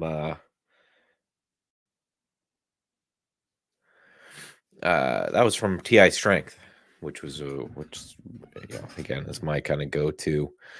Cracked through all-time highs here. I'm not a big fan of the candle that's forming right now. I had a little bit going in. You can see my price alert right here. So I had a little bit already. I sold a little bit on that opening run. I'd love it for it to hold here. If it comes in and fills the gap and maybe closes in this range, I'd probably move on to something else with the rest of the position. But it still has time. It's only halfway through the day. Could dig in. Could dig in here and start to move higher, which is obviously the goal.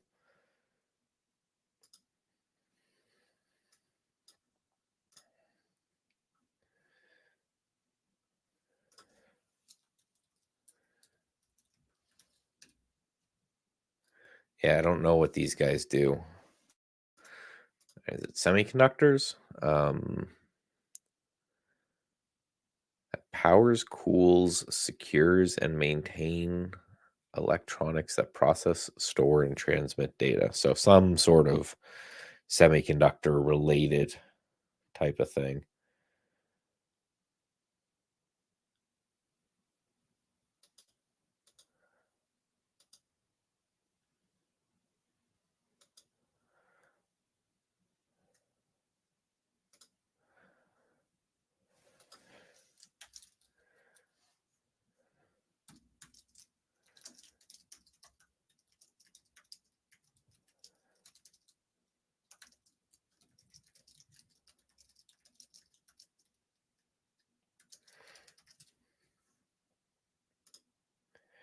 So yeah, so VRT was interesting. The other one was VTEX, and I haven't done anything with that yet.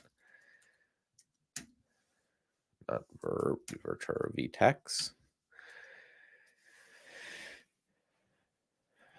Yeah. So this was another one from TI Strength that looks good. You can see I guess. Oh yeah, now I remember.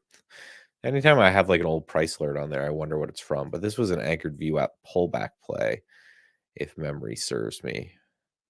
Yeah. So here it had the anchored view app from this major swing low. It pulled back. I remember I bought some back through 5. I got out because of earnings.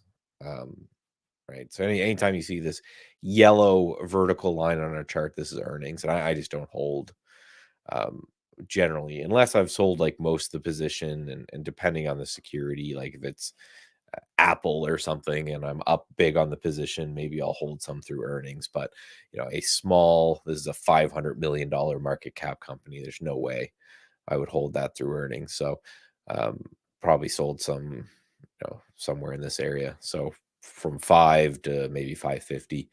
And now I'm just watching it because it's just holding on to this gap after earnings. And that's right near this prior high right here, right? The history for all scans is 64 days. So 3 months, roughly.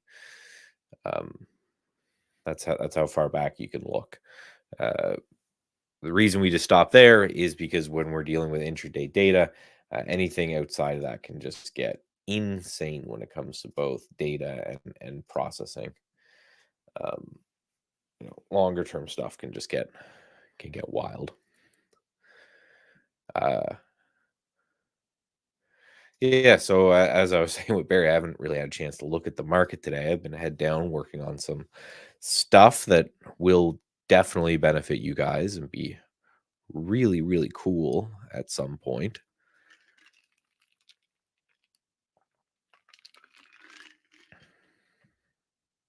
So let's take a look at the markets together while I wait for questions. As always, we love having questions here because saves me from waffling on about stuff. But obviously, massive gap today.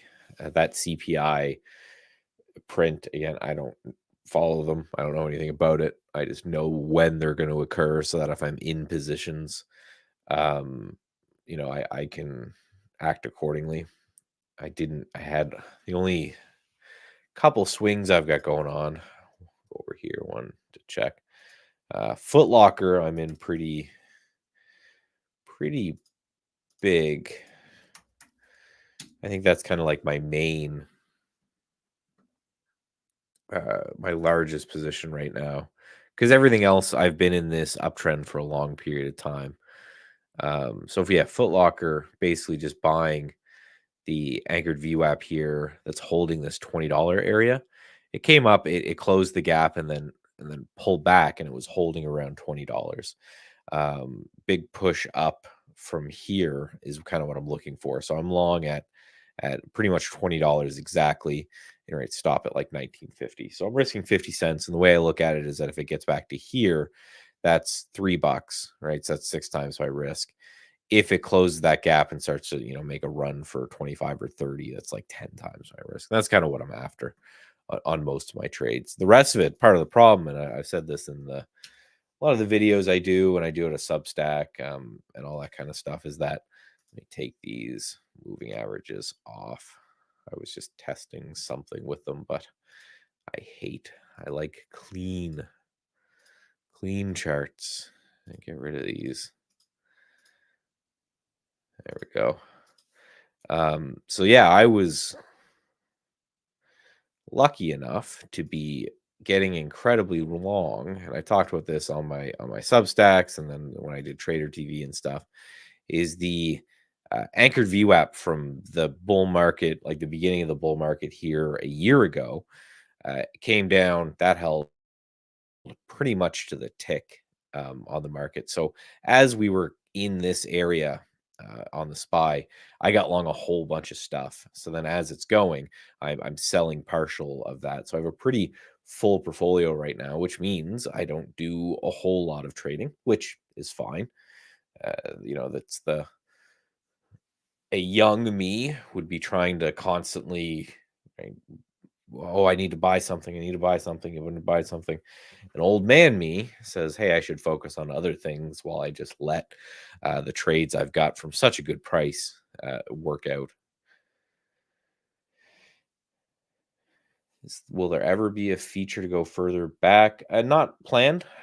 I don't know why you'd want to go back more than 3 months on a scan to see what happened 6 months ago. What we're generally focused on is providing real-time data, right? Getting you the stuff as quick as we can, as opposed to that kind of more dated, older data. So I'd never say never, but it's certainly not on the roadmap right now. Hello, do you know how I can sort my alert by symbol? You can sort anything by symbol just by double clicking on the header. So each of these headers you can sort by. Now, an alert window is going to try to always refresh by the time that it's deployed. And the reason for that is because an alert window, the goal of it is to show you what the most recent thing is all the time, right? That's again what we're all about, is alerting you stuff in real time. So if you're looking for a specific symbol, one thing you can do that I highly recommend is just right click and go into configure. And then if you go into the symbol list tab right here, you can actually, from this drop down, you can pick a single symbol. So if you just wanted to see, for example, how many times Apple or something came through, you can just put in this single symbol and just go AAPL, right? And then that scan will only look at Apple, and then you could run the history or something on it like that. That would be the best way I would take a look at if you're trying to look for a single thing, right?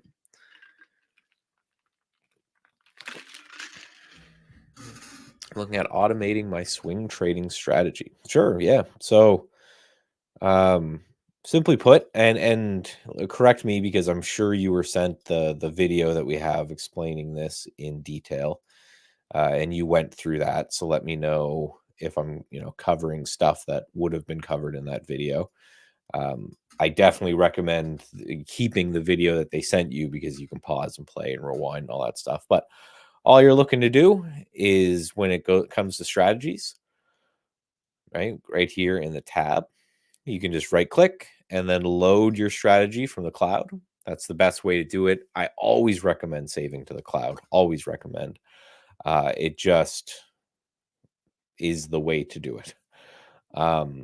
Because then if something happens to your computer or whatever, it's all here, right? So I'm just going to grab a random, it has to be an alert window, of course. So let me just grab a little alert window and I'll just kind of walk through the process. So we'll just grab an alert window. We'll grab a random one. This one's called Crossing VWAP. So now that I have loaded that strategy from the cloud, you can see right here, I'll just put add to existing, and then a new box popped up. So these are the strategies right here. Then I could just right click and edit it. And that's all there is to it. So now we just kind of go through these settings. So you make sure that this is the right strategy, that you've loaded from an alert window and that you've tested and all that kind of stuff. Because again, you have to have the alert window first before you can do that second. Make sure you're pointing it at the correct account. I've got a bunch here on the sim because that's just because we were doing testing, but you should probably only have one or two if you're on the sim, and then maybe if you're connected to Brokerage Plus through a broker, you should see your broker account here as well. Then everything other than this should be pretty straightforward, but I'll go through it. So entry time, right? When do you want the strategy, which again you've already built the alert window, so you'd have some idea of this anyway. When do you want that to fire? Like, when do you want it to get you into trades? Do you want it to I would leave all of these default. The only thing I would change here is how many orders do you want it to send, like, per day. And this is going to, again, it's your strategy. So it's going to depend on your strategy. So we default it to 10, but if you only expect to get a trade or two a day, then maybe you lower it to like 3 to 5 or something like that. If you're planning on getting, 20 positions a day, then maybe it has to be like 30 or something like that. But that'll just be based off the strategy you built into that alert window. This is kind of how it's going to determine how much to buy. So you can do dollars, right? So you want to put $10,000 per position, or again, any amount. These are just defaults. How many shares, if you want to buy 100 shares per position. And then based off of stop loss is just how much you're going to risk. So if we do like that, now it's going to risk $100 on every given trade. It's going to do that by estimating what your fill price is going to be and then subtracting your stop loss price, and then try to figure out how many shares to buy. Limit orders or market orders are the easiest, especially getting started. And you said you're swing trading, so I don't think you need to get, if you have to get really, really fancy with this orders when it comes to swing trading, I think you're probably just doing it wrong. So I would just do a limit or market. If you do limit, the offset is basically, just think of this as the more negative this number is, the more aggressive your order is. So -2 means it's going to try to bid up 2 cents more. So if the stock's trading at $10 and it's a long strategy, it's going to try to get you filled at 10.02. You may need to adjust this based off your liquidity parameters, right? So, if I make it 10 cents, it's going to bid up 10 cents above the current price. Basically, if the stock's trading at $10, it's going to say, send you an order that says, get me $10.10 or better. The reason you'd use a limit is if you were worried about slippage on entry.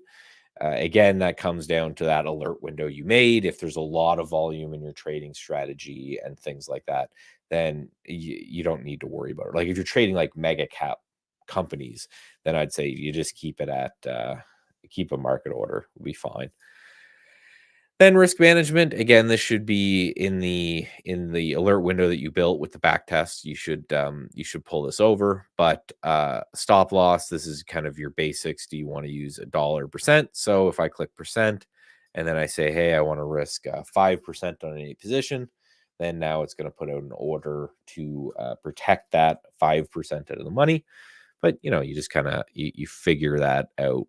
Again, that's based off the trading strategy.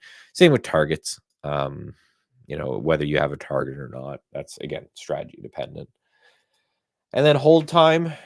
If it's a pure swing strategy and you just want to manage when you get out yourself, just click none.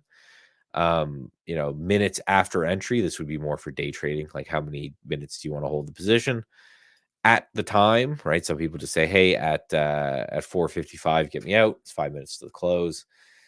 This is again more for day trading right here, which is hey, I get me out by the end of the day. This is great for people who have day trading strategies that they kind of want to set up, and then they do something else while these strategies run, knowing that 5 minutes till the close it will exit the position.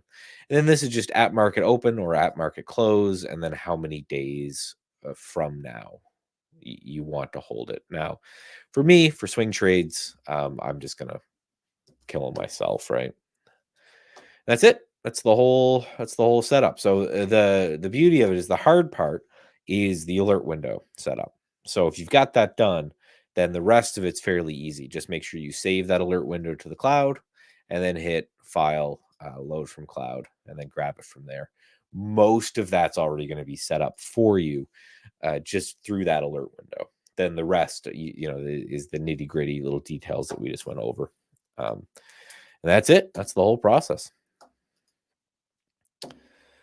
Hey, Michael, now that you are looking into these strategies, can you show how to use a stop limit and how to use the stop formulas? 1 second.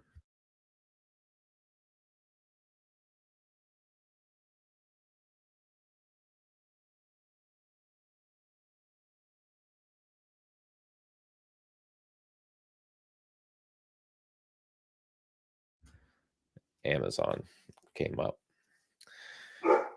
So stop limit is essentially just a stop is an order that gets triggered if a price gets hit, and then it sends out a limit order, right? So in my $10 example,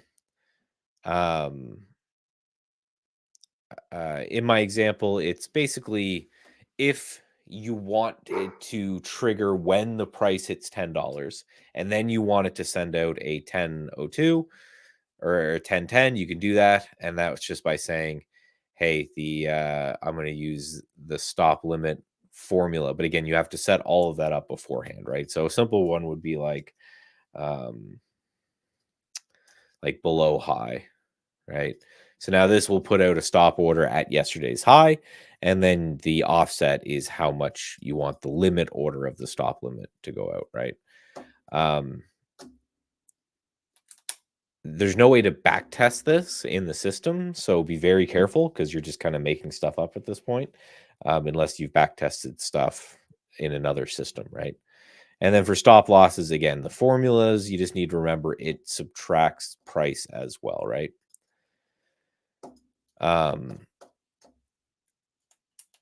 I overnight swing trading. Great. What we can't tell you here is how to trade. Obviously, I can tell you how to set up your trade in the system, but right, for obvious reasons, I'm not going to tell you how to trade.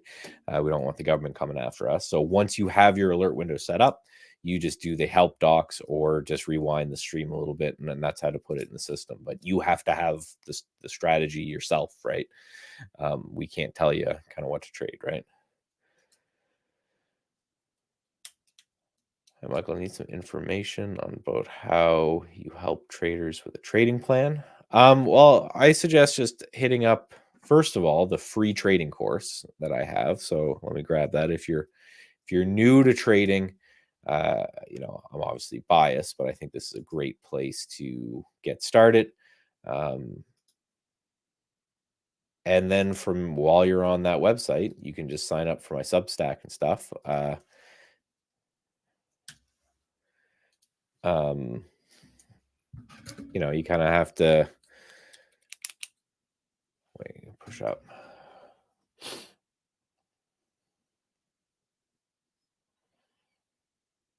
So other than that, I just kind of post my thoughts on the market, but in that free trading course at the end, it teaches you how to build your own trading plan, right?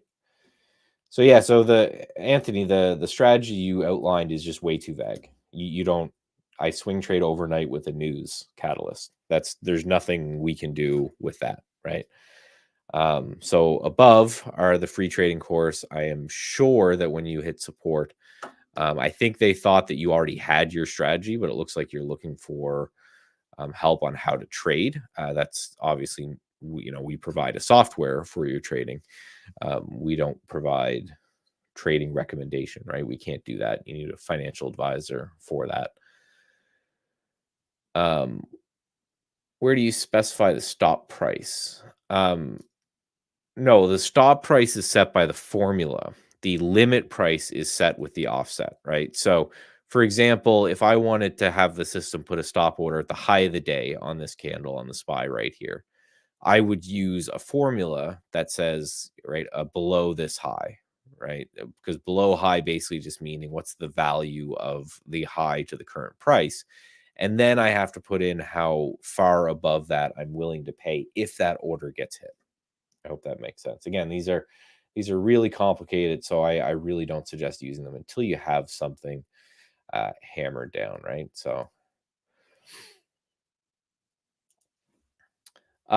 you'll have to reach into on the website for support on the emails and the SMS. I just don't have access to that here.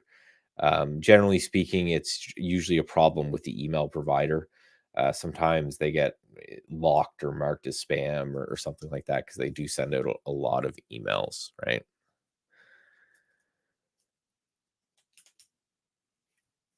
I've heard you say on Trader TV that you spend the weekends looking at tons of charts. Absolutely, I do. I can share a bit about your routine. So my routine when it comes to charts on the weekend is so each day, right, you get a new daily candle. And it's important to remember what candlesticks and candlestick analysis is. It's essentially just each candle is telling me what happened inside that day, right? So I don't need to look at an intraday chart right now on the SPY to know that we opened, we rallied really, really strong, and then we pulled back a little bit as well. Um, that we're currently like halfway in the middle of today's range. I don't need a daily or to go into the daily chart or into the intraday chart because that shows me the daily chart. So then at the end of the week, I'm going through weekly charts because this would show me, assuming it's only Tuesday, but assuming this was the close of the week, I know that we basically gapped down a little bit from Friday's close. Then we just rallied all week. Again, knowing that this is right, only Tuesday. There's a lot of days going. So first, what I look at is the large major indices. So I created this list right here. Unfortunately, I can't share this directly with you. It's actually something we are looking at doing. But what I suggest is creating your own ETF symbol list. Sorry, I'm just looking up a video at the same time for that other gentleman. So yeah, the first thing you got to know is uh, what to set up, right? Or what ETFs you're interested in. The For me, it always starts with like the big sectors, right? It starts with um, the giant guys, right? Here's a playlist that I made of these videos.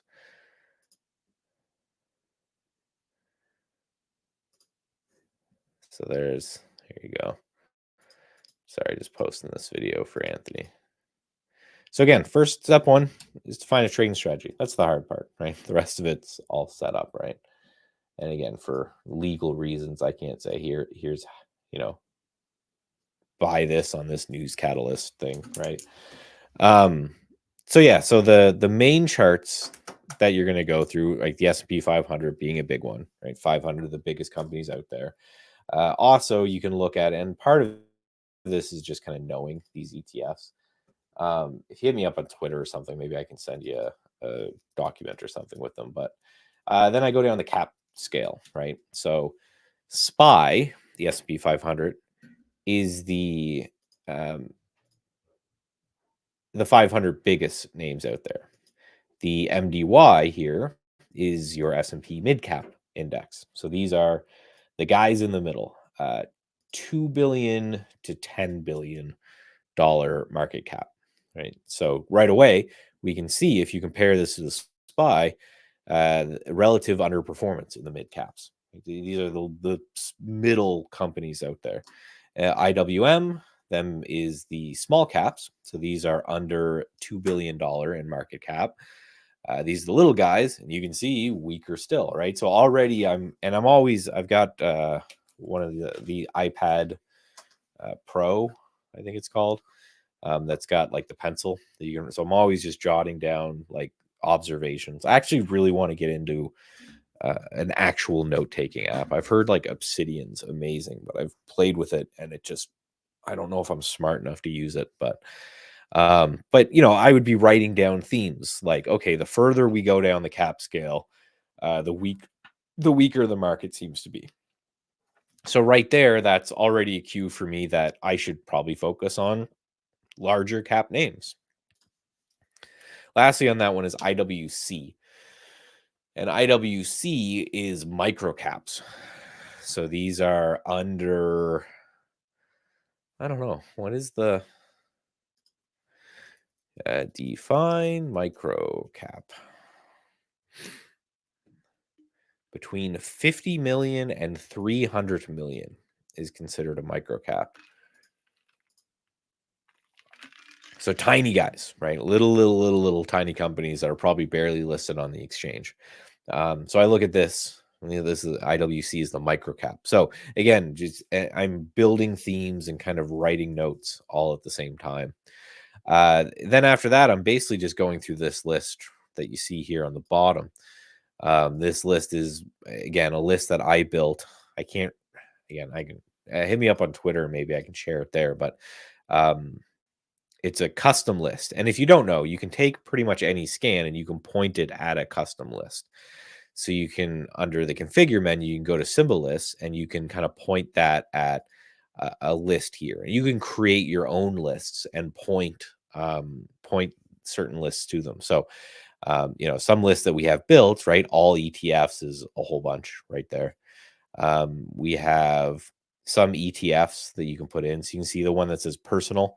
This is my personal list, but here's all the spider ETFs. You can take a look at all of these, and you can add these so that this scan is only looking at this list. And then I just sorted different, double clicking on the header bar to sort. So I want to know like what ETFs, for example, are highest up in their position in say 10-day range. This is what's doing the best in 2 weeks. And then I generally start going down here and I'm starting to write themes of what I see, right? So discretionary is in the highest of this entire list of its 10-day range. So, right, fairly interesting. First Trust Internet Index is also doing very well. And then I just go through this one. I'm looking at each individual sector, and really what I'm looking for is anything kind of in the middle. I'm not super interested in, but my idea is what's doing the best and what's doing the worst, right? UNG, absolutely just getting murdered on this one. I've been waiting for this to break out of this base around $8 forever, and just not doing that.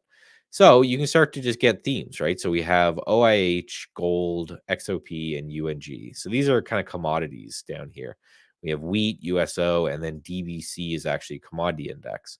So I can look here and I can say, well, these are all commodity names, and these are underperforming, and that these are all, call them more risk on names, and they're doing the best. So again, from there, I'm making themes and then I'm doing all that stuff. And then when I have my sectors highlighted of what I'm interested in doing, then it's finding names within those sectors. So yeah, right. If I really liked gold, for example, it's like, okay, now let me hunt around and see what I can find for different gold names to see if there's something that I can trade there.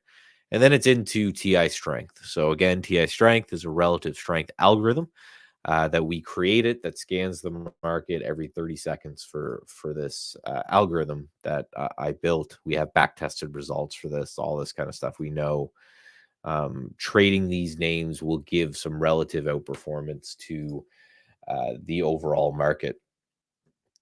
So I'm writing, as I'm going through these, I'm writing down themes as well, because if I go to TI strength and I see, just to again use the gold as an example, and I see that everything on the top 10, or at least many of them, were gold names, well, that makes me think that, okay, even though gold as a sector might not be moving, um, the idea is that I'm looking to do what's called a bottom up analysis this way, right? If everything in here is retail names, even if retail didn't come up when I did my ETF scanning, maybe I'll go take another look at retail, because if the individual constituencies of an ETF are starting to be really strong and set up, well, then maybe it's time to go back and look at that ETF, right? I know there are some people who just use, and I don't think it's terribly wrong, use something like TI strength and say, hey, I'm just going to look at what TI strength puts out, and then I'm going to use that as, again, what they call bottom up analysis. What I described before is what they would call top down analysis, in which you have, an idea. You go from the top, which generally people consider like the S&P 500 or the Dow or something like that, and then you're going into the subsectors, and then you're going into the individual names. Bottom up analysis, again, is just the complete opposite, where you have some sort of scan that's showing you what the strongest names are out there, and then you're looking for themes in that name. So all in all, probably a couple hundred charts easily on the weekend. I'd say 500 is a pretty fair estimate. So please show me how to open up thumbnail charts. So there's no option for thumbnail charts. You just open up new charts. And if you open up a new chart, it certainly will not overwrite another chart. All right. So I open up a new chart. Now, what I would note, what I would pay attention to, I've got a weird chart here, ignore that, is make sure they're not coming into tabs. They're not tabs on a docked window like this. If you see these tabs, it means every time you're opening up a new chart, right, that you're getting another chart behind the current chart. So make sure that's not happening. But opening up another chart will not replace a current chart. So if you've hit open new chart a bunch of times, your other charts are somewhere. You just got to find them. That was very helpful. Thank you. Yeah, no problem. And again, this is just, I believe that a process is important. You don't necessarily have to do my process, but all good traders that I know have some process, whether that's a series of websites they go to like look at the news, or whether it's a scan within trade ideas that they look at. For day traders, it's usually like gappers or something like that. Regardless of how it is, I think developing a process that makes sense is important. Again, I like my weekend process. I usually just come into the office with a cup of coffee, sit down, 500-600 charts, a whole bunch of notes, and then we kind of go from there. So to open up a new chart, just the title bar, and it's new, and then chart window. I'll open up a new chart. So then the tabs up here just could be in whatever docked window you're looking at. So if you see a lot of tabs in your docked window, then you can go right ahead. But yeah, there's every time you open a new chart, there's nothing that's removing the old chart. So just be careful, because if you open up too many, your computer might start to not like you. I made 2 strategies, one for buying, one for selling. I'm interested in using one on the long-term charts, like weekly charts. Do you have any suggestion? Again, you have to build these strategies for yourself. But what I will say is that things trend way better on longer term charts than they do on shorter term charts. So if you have a day trading strategy, the first thing I would do is I would test that very same strategy on the weekly charts.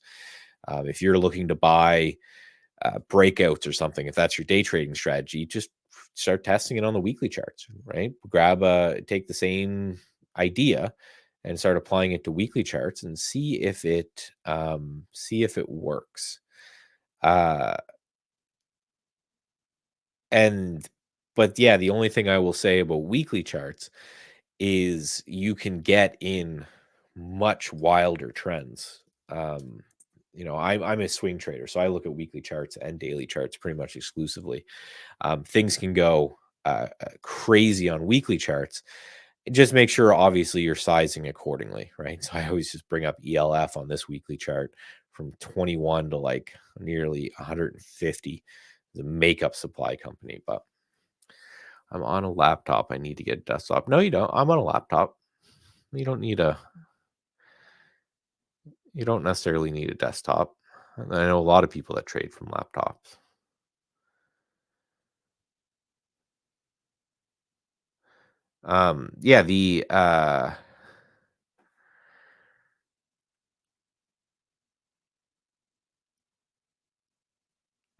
Yeah, so just know that the important thing about trading is that it's fractal, right? And what I mean, and they who kind of talk about it, for fractal is essentially just that what happens on daily charts generally happens on weekly charts, generally happens on monthly charts.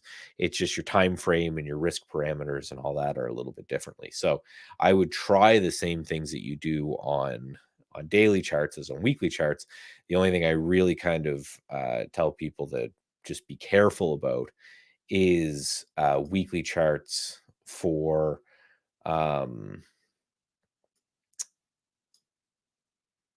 doing weekly charts for revision to the mean, like buying pullbacks.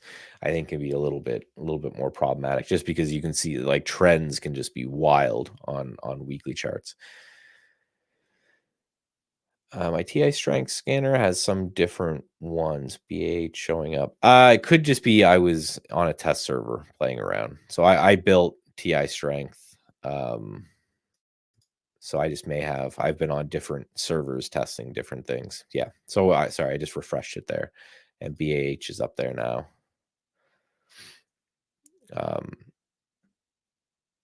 Yeah, I hang out on like test servers and things like that.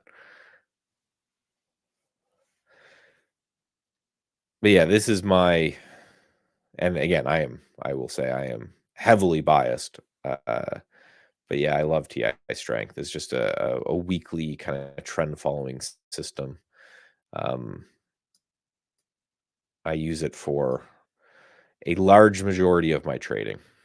That and the anchored VWAP pullbacks are something that I would say are most of my go-to strategies. These anchored VWAP pullbacks are, let's just do the regular, can be, for pullback traders, can be phenomenal. Right, so this is the Foot Locker right here that I was talking about earlier that I bought some of yesterday around $20. It's shocking how you can see right here it held, and it got that pretty good pop. I did take some of that trade there, and then it came right back, and so I'm in right here with a stop just below that. It's just an interesting system when it comes to pullback trading. Mara is something I've been watching here. It's been on this anchored view app pullback trader for a while, struggling at 10, but I'm watching Mara through 10 because of this 31% short float. Wild short float. Now, Bitcoin mining is a rough industry. So uh, it kind of makes sense to me that, if they're, they would be struggling. That makes sense to me. Um,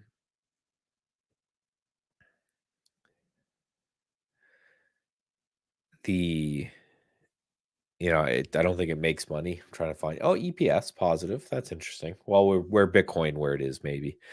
But yeah, Bitcoin mining as a whole is problematic because it's like very capital intensive, very, very capital intensive. You're buying GPUs and doing all that kind of stuff. Um, the However, if Bitcoin's going to rocket, the kind of push from this with that short float could get interesting. I think I took this trade. I remember I was live on this stream when it did this breakout right here, and that was amazing. So that's kind of why I'm back looking at the same name, because if it can get back through this level, if it could do that again, that would be great. I think that was my biggest dollar winner so far this year, just because there was no reason to ever get out of that. I think I got out somewhere in this area for like a 70% gain or something in a couple weeks. But Bitcoin needs to move, and then that's got to get above that 10 and start to make those shorts a little bit nervous. Am I DCAing into Bitcoin? No, I don't dollar cost average into anything. I trade. An investment is also, to me, an investment is also a trade. It's just a longer term time horizon. Right? There's no need for me to hold anything underwater for any length of time, regardless of whether or not it's just an ETF or what. Right? If I'm putting some money away in the S&P 500, I'm still not going to hold it while it's in a downtrend. I'm just going to wait for again a longer term trend. I have two moving averages on my charts, purple and oranges. What are they indicators? Just if I have no way of knowing what they are, but just the way you find out is just right click and then go to indicators. And then under the indicator manager, there's a little edit tab right here. If you click on that, it will actually tell you what the indicators are, and you can actually change their colors and you can edit them and you can modify them all right there. I don't know what those particular ones. Probably just a channel or something you came across. So I would just check those out. It's also this indicator manager. You can also add indicators in through here as well, right? You can also hit just a little bit shorter. You can hit this guy right here. It's like a line over 3 bars, and you can change your indicators there as well. 10 and 130. So that's probably something that Steve built. I'm going to bet Steve Gomez is a big fan of the 10 period moving average. It's something that he uses a lot in his trading. 130 period moving average is a 5-day moving average.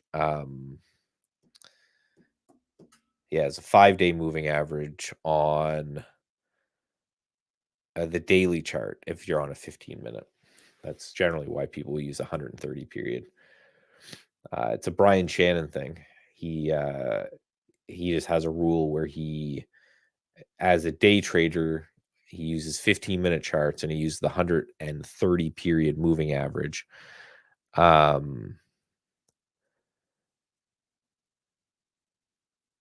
and he trades in the direction of that because again, 130 periods on a 15-minute chart equals a 5-period moving average on the daily chart.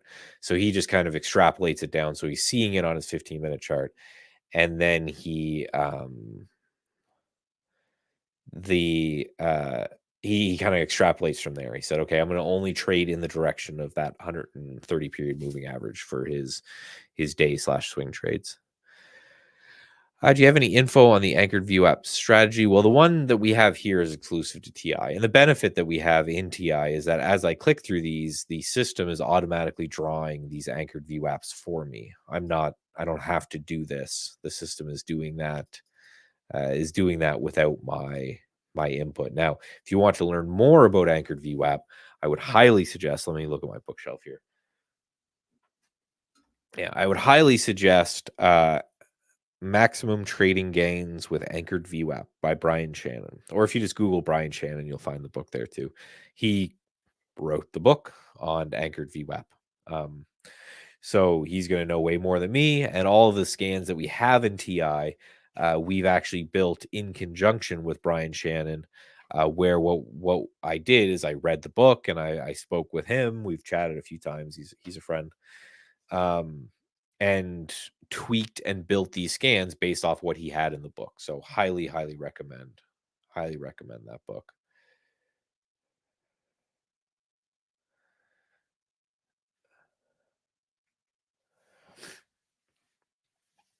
Do you find the AView app tool? Yeah, I could not live without an anchored view app scanner. I just find, again, I'm a swing trader and I'm a trend trader, and I like pullbacks. So I find the anchored view app is a great combination of all of those things where it's, if the stock's been above the anchored view app for a period of time, it's obviously in an uptrend, and then it's pulling back. That's a buyout. It's pulling back into an area. And often I've noted that these anchored view apps can act as supports. This is an ultra short, crude ETF. So maybe it's the other way. Uh, this would be a way to short crude oil. But yeah, I just noticed that these are great places to act as potential support or resistance points. So then you just watch the price action around there. And if it confirms, then you kind of take the trade from there. So this question, the smart risk levels. Yeah, so you can turn those on or off also by right clicking and going into properties. But yeah, these smart risk levels are based off the price in which where the stock was when you brought up the chart. And it just uses some math and says this is how much that stock normally uses. So this is kind of what we think you could get away with for a stop and a target. Reason we built those is we found that a lot of people thought they could like risk a cent on a trade. And right, based off volatility, you would just kind of get stopped out a lot.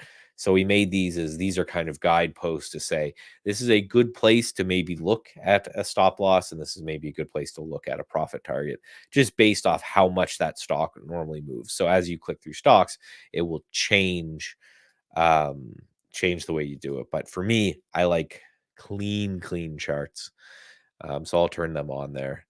Right. It's basically just saying that, hey, if I were as interested in SEO here, maybe right there would be a good place for stop. And that kind of lines up. Okay. Right. That's the low of the day. So for me, that makes sense. And then, hey, you could probably get in this area from there, which is generally 2 times the stop loss area, which right, you're always trying to get, if you can, 2 times the stop loss is the suggestion for sure. You always want to make more that you're right than you lose when you're wrong. Where does the anchor start from? It just starts from depending on what scan you use, right? So if I go in and I go anchored view app from large gap, right? So then this particular one will look at a large gap. And let's just go, I don't know, WRB. Right, so it's saying here's the large gap, and it's drawing the anchored view app from this gap right here. So this is the large This is the gap, and it's near that anchored VWAP. So this is VTEX, which this is one I think I was talking about earlier this stream. Right here is the gap, and here's the anchored VWAP from that gap, and you can see it's right in that area. So again, it changes based off whatever scan it is that you're looking at.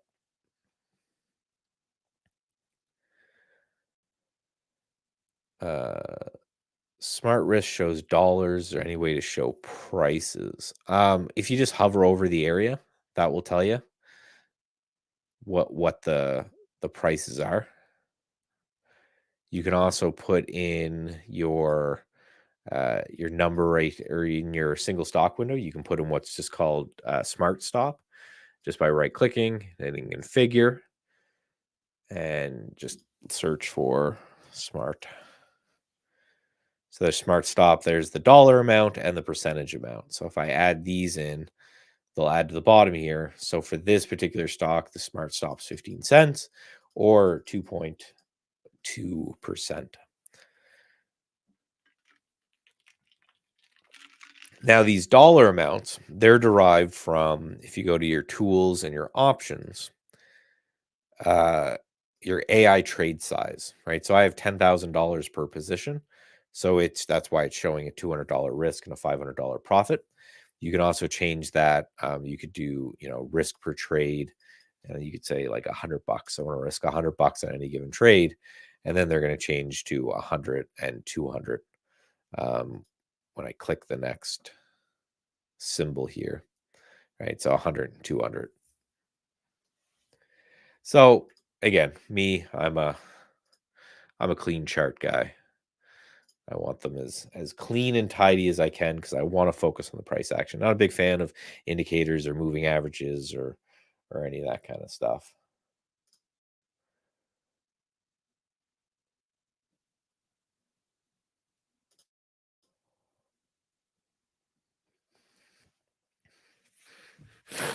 Do you suggest being selective with stock fundamentals? I don't.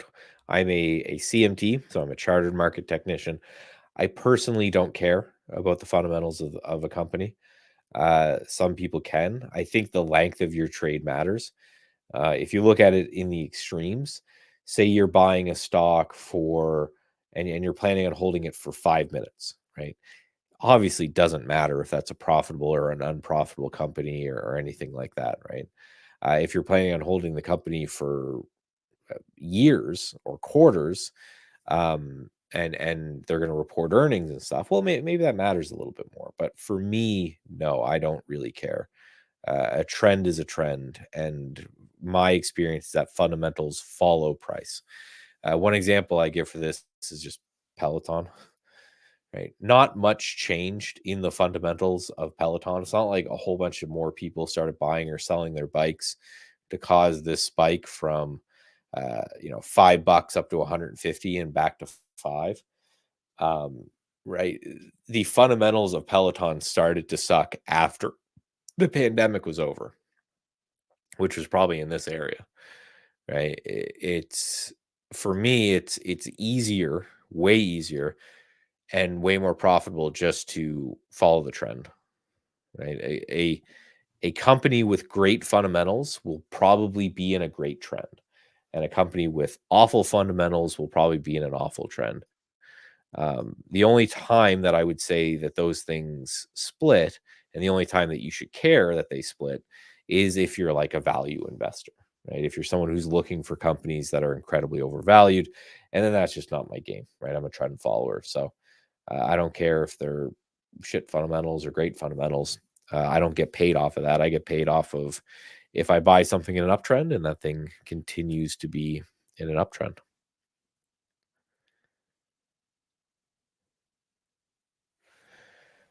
What a choppy day.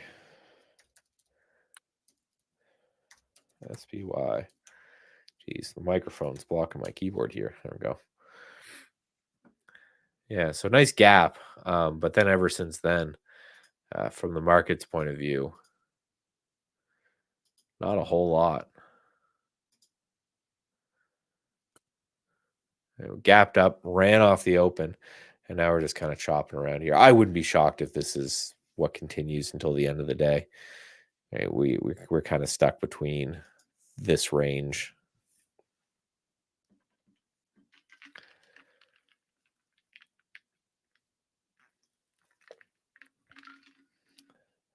That was, I guess, a big earnings report, and that earnings report has to be digested. Well, Michael, guess what? Well, Barry, My what? mic doesn't pick up whistling. It doesn't pick Oh, up when I do a cricket. It doesn't pick it. I got to be talking. Pretty cool. It's that noise well, that's canceling. probably a good thing. Yeah, well, it's a great thing. Not that I whistle that much while I work, but anyhow, It still picks up I caught the swearing though, last so you 5 got to be minutes. careful there. Pardon me?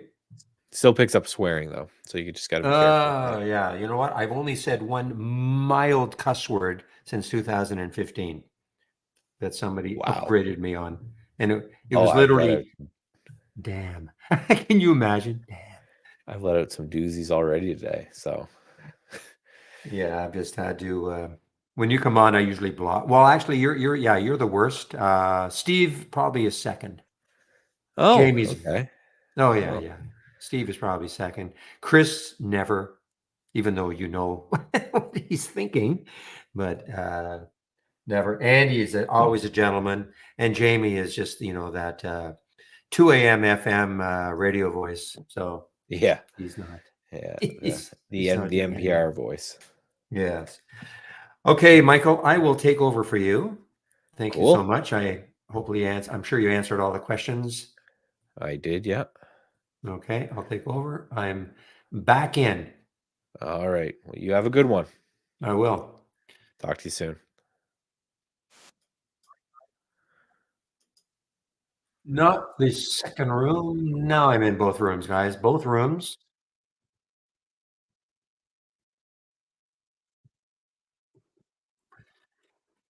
So, yeah, I'm kind of looking at the VIPs, guys, the VIPS. This is showed up on my option scanner, 1452. So it's not that far away. It may be just too far away though.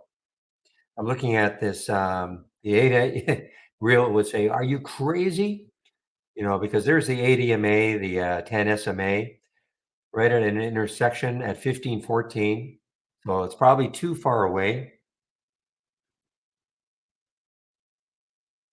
And I'm talking about the VIPS.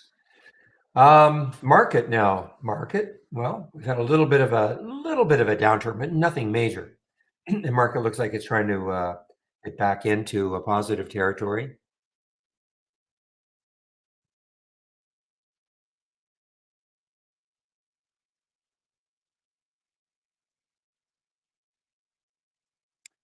Now, yeah, that AIRE. Now, somebody said it might be a good swing or something like that.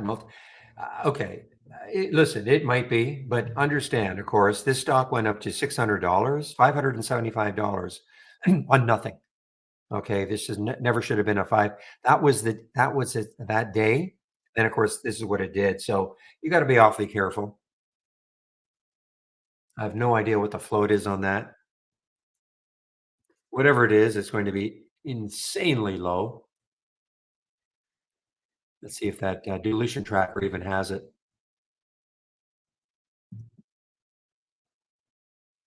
Actually, it's higher than I thought. So about a 4 million share float. I mean, it's still crazy low, but it's a 4 million share float for AIRE.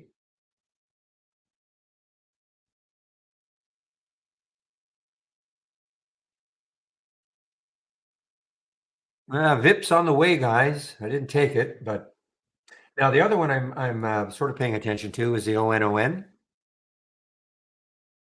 This showed up again on my excuse me in the option scanner at 1245. Price was 25.99, so it's still hanging around that area. Obviously, it's still down for the day. It's an earnings play, still down for the day, but it's been in essence, recovery mode most of the day. So if it gets back over 26, I may sticking a little around 26.08, maybe later on in the day, especially if the market continues to move higher. That might be a good opportunity.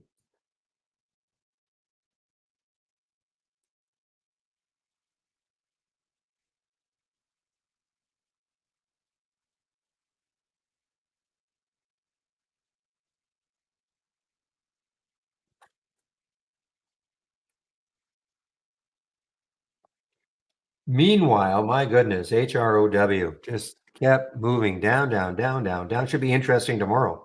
I mean, and yes, it had a little bounce, but okay, I had a price alert for Duolingo right here. So yeah, it had a bit of a sell-off, not a bit of one. It had a nice sell-off down to 212. Remember, this is an earnings play here. It's been up. It's still positive for the day, but it did have a sell-off, but it's come right back up now.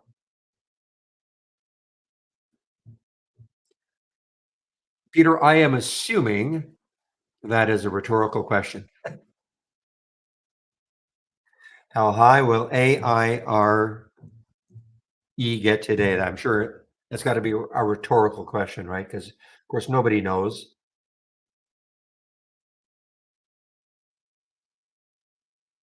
It's taking out the pre-market highs like nothing. To back out the weekly or the daily chart to just check to see where the next high is. Looks like 1575. Is that correct? Yeah, it looks like 1575 on the daily chart anyway is the next high. I think it's getting there.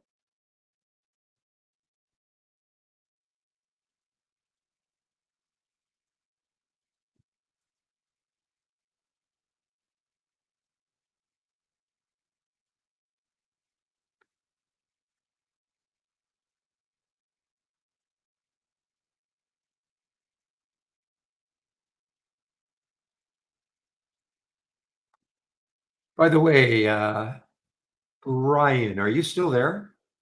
You asked a question about charts and stuff. I want to make sure you understood what Michael was talking about. Look at this AIRE. If you're still there, I think I can also help you, perhaps.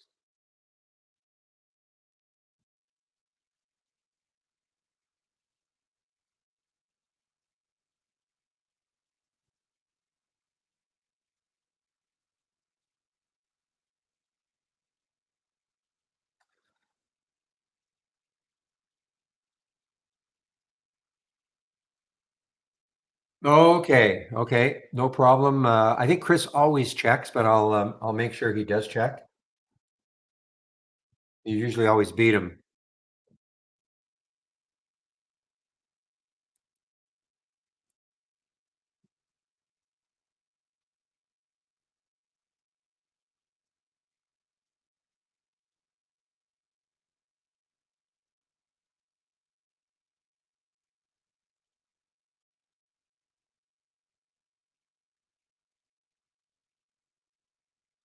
A moment.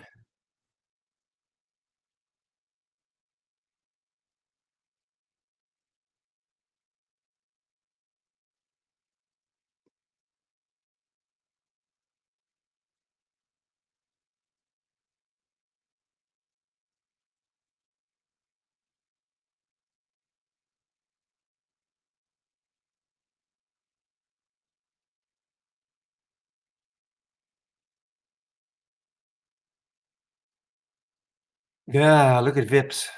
Another new low now. But maybe Ryan, you're not in the room anymore. Ryan R in the YouTube room. That's okay. I might do my video right now.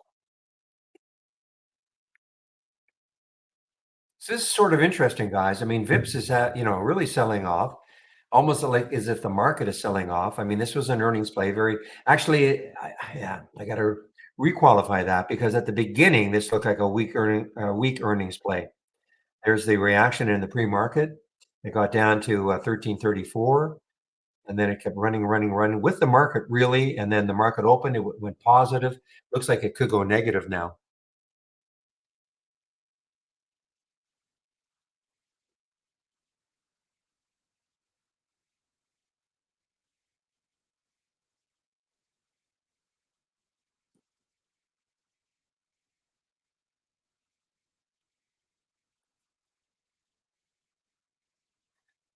Talk about a topsy-turvy 2 days for Leeway. So Leeway, LWAY, had earnings yesterday.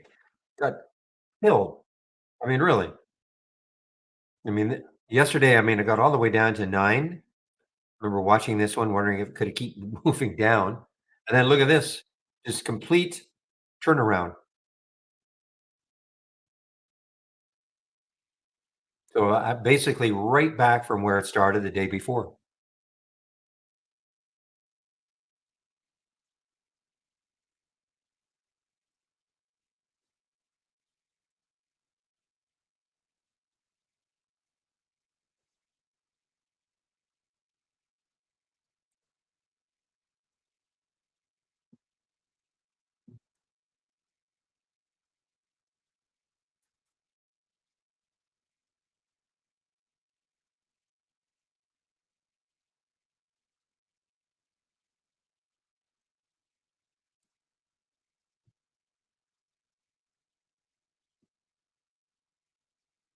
Okay, guys, I will do a video right now. What time is it? It is 1:12. Same. So it should be back no later than 1:22.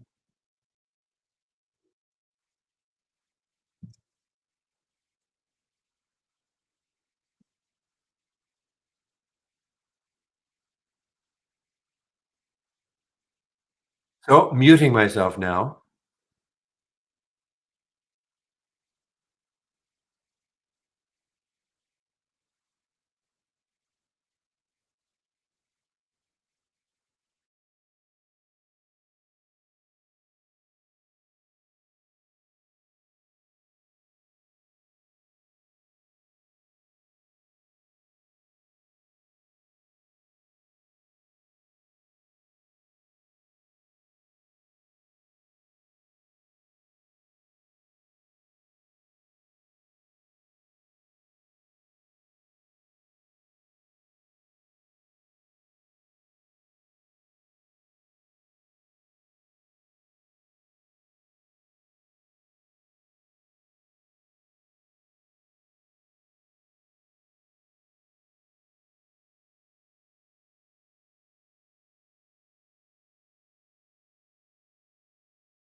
All right, guys, I'm back.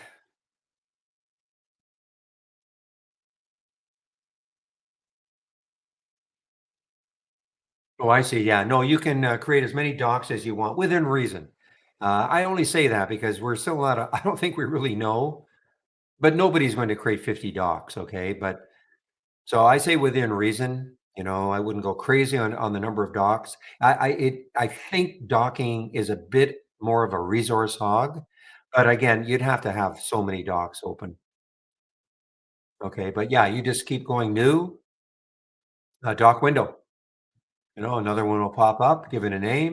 You want to do another one, just again, go back to the toolbar, click on new doc window, give it another name. I personally have two docs right now, actually three docs.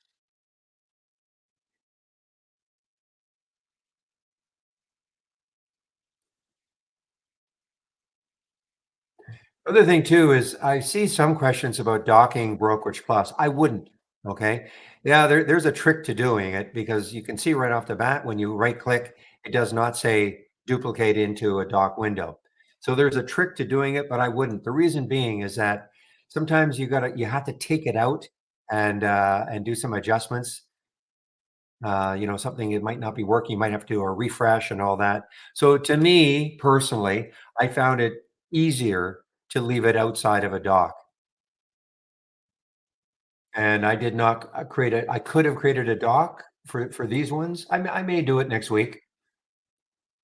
Okay, I could put all these ones in a dock. It cleans things up a little bit, but I don't mind having floating windows.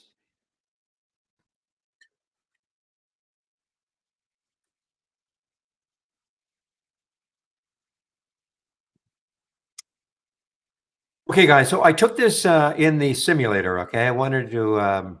Somebody asked me earlier, well, how do you short?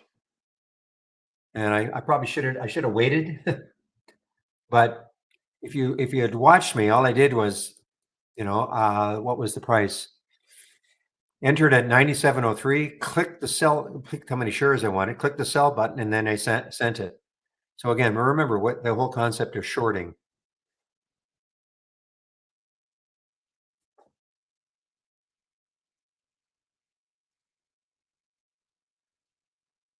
The whole concept of shorting is that, wherever you get in, you want the price to go down. So 97.03 is my entry, 96.30. So I want the price to keep going down, down, down, down, down. And just going to the reverse of when you go long something, of course, you want it to go higher. So you buy something, and then when it goes higher and hopefully you made a profit, you sell it. It's just the reverse. I know it sounds crazy, but you sell it, and then when it goes down to a certain price that you like, you buy it. Yeah, BCD. Yeah, I just don't think BCDA is going to do it today. Benji. I mean, look, it may. I am holding out for a break up here, but it should have tried to hold this area a lot better, in my opinion. If it breaks down through here, I think that could be it. I was thinking again that maybe later on in the day, if it could have stayed around the 130 to 135 mark up in this area. So I see all that consolidation down here, which is around say 125. But if it had been up here and then all of a sudden, maybe 2 o'clock or so, you get some volume popping it through the high, that could have got it going. This doesn't look like it's going to happen.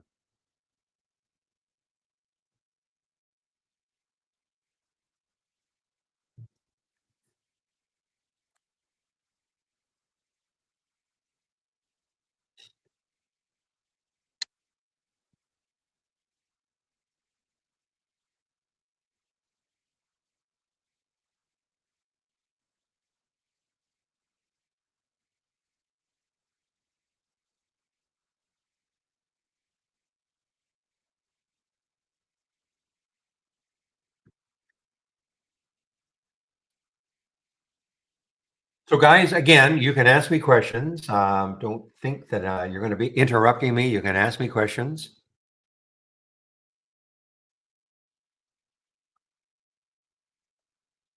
If you're in the YouTube room, Michael knows a lot more about Brokerage Plus than I do. I mean, I don't use Brokerage Plus. I mean, I use it to demonstrate simulated trading and all, but I don't use Brokerage Plus. I'm old school. I'll still trade from within my broker, and that is Interactive Brokers. See, for me personally, I don't see like a huge advantage to try to trade. Also, I can't do it because I cannot toggle, from a live account to a simulated account. I'm not going to do that.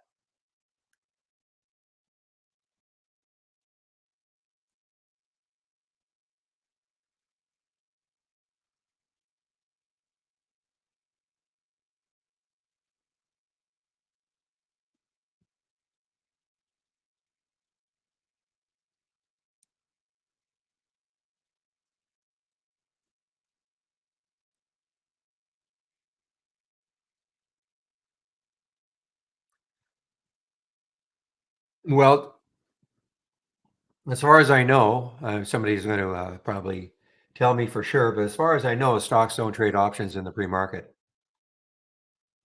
so you can't.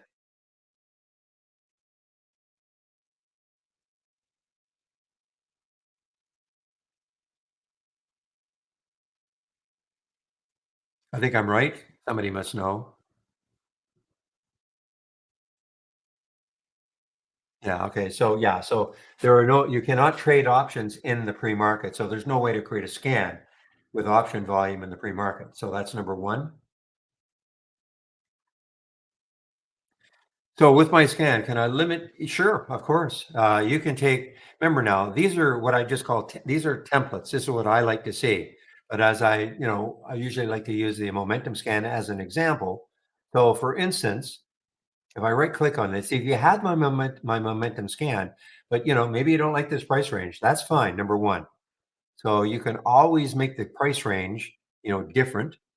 And when you say larger stocks, are you talking about large cap stocks or more expensive stocks? You're talking about large cap stocks because we do have a. If I type in cap, okay, so market cap. So if you wanted to only see stocks with a minimum of a 500 million market cap, excuse me.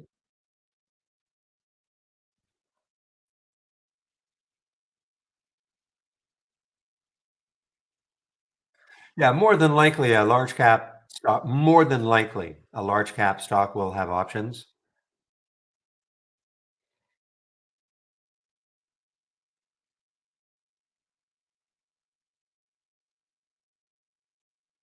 Now, the other thing you can do is you can literally use the option filter.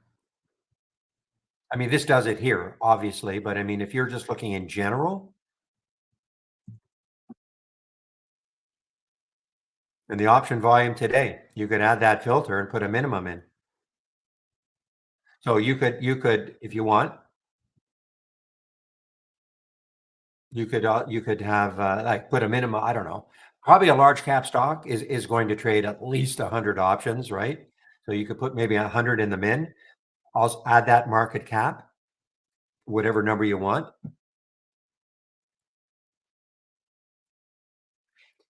Or you could put a higher option volume in. I mean, that's up to you, obviously, Ray. I mean, what would you consider to be a high enough option volume? How many contracts that you'll be interested in looking at it? And that's up to you, of course. Is it 1,000? Is it 2,000? Is it 30,000? Obviously, the greater that number, you'll be limiting the number of stocks you'll see, but that's fine.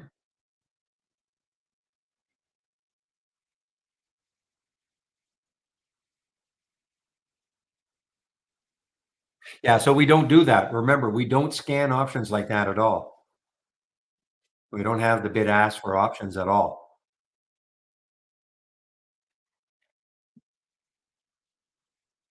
So the all you could do is when you get the alert, you obviously have a way in which you're trading options. So you click on the you'd click on the alert that you would get using this, and then you would check, just not unlike what I use for stocks. You must have a I don't know who your broker is, but your broker will have something that'll tell you the spread.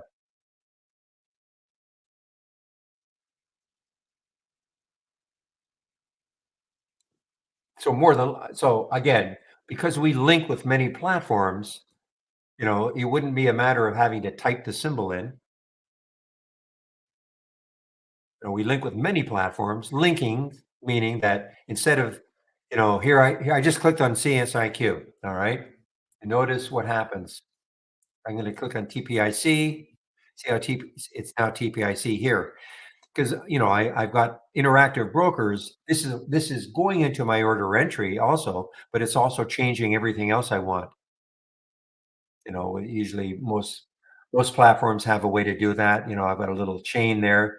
So as long as the chain colors are all the same, every time I click on an alert, anything that the chain colors are the same, will change for me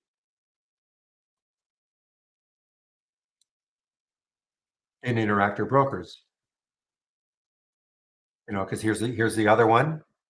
I like to see how many shares are available to short.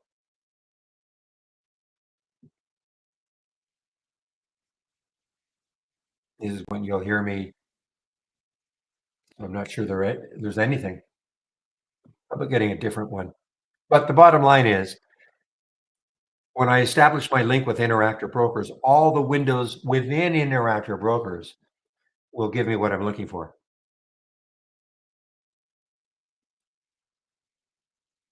And I do have, I mean, obviously, I can trade options in Interactive Brokers. I just don't have the option. I just don't have the option chain up. But if I did, and I clicked on an alert, I would see it immediately.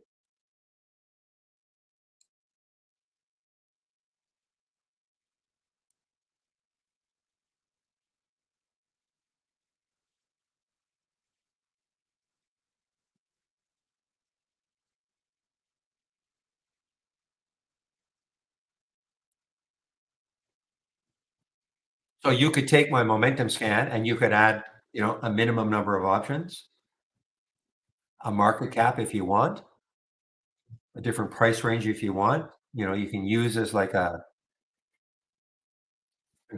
a sort of like a template.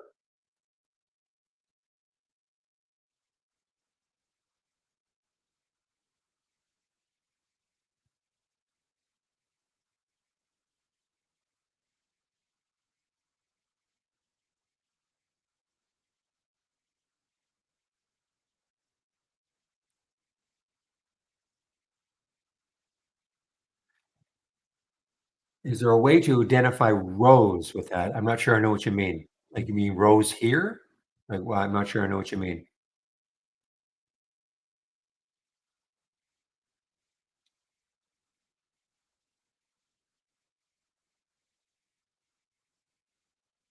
Well, you would just take my Momo and turn it into yours,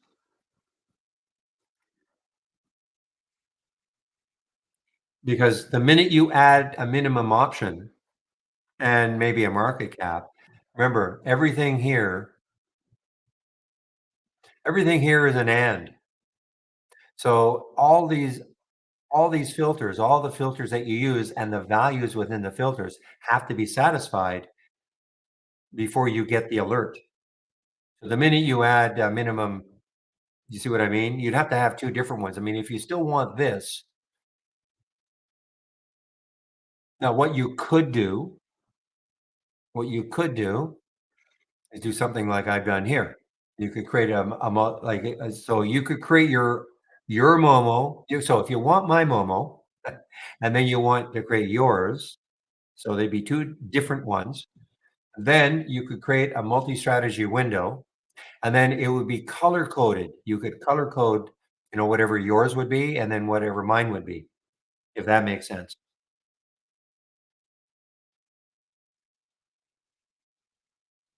I can show you how. If that makes sense, I can show you how you can do that. Okay. So let me duplicate this.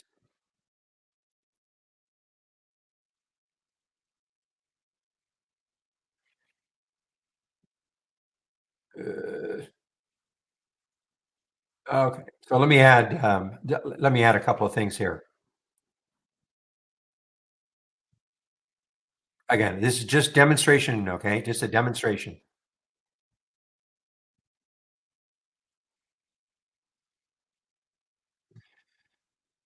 So let me add market cap. Let's go at 500 million market cap. And we'll add option volume today. I don't know if it has to be a cap. Just and let me put 5,000. Okay. So now,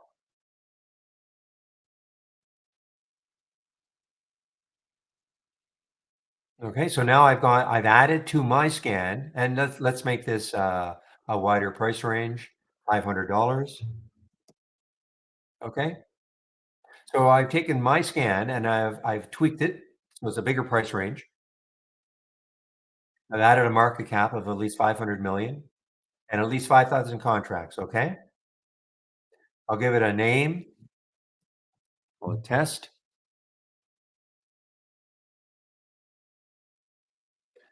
So now, so you can see ISPR showed up as an example.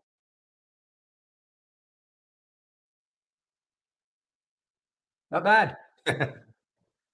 Okay. So now you want to take these two windows and you want to make a multi-strategy window with these two windows in there. So the first step, and this is in the guide, okay? Let me because you may forget, so you should have something that you can refer to. And this is for anybody else who's listening, of course. You know, if you want to make a multi-strategy window, I'm going to show you how.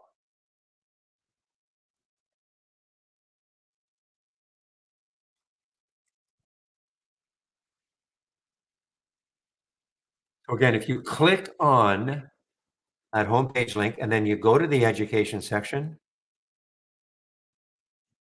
and then click on the guide,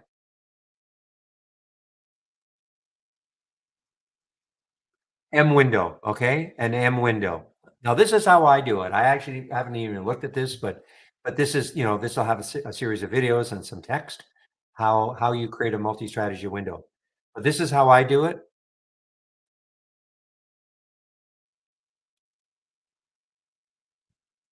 First thing I do is find my the other one.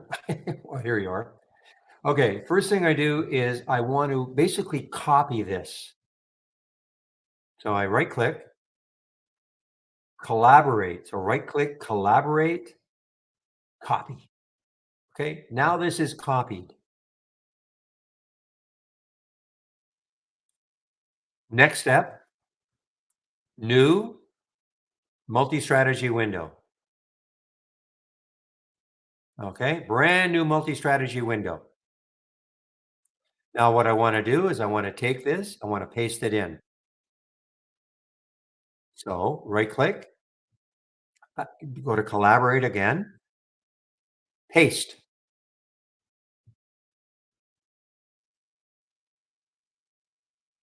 Where are you?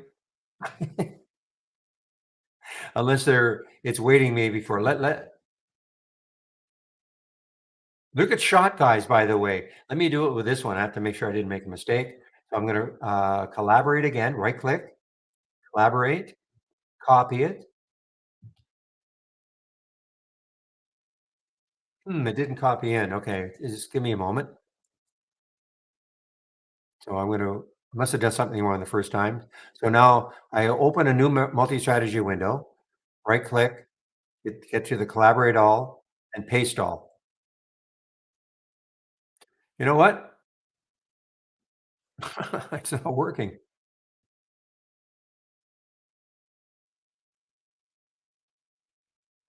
wonder if it's a bug in the,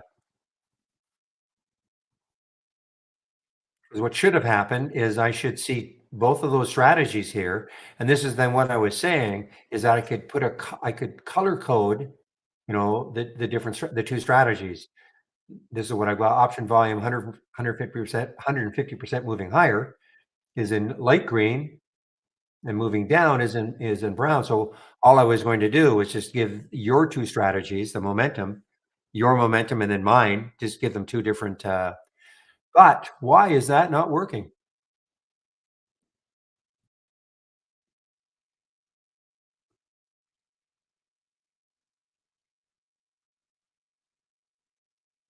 Right click, collaborate, copy. It should be copied. Right click, collaborate all, paste. Well, I don't know if it's a bug. I'm in a development version. I don't know if it's a bug or something.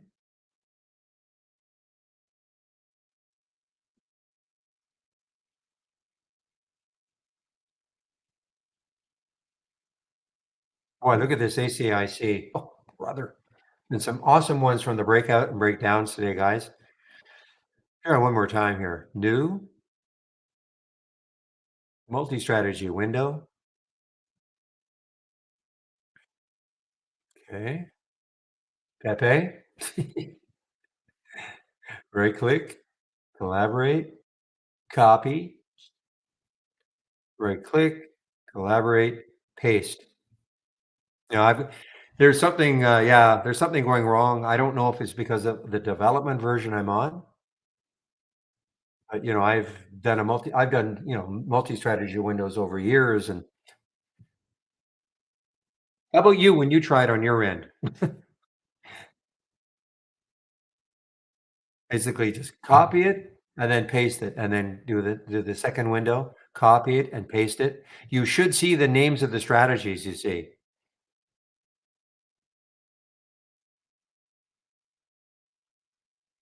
That's a bummer.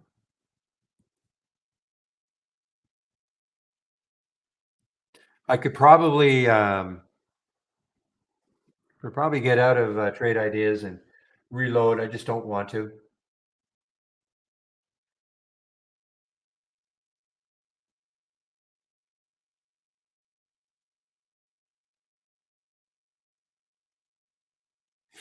I did. I thought I did.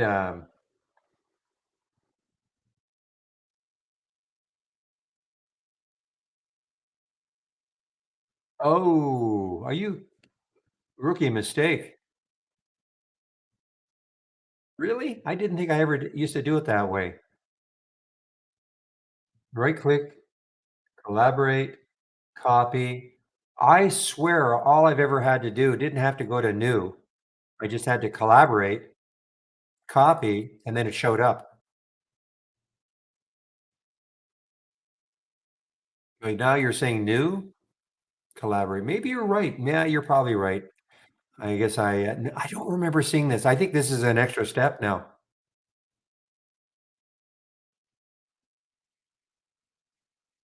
Of course, you're right.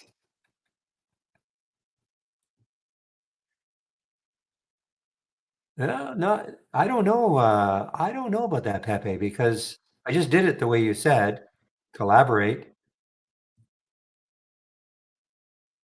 and paste, and it's not showing up.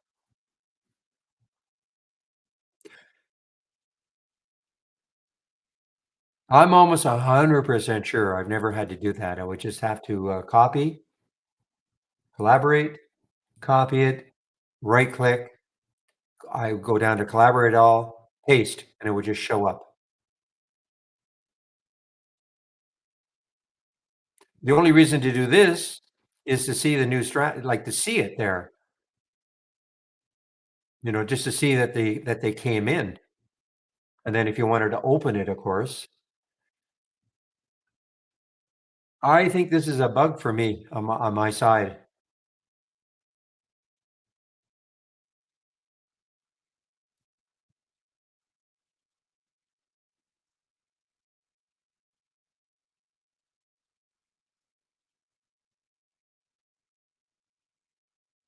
Ah, now it worked. I'm p yeah, that's not what I used to have to do. Oh, for sure, I did not have to do that. So maybe they've added an extra step.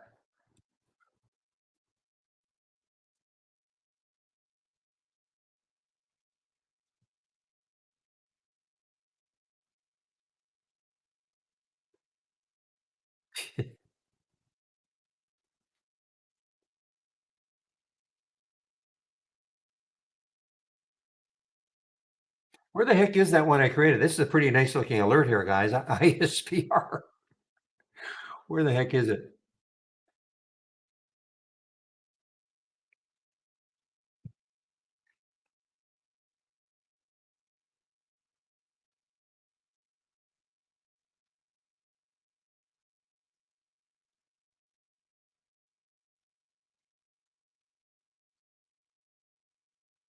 I probably X'd it out.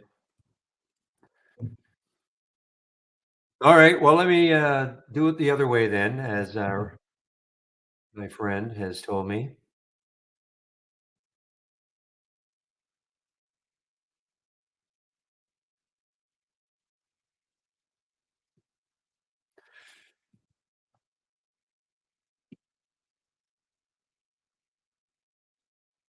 So 500,000,000. I think I said 5,000 contracts, and I think I changed it to, $500,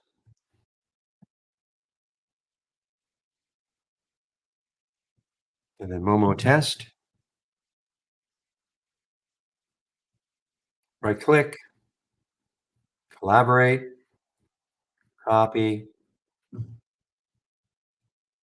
No, I know I didn't do this. I know. Collaborate, maybe. Paste.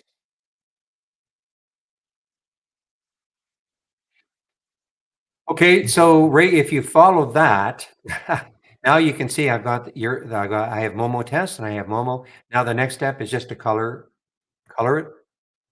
So you right click and get and hover over strategies, and then this will pop like you hover over the first one, then the colors goes keep hovering until the box stops at colors, and then you can pick a background and pick up if you want to keep the foreground black. So say okay, okay, and then color coordinate the other one. Strategies, hover over the Momo test, colors, orange. Okay, does that make sense? So now you've got them. So now you know from which you don't even have to have the strategy name. You'll know. I mean, you want it, you can have the strategy name, of course, but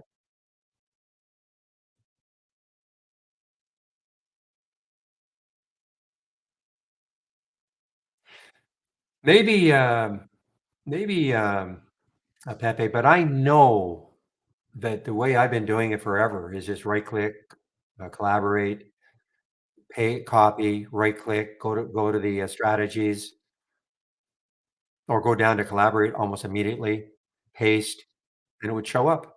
But anyway, I guess I'll have to just relearn it.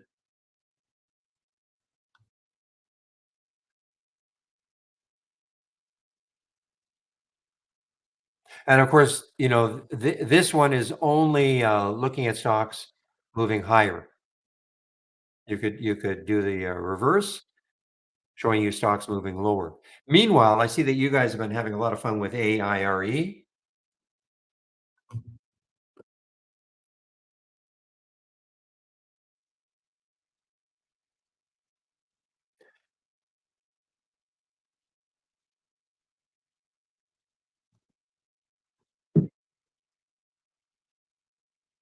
So I think I said the next high, I think it's 15 something, right?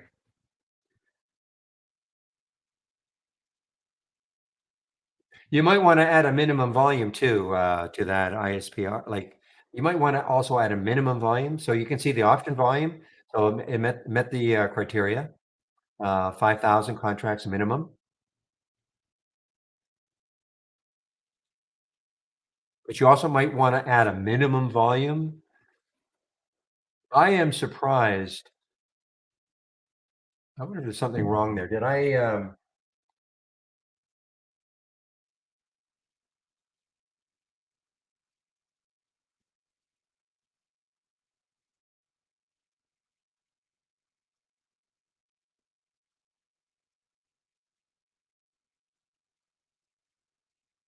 hmm, I don't believe that.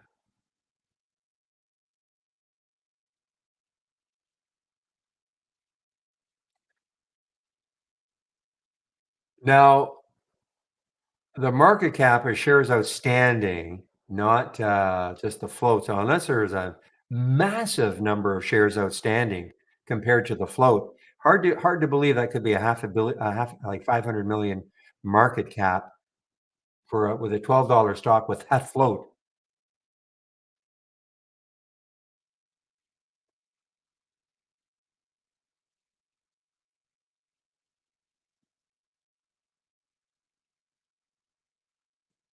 But anyway, you get the gist. If you have a problem, just let me know.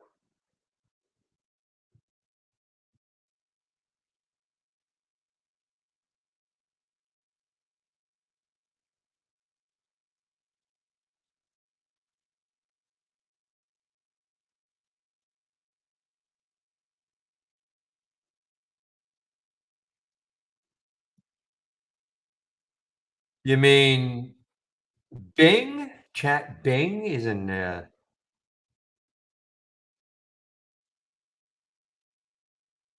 where'd you see this? Where did you see that, Jeffro?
Hmm.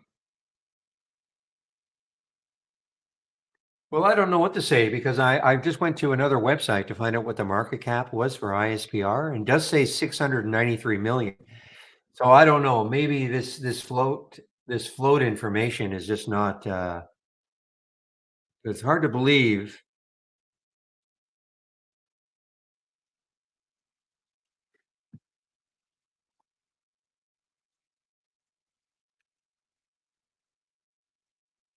Give me a moment.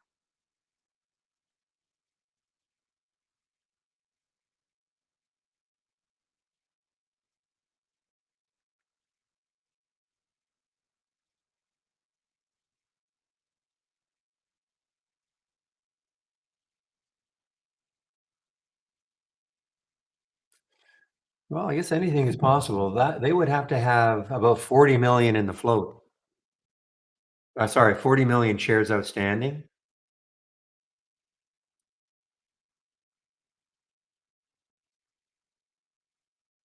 with a float of only this.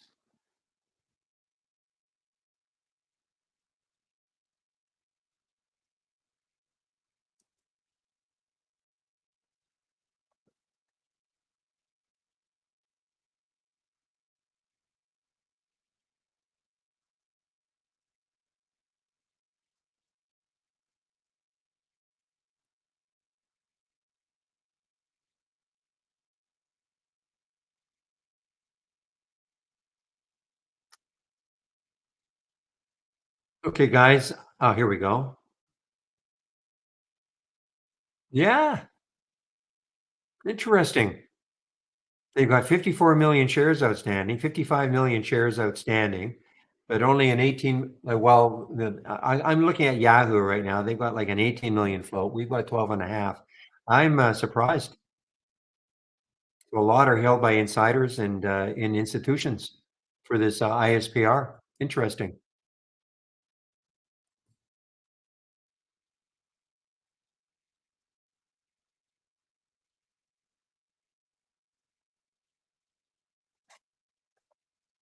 Hello, Delta. Well, I mean, we can try to help without your having to pay, because the one-on-one sessions you have to pay, and we don't. In fact, I don't even think we offer them anymore. But I think your best bet is to let us know what you're looking for. If I can't help you, somebody else hopefully could help you. We've got a lot of got about 6 people who can take a look at it.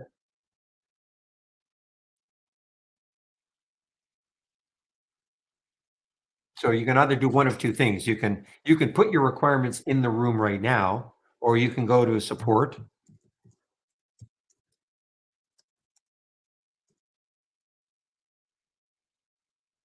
is.com and tell us what you're looking for. Now, sometimes you might be looking for something that we don't have. So we'll certainly let you know immediately if we don't have it. Is it possible to generate a sorted list of all stocks based on percentage change from the open? Sure. Have a top list.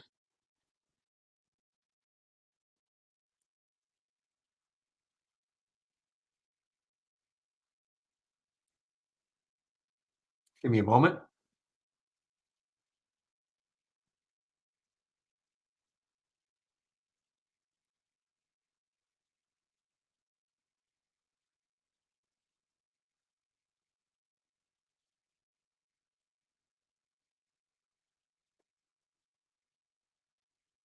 Give me one moment, okay?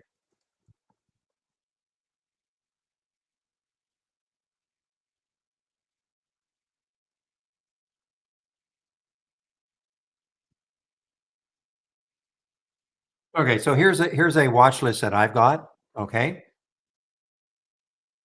So all you have to make sure is in your top list window, make sure you have the change from the open as a column. Okay, Tim? So just make sure you like all of these columns here are sortable. So you have to have the change from the open as a column. You know how to do that? Just if you don't know how to add it, just right click, configure. You can search for what you're looking for. Let me just type in open. Okay. Change from the open. So you highlight it and then you would say show column. I've already done it, so I don't, it's already there. So once you've got the column, then you just double left click it rapidly and that'll sort it.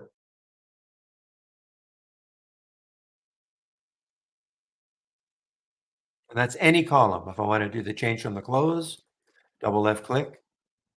I want to see the highest relative volume, double left click.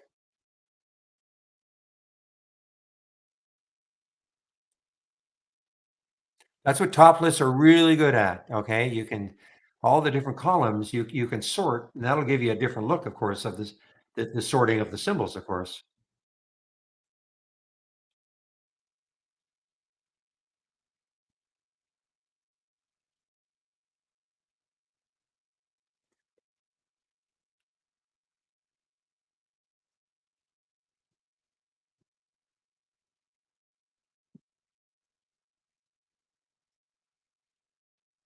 Okay, William. Yeah. So Chris says he'll be there by about 7:30 Eastern time. So there's no problem. If you can open the room tomorrow, Chris will be there. I think he always shows up, and you just beat him.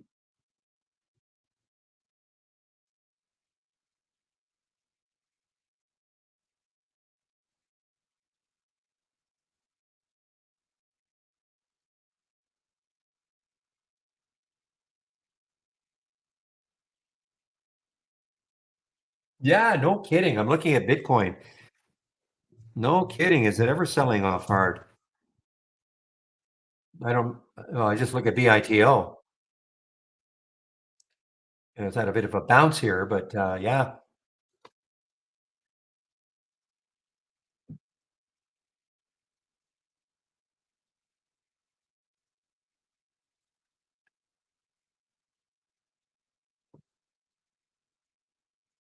Yeah.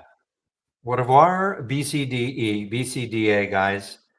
Too bad. I was kind of hoping it would just at least remain here and then later on in the day pop right through and with that float, have us a nice late afternoon flurry, but it's not going to happen.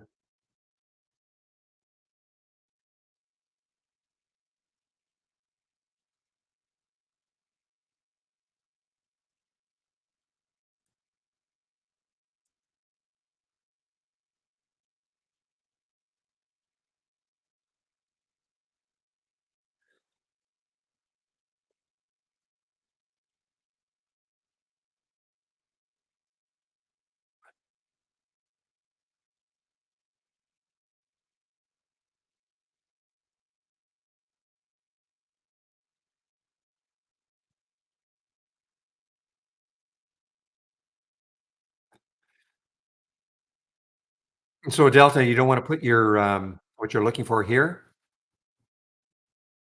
unless it's a secret. Maybe it's a secret. Okay, I get it.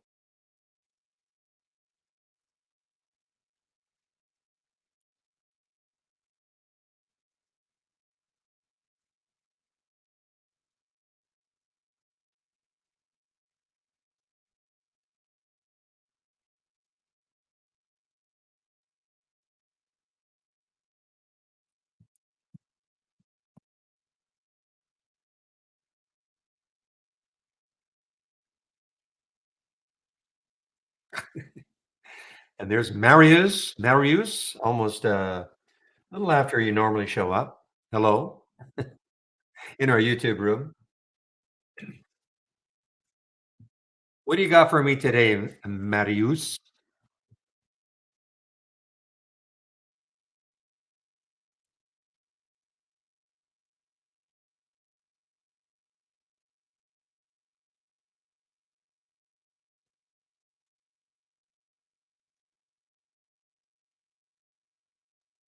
Yeah, 327.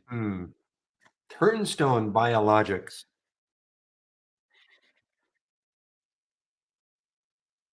Okay, about floats, sure, yes.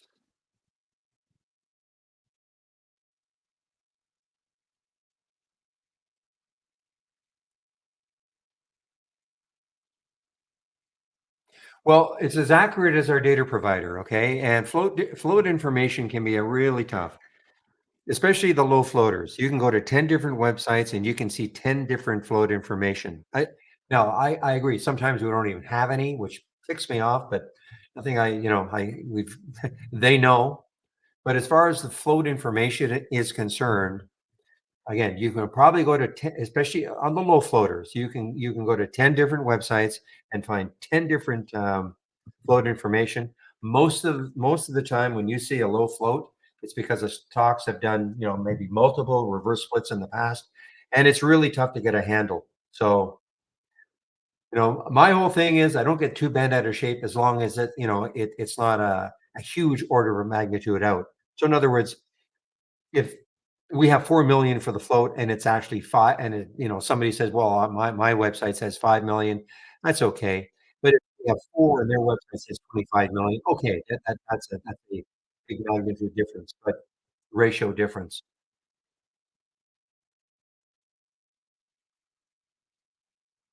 Yeah. So on specific things like that, Marius, I mean, I'm just what all we're at the mercy of our provider.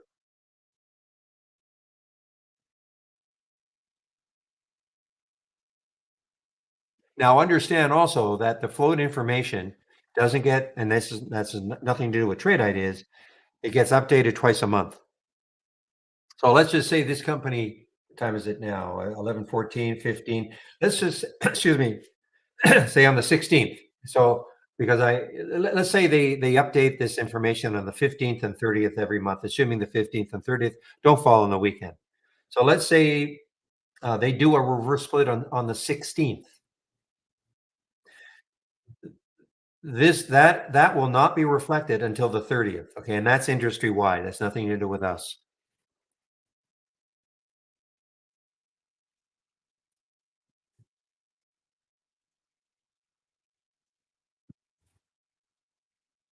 I understand, Marius, but there's nothing, not a heck of a lot we can do about it. I mean, our provider gives us that information.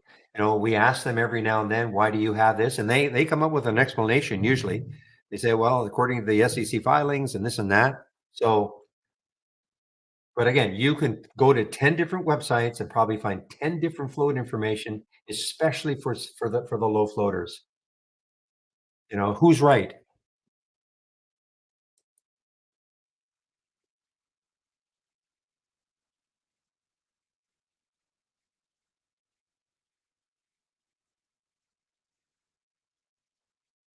Okay, yeah, definitely give it some thought. Sure.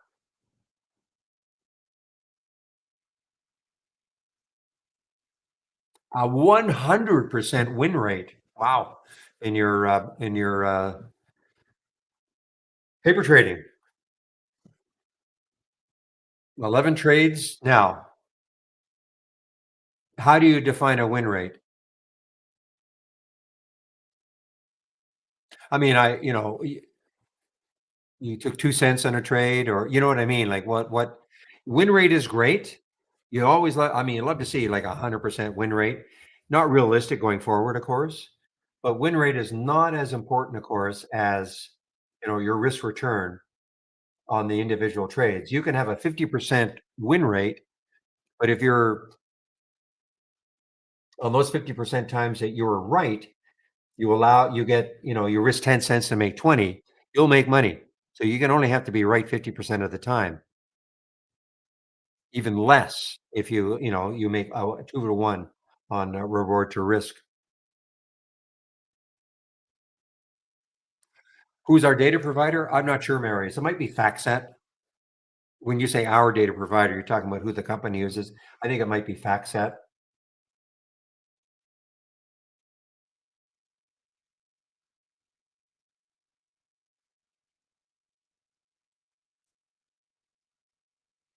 Yeah, that ACIC,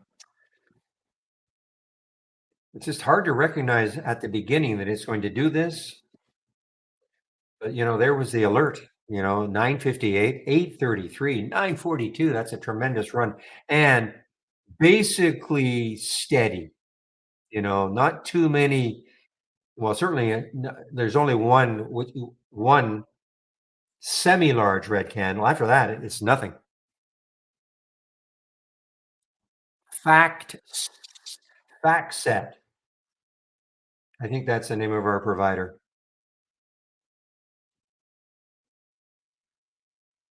Fact and then set. I think that's the name of our provider, data provider.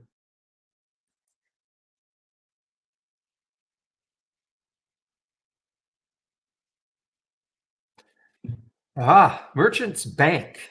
It's like this, not an earnings play. Basically did nothing all day until a little bit of a pop here.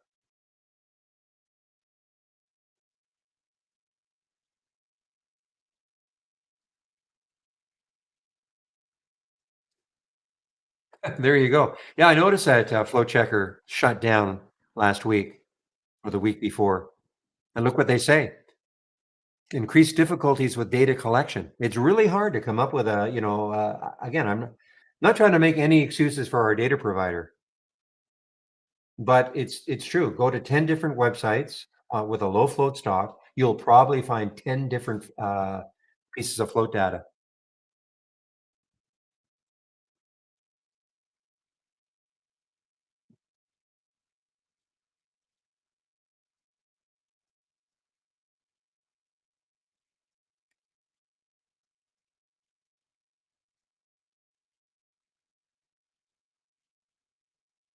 Yeah, I mean, that's nothing wrong with that, Sonia. I mean, I don't like to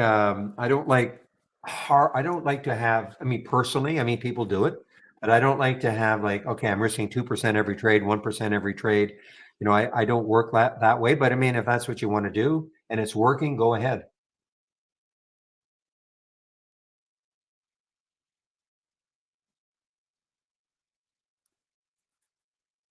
My risk is always based on, something the chart is telling me, not what I would consider just an arbitrary percentage. But listen, if it's working for you, go ahead. Hog a shelf offering in the middle of the market? Say it ain't so.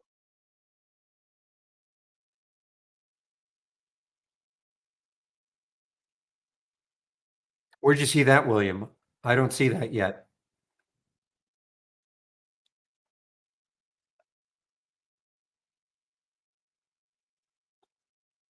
Is this coming in your squawk? Because that's good information because it doesn't appear that it's hit here. Hmm. Unless it was there, but I mean that's not a massive sell.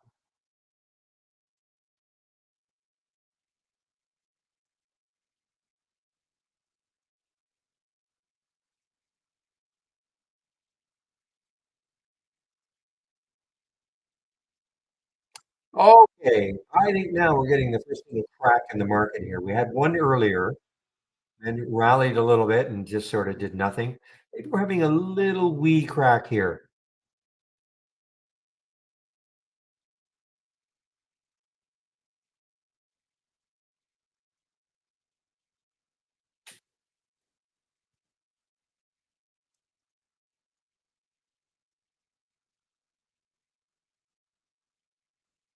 Oh, I appreciate that, Delta.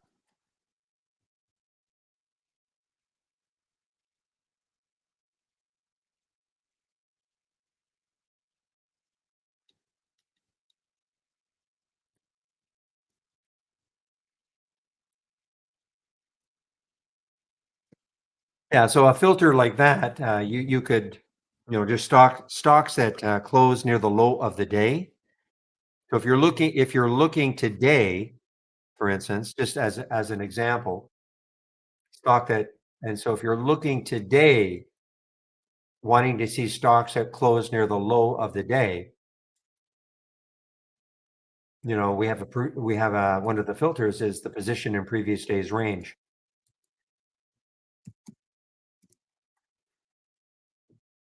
Position in previous day's range. So if you're looking for stocks that are at the low of yesterday or even below the low of yesterday, you could put like max, experiment, of course.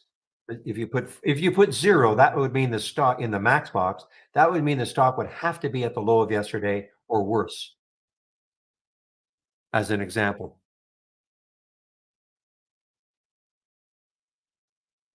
I use that filter all the time in the reverse. I always want to see stocks that are not always, I shouldn't say that, but stocks that are at yesterday's high or above.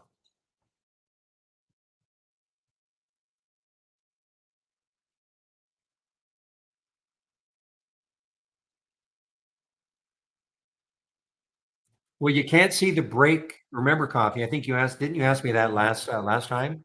I mean, obviously, you can't see the break. You can see where they are because remember, it's a filter. So if you wanted one scan to combine them or a top list to combine them,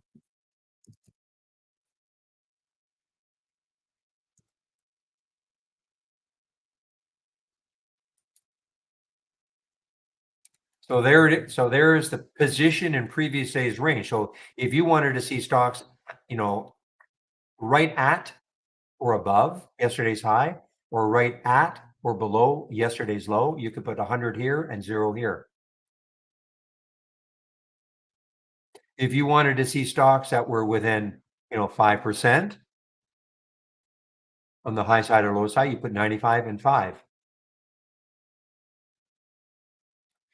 A lot of times people like to break it up though, just want to see one or the other.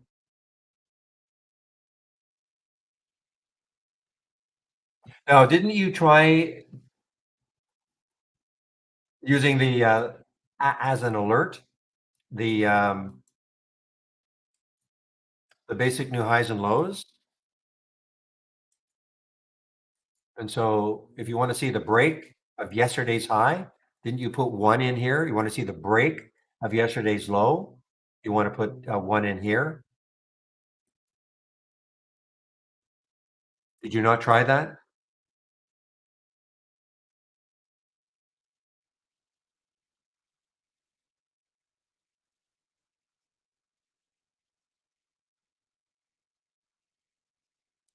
But again, if you just want to see stocks above yesterday's high, you just use the position in days range, put 100 in the min, and you want to see stocks below yesterday's low, you just put 0, use again position in previous day's range, and put 0 in the max.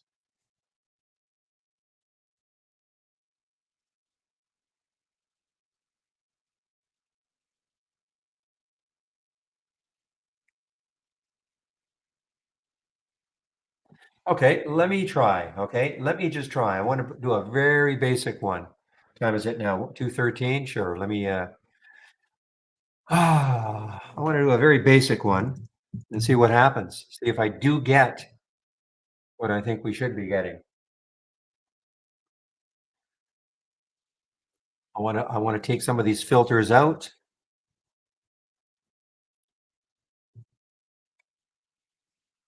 I want to 1 in 20. Let's expand.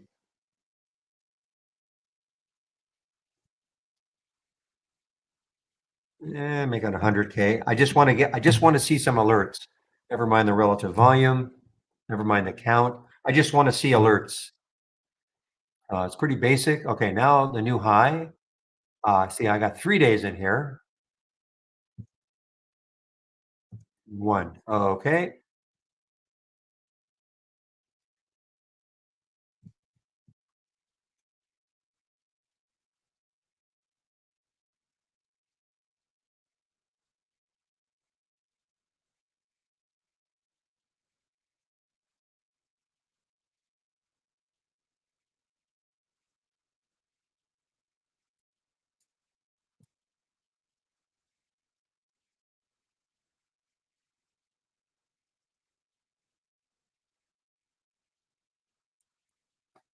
So I think what's happening, yeah, it's not giving the alert at the time. It is just giving you, yeah, I see what's happening. It's just saying this is a 2-day high, like a high more than yesterday, but it's not giving the alert right at the break.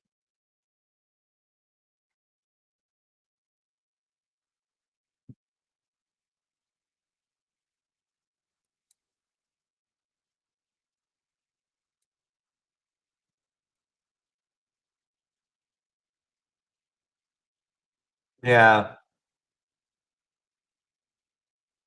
So I mean, if you're literally looking for the break, I mean, you won't. Okay, guys,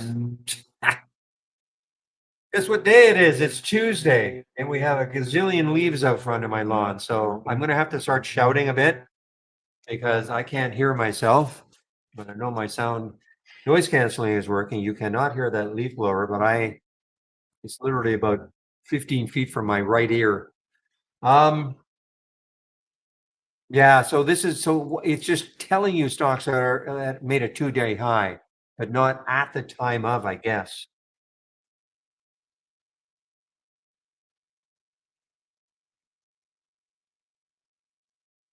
So so what you could do, if you're looking, again, that topless window will allow you to that topless window, if you use it, would allow you, or even an alert window, if you use the position in previous stage range, and say, let's do something like this. Still use a new high.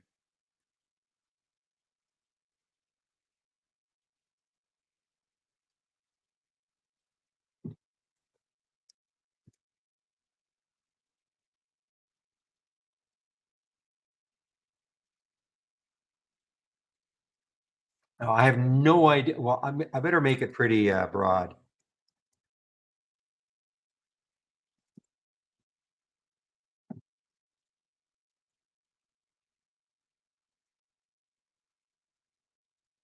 I know what I'm doing.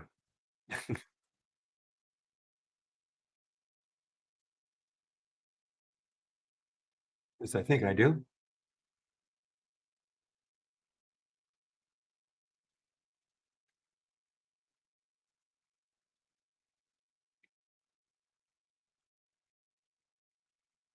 I want to change this.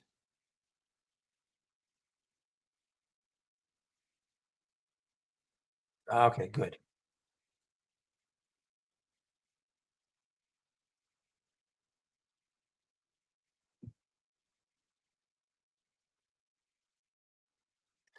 Okay, so let's take a look at HSIC with those filters that I just put in. HSIC. There's the high. There's the high right there, okay? 6908. It made a new 5-minute high. That was my trigger. So you can see that it is close to yesterday's high, but not quite there. And that's because, and so, but it is within it. If you looked at the position in the previous day's range, I have it had to be a minimum of, so it's it'll be within 1% all the way down to 10%. Okay. In the range. Now you could tighten that up.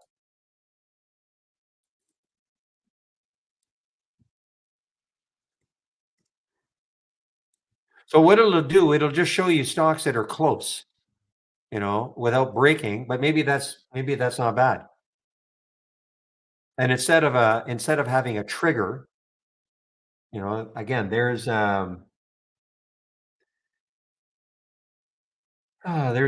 instead of having a trigger, maybe use a topless window, and then that'll just give you a bunch of stocks that are very close to breaking the high of yesterday, but not quite there.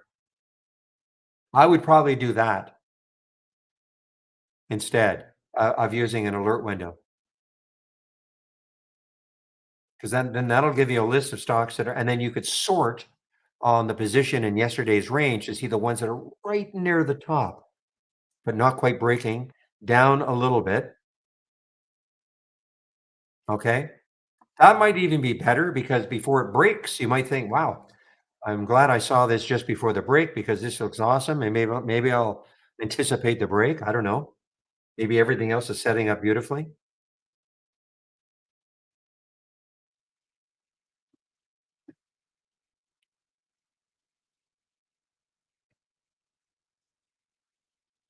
But let me just do that. Let me do a new top list window.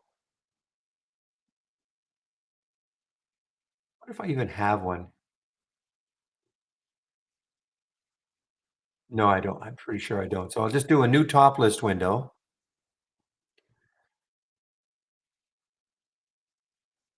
Start from scratch. Windows specific filters. So I want the position in previous day's range. I'm going to add the filter. So they could tighten it up a bit. 95 and 99. Okay. No, I didn't. Oh, I didn't accept. Okay, that's okay. So I'll keep all these. See what happens.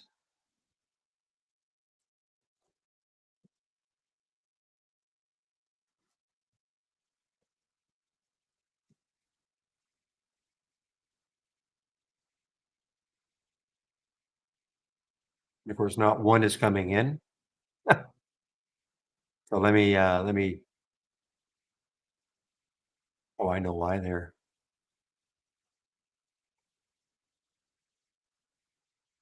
Okay. So these are all stocks that should not.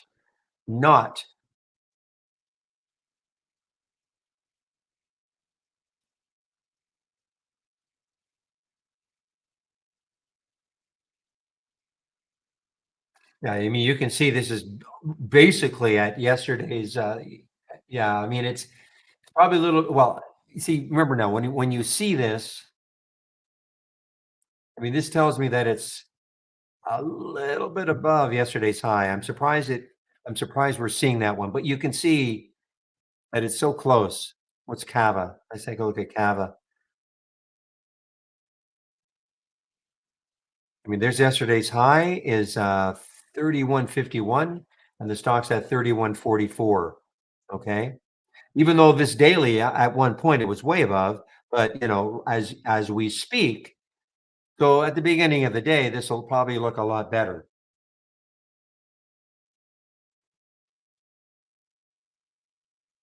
Because if you didn't want to see a stock that really ripped higher, way above yesterday's high, and now it's I mean, maybe you do. It's fallen back and now it's barely above. So play around with it, price range, minimum volume.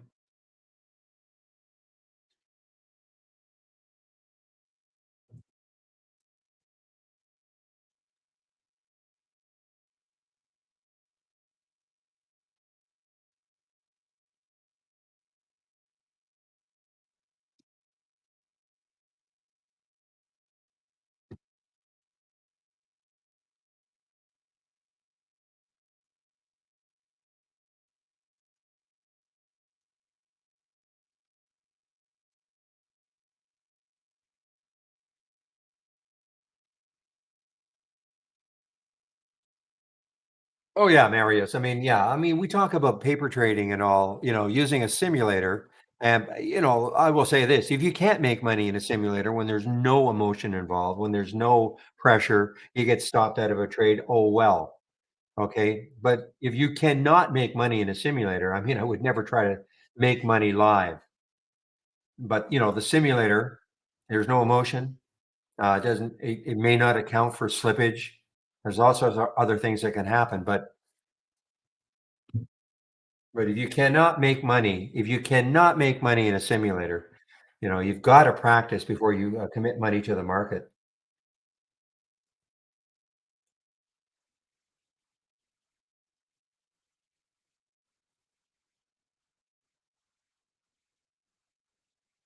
Okay, guys. Well, that I know maybe it was enjoyable for me that I could. I don't mind trying to put together scans and things like that. Keeps me interested.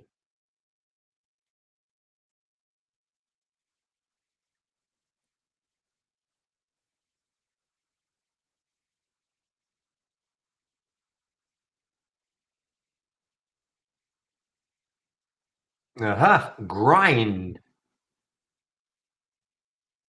Okay,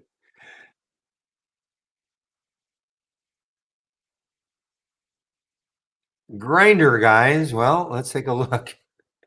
Next high looking left on the weekly chart is 724. I don't know. This is actually an earnings play, release earnings after hours. No big reaction.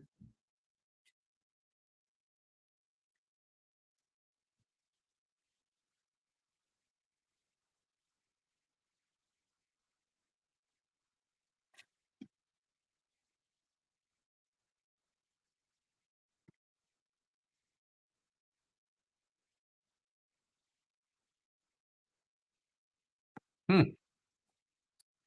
This was a bit of a monster earlier on. I don't know if it's gone negative, but no, it's not. It's all gone negative. This was a bit of a monster earlier on in pre-market. I think they sold $9 billion. Glencore,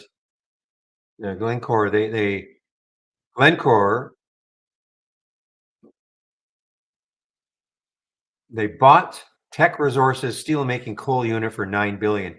I know they were after the entire company, but I guess they've settled for this.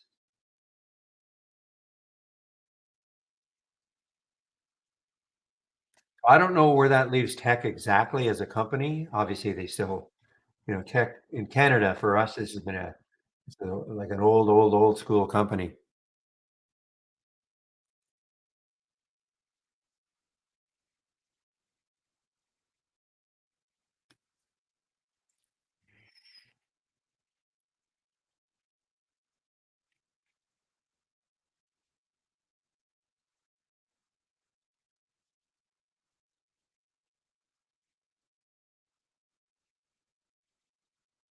All right, maybe Shady has some experience with that.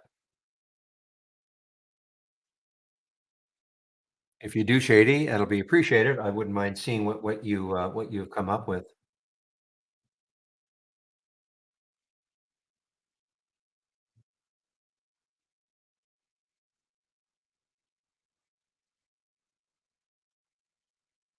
Yeah, I can do it. I mean, I can tell you exactly what happens. Okay, conservative profit is getting out exactly when the AI got out. Okay, so conservative where so the AI got out of these three trades. Exit price. Okay, got out right here. So that is conservative, getting out exactly when the AI got out. It hit a stop or some kind of a profit target. Moderate is keeping the trade for the whole day unless there was a stop out. Okay, and unless the stock actually hit the stop. Remember now, some of these the AI will get out of trades. Maybe there's a time period that it's holding. Maybe it looks at what's called a profit save. So it's not getting stopped out, but it didn't like the way it's trading, so it took some profit. So that's why the AI gets out of trades. That's what's called conservative profit. Moderate will stay in a trade all day long unless it literally hits the stop. Then it stops calculating. And aggressive, which, if you hear Chris, I don't agree with this at all. It's sort of a what if. If you didn't get out at all day, don't care about stops. You just want to see what would have happened if you took the trade right at the entry and kept it in all day. To me, that's just not real world. But the company doesn't listen to us. What can I say? I've, we've lobbied to get rid of this. I suppose it's an okay number as long as people don't say, well, I guess some days aggressive looks really good. I'll just keep in the trade all day long, no matter even if it hits the stop, because maybe it hit the stop, but it's come back. Moderate probably isn't a bad way to go, because when you get stopped out, you get stopped out. But and then so it'll stop calculating. So at least you're out of the trade. What I would do, and some days, some days aggressive will look incredible. Moderate will look almost the same because there were no stop outs. Conservative may not look that good. My advice though is forget these. Manage the trades on your own. You don't have to get into a trade right when you get an alert. I always like to check to see what's happening, and then I make up my mind if I want to get into the trade, and then manage the exits on your own. But that is, I mean, so right now it would have been, better to get out exactly when the AI got out of trades and not hang on. But I honestly don't pay attention to that at all.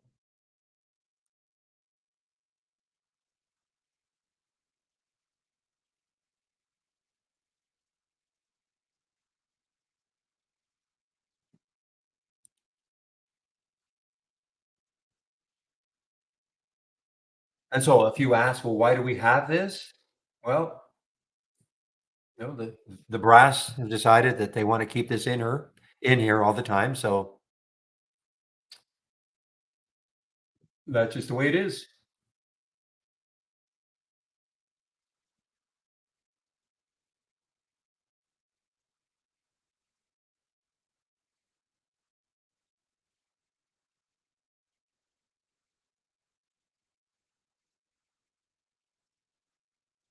What if I've got a good example here?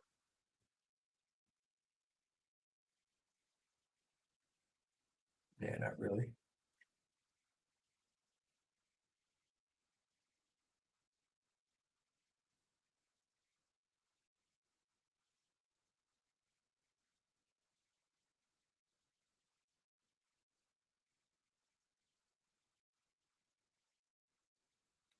Because sometimes you will see, the AI has alerted you to do something. Okay. This is not a good example, but imagine if this was the alert to short at 91.63. Okay. Now it did get down to 91.25, not bad. But what if it kept going down 91.89? Okay. And then it started moving up a little bit, and the AI, based on its algorithm, still isn't out of the trade, still isn't out of the trade, still isn't out of the trade. And maybe now some algorithm kicks in. I mean, that would not be a way to trade, in my opinion. Okay. So human or machine gives you the alert, but humans should manage the exits.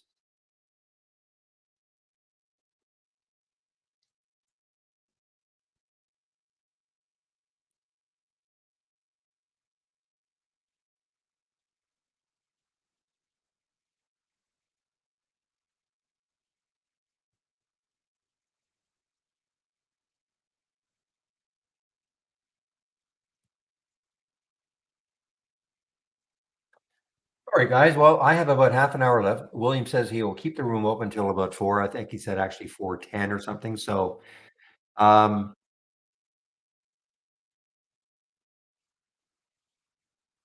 but I have about half an hour left before I take off. So, a great time to ask questions if you have any. And this is, we only have 3 more days, guys, really. Well, 3 days for the test drive, but we only have 3 more days of really earning season. Next week, we really, really don't have that many earnings plays. We have about 500 this week. We had over 1,000 the previous 2, 500 this week, and now next week, I think it's only about 40 or 50.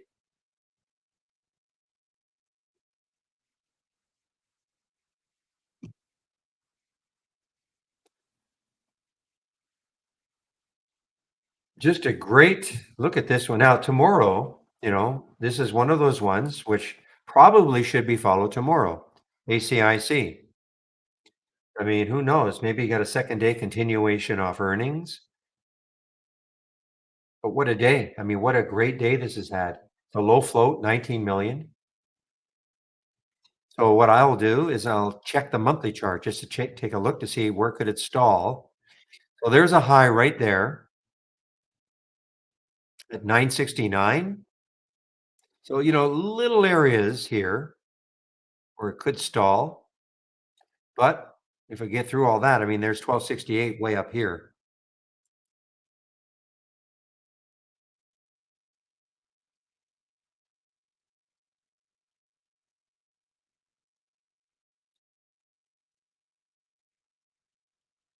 Thank you, Shady, for doing that. For coffee,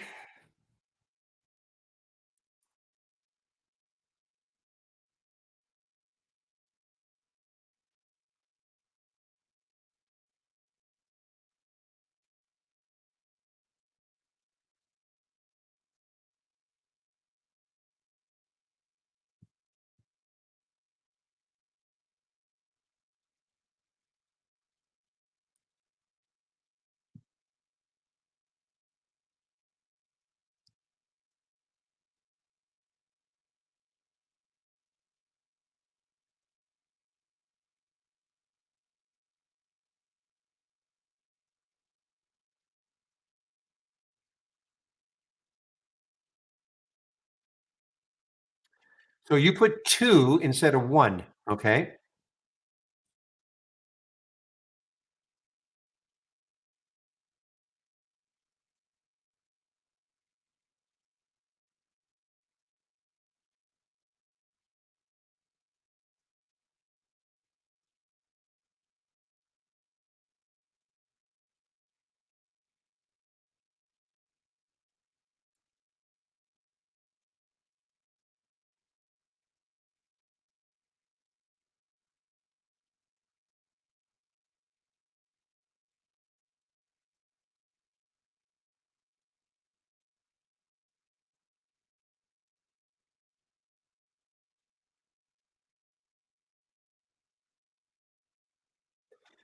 So I guess that's the trick. It's not 1, it's 2.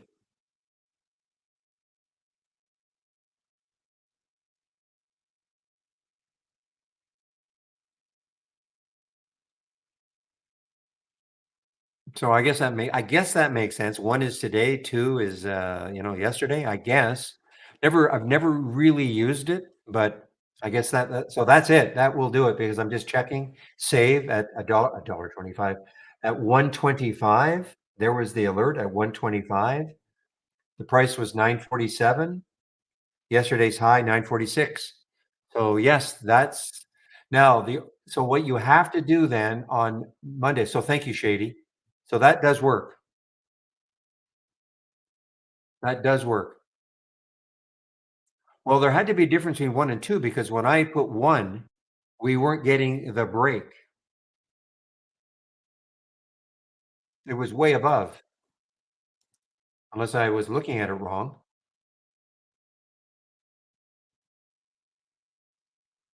But if you're saying there's no difference between 1 and 2, okay.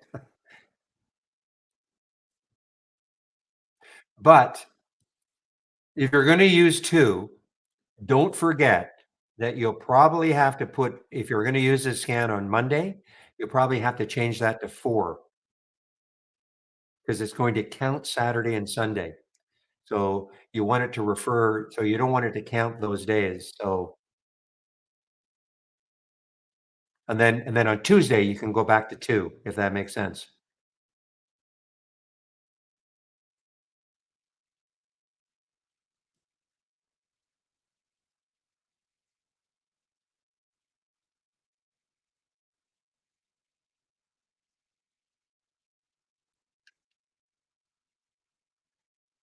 Let's see if I get another one.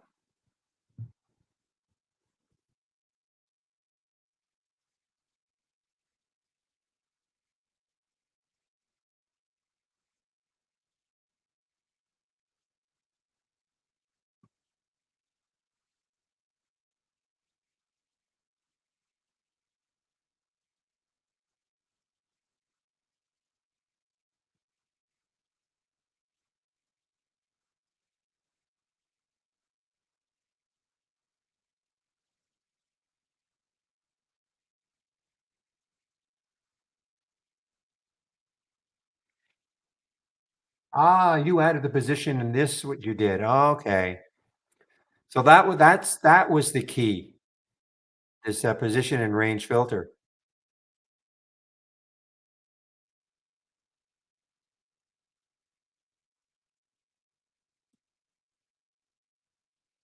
Yeah, making sure so a maximum of 101. So it's so close. Okay, that's why the 1 will work, I guess.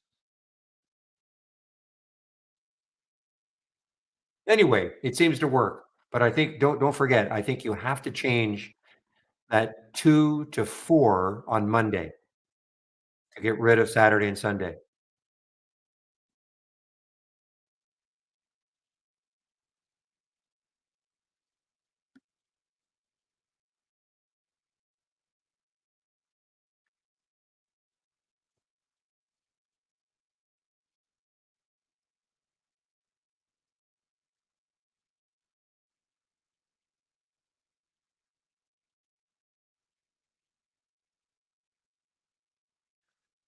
Hey, guys, give me a moment, I'll be right back.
Ah, just when we thought maybe the SPY was gonna start giving up in a bigger way. No way.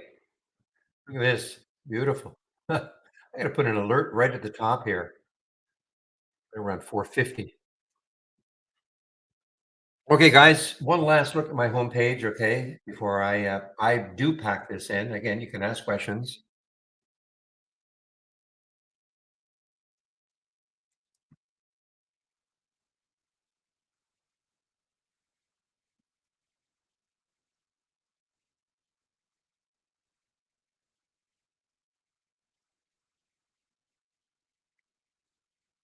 Okay, I put my homepage link in, and this is what you will see.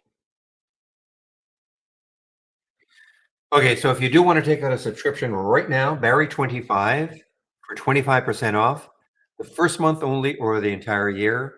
And as always, don't start off with a yearly subscription. You can try us out for a month at 25%. And if you like it, then you can always well, I don't want to say upgrade. There's no problem sticking around or having a monthly subscription. I think most of our customers probably go month to month. But if you do want to take out an annual, and the obvious reason is that your per month cost goes down, but we'll honor the 25%. Okay. So you can try us out for a month. And then if you do want a yearly, we'll honor the 25%. If you do take out a subscription, the getting started, must do that. 10 short videos, new to trading or looking for a refresher, what trading 101. Michael Noss put this together. He was in our YouTube room between 12 and 1. All I ask is if in the future, at any time in the future, you decide you do want to take out a subscription, come into the room, use my code, and it helps the room a lot. Okay. This is a free room. We want to keep it that way. And it really helps the room a lot. And here are my scans. Big education section is here. Here are my scans. If you're looking for any of my scans that I'm sharing right now, here they are. Okay.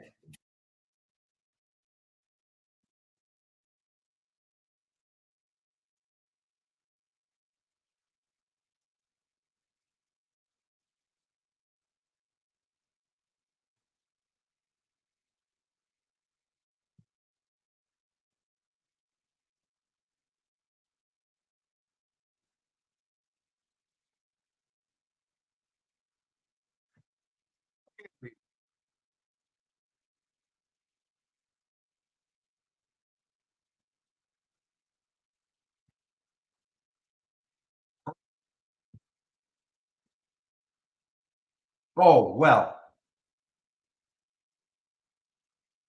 but no, well, you would take it, and then it'll be your alert window, and then you can tweak it, whatever, however you want, and save it. If you went back and looked at it, of course, it'll always go back because just like the channels that we've got. I mean, you could go into well, you used to be able to. Well, you can, yeah. Let me just see.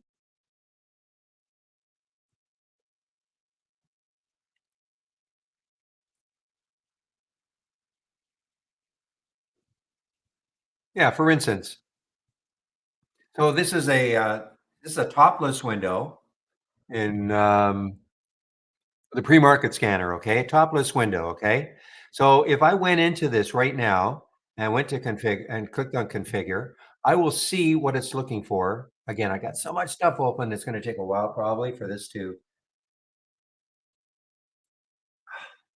we do it again, right click,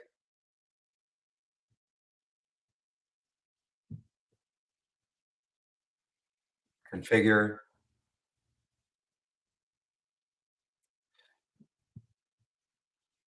Yeah, I'm just looking at my 2000. Okay. So if I click on summary right now, this is what it's looking for. But if I said, you know what, I want the price to be at least, you know, $100. One of the reasons is I've got this surfing, which I hate. Okay. So now I change it to $100. Okay. I say, okay. So while I'm in this channel, that will be the change while I'm in the channel. But if I leave the channel and I come back, that 100 will go back to whatever it was before because these channels are for everyone. Okay. So the fact that, you know, you want to, I'm just talking in general, if you want to make a change to something, that's great. You could always take it out of the channel and make it your own. But that might not be what everybody else wants. So the channels, you can make a change while you're in the channel. Take that scan out and use it on your own.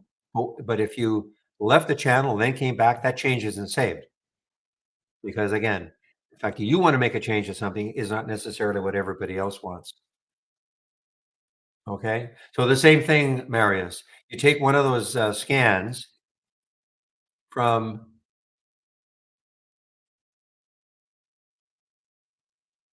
So a bullish. So yeah, you can take this. So here are the filters. You load the settings. You can massage it, save it as your own. If you came back to this, it'll still look like this because this is what because what you want is not necessarily what everybody else wants, but you can certainly take it, make it your own, save it, and then it's your own. That makes sense. Be just like I say here. Imagine this as one of those bullish strategies. I give this to you. You look at it. And you say, "Nah, I don't like the price range." So you change the price range to 10 and 100. You don't like the minimum volume. Okay, make it 500K, 550K, whatever. Add some filters that you like at Trade Ideas, perhaps. Take something out. I'm not going to say okay because I don't want to make the change. But once I say okay, then I can give it a new name, and then you've basically taken mine and made it your own.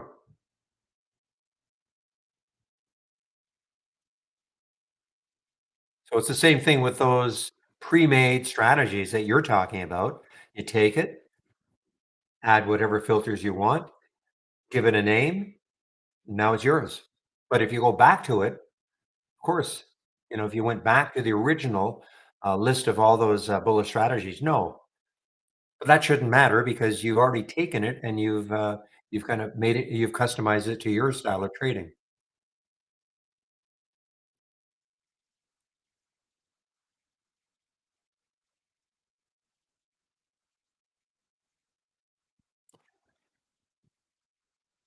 All right, you've got access today. Excuse me. So that, sorry, voice is cracking. So when you say how to use the software, no, we don't have level two data at all. Okay. That's we like level two data. I mean, obviously, you get it from your broker. So there is no level two data. Now, this is just, this is my interactor brokers, time and sales. So we do not supply level two data.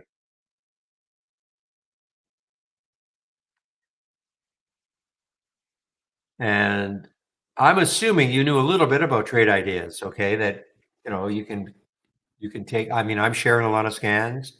There are a lot of scans here from our toolbar. Excuse me. Click on new and then dock channel bar. These are all scans in here. You can build your own scans. Depending on I have no idea what sort of experience you have as a trader, but if you have an idea about what you're looking for, you right click, configure on an alert window. Search, you'll see these are all of the real-time alerts that we've got.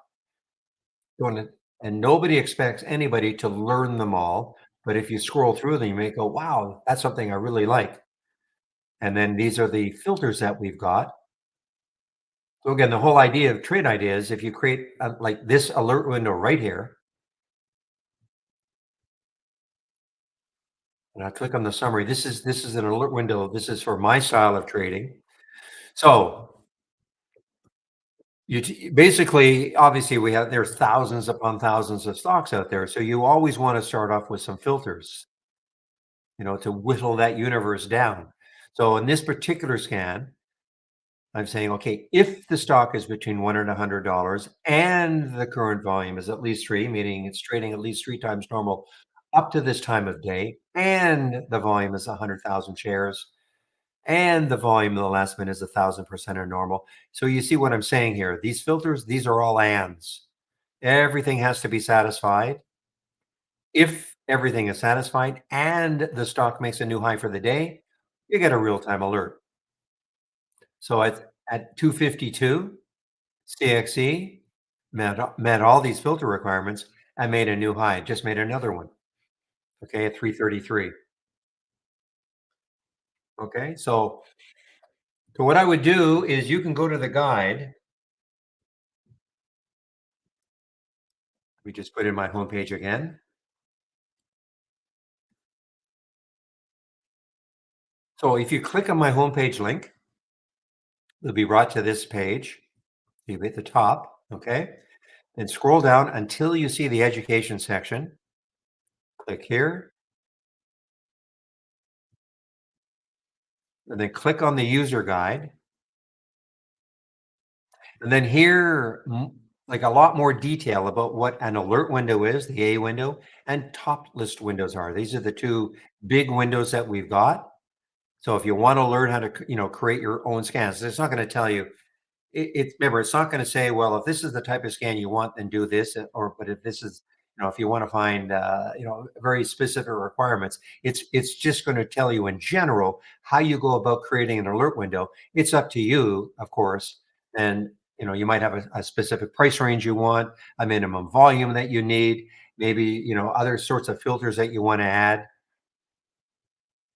That'll be up to you, but this will give you the idea about how to create the alert window in the first place.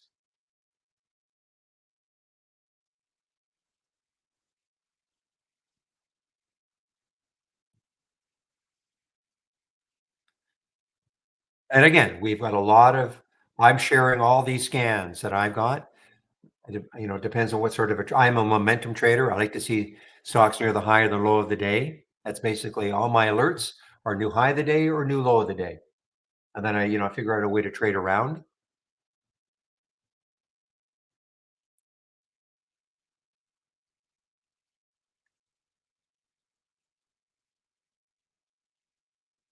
And again, in my homepage link that I put there, you might want to look at some of my scans.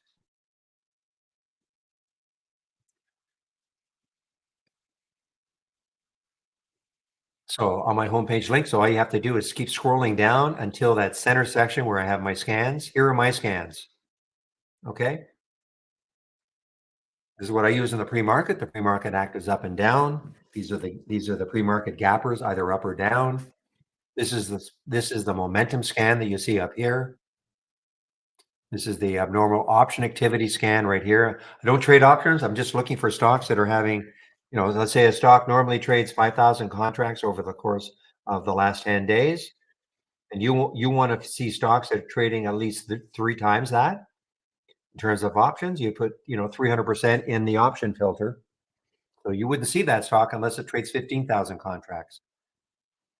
So I'm always looking just for stocks that are trading abnormally. The biggest one, of course, is the main filter that you want to use if you're looking for stocks that are trading abnormally is that relative volume filter. So it's telling me right now ACIC is trading 6.4 times normal up to this time of day, almost 3 o'clock. So I mean that's at 6.4 times normal. It's pretty abnormal. Coupled with abnormal option activity, look at that. It's traded 8,300 options today. That is 17 times normal. So I always like to zero in on the stocks that are trading abnormally.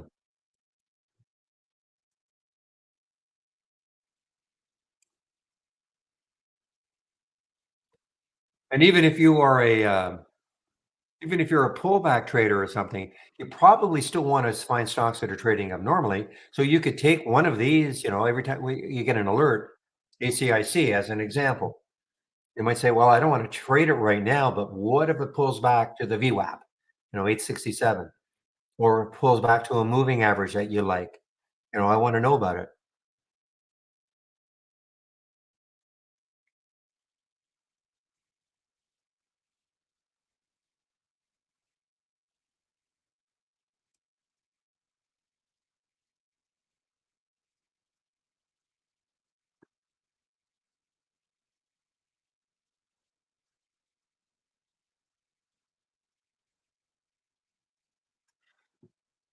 Okay, guys, I do not see any more questions, so I think I might start to wrap it up. Again, I'll stick around if there are more questions.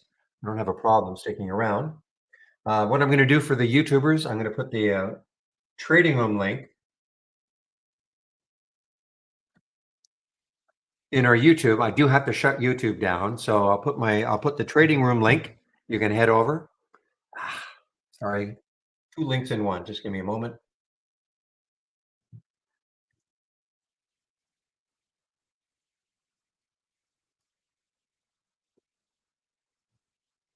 Okay, so there is a trading room link for YouTubers who, if you want to still hang around and chat about stocks, you can do so. Again, I will be gone. You won't. There will be no screen sharing, but the room will be open until about 4:10.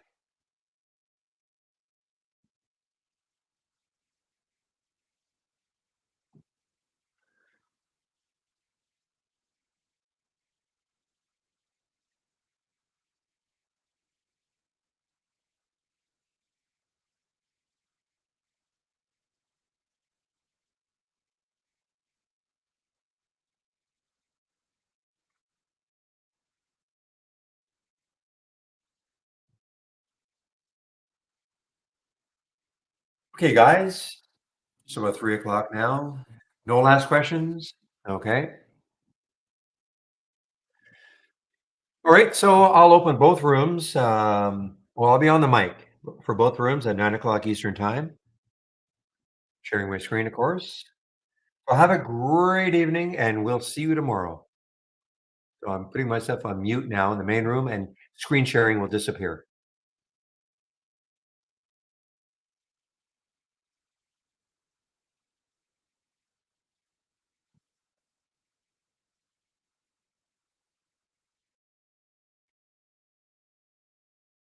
And now, YouTubers, the same thing. I don't want to say get rid of you. I'll just close you down for the day.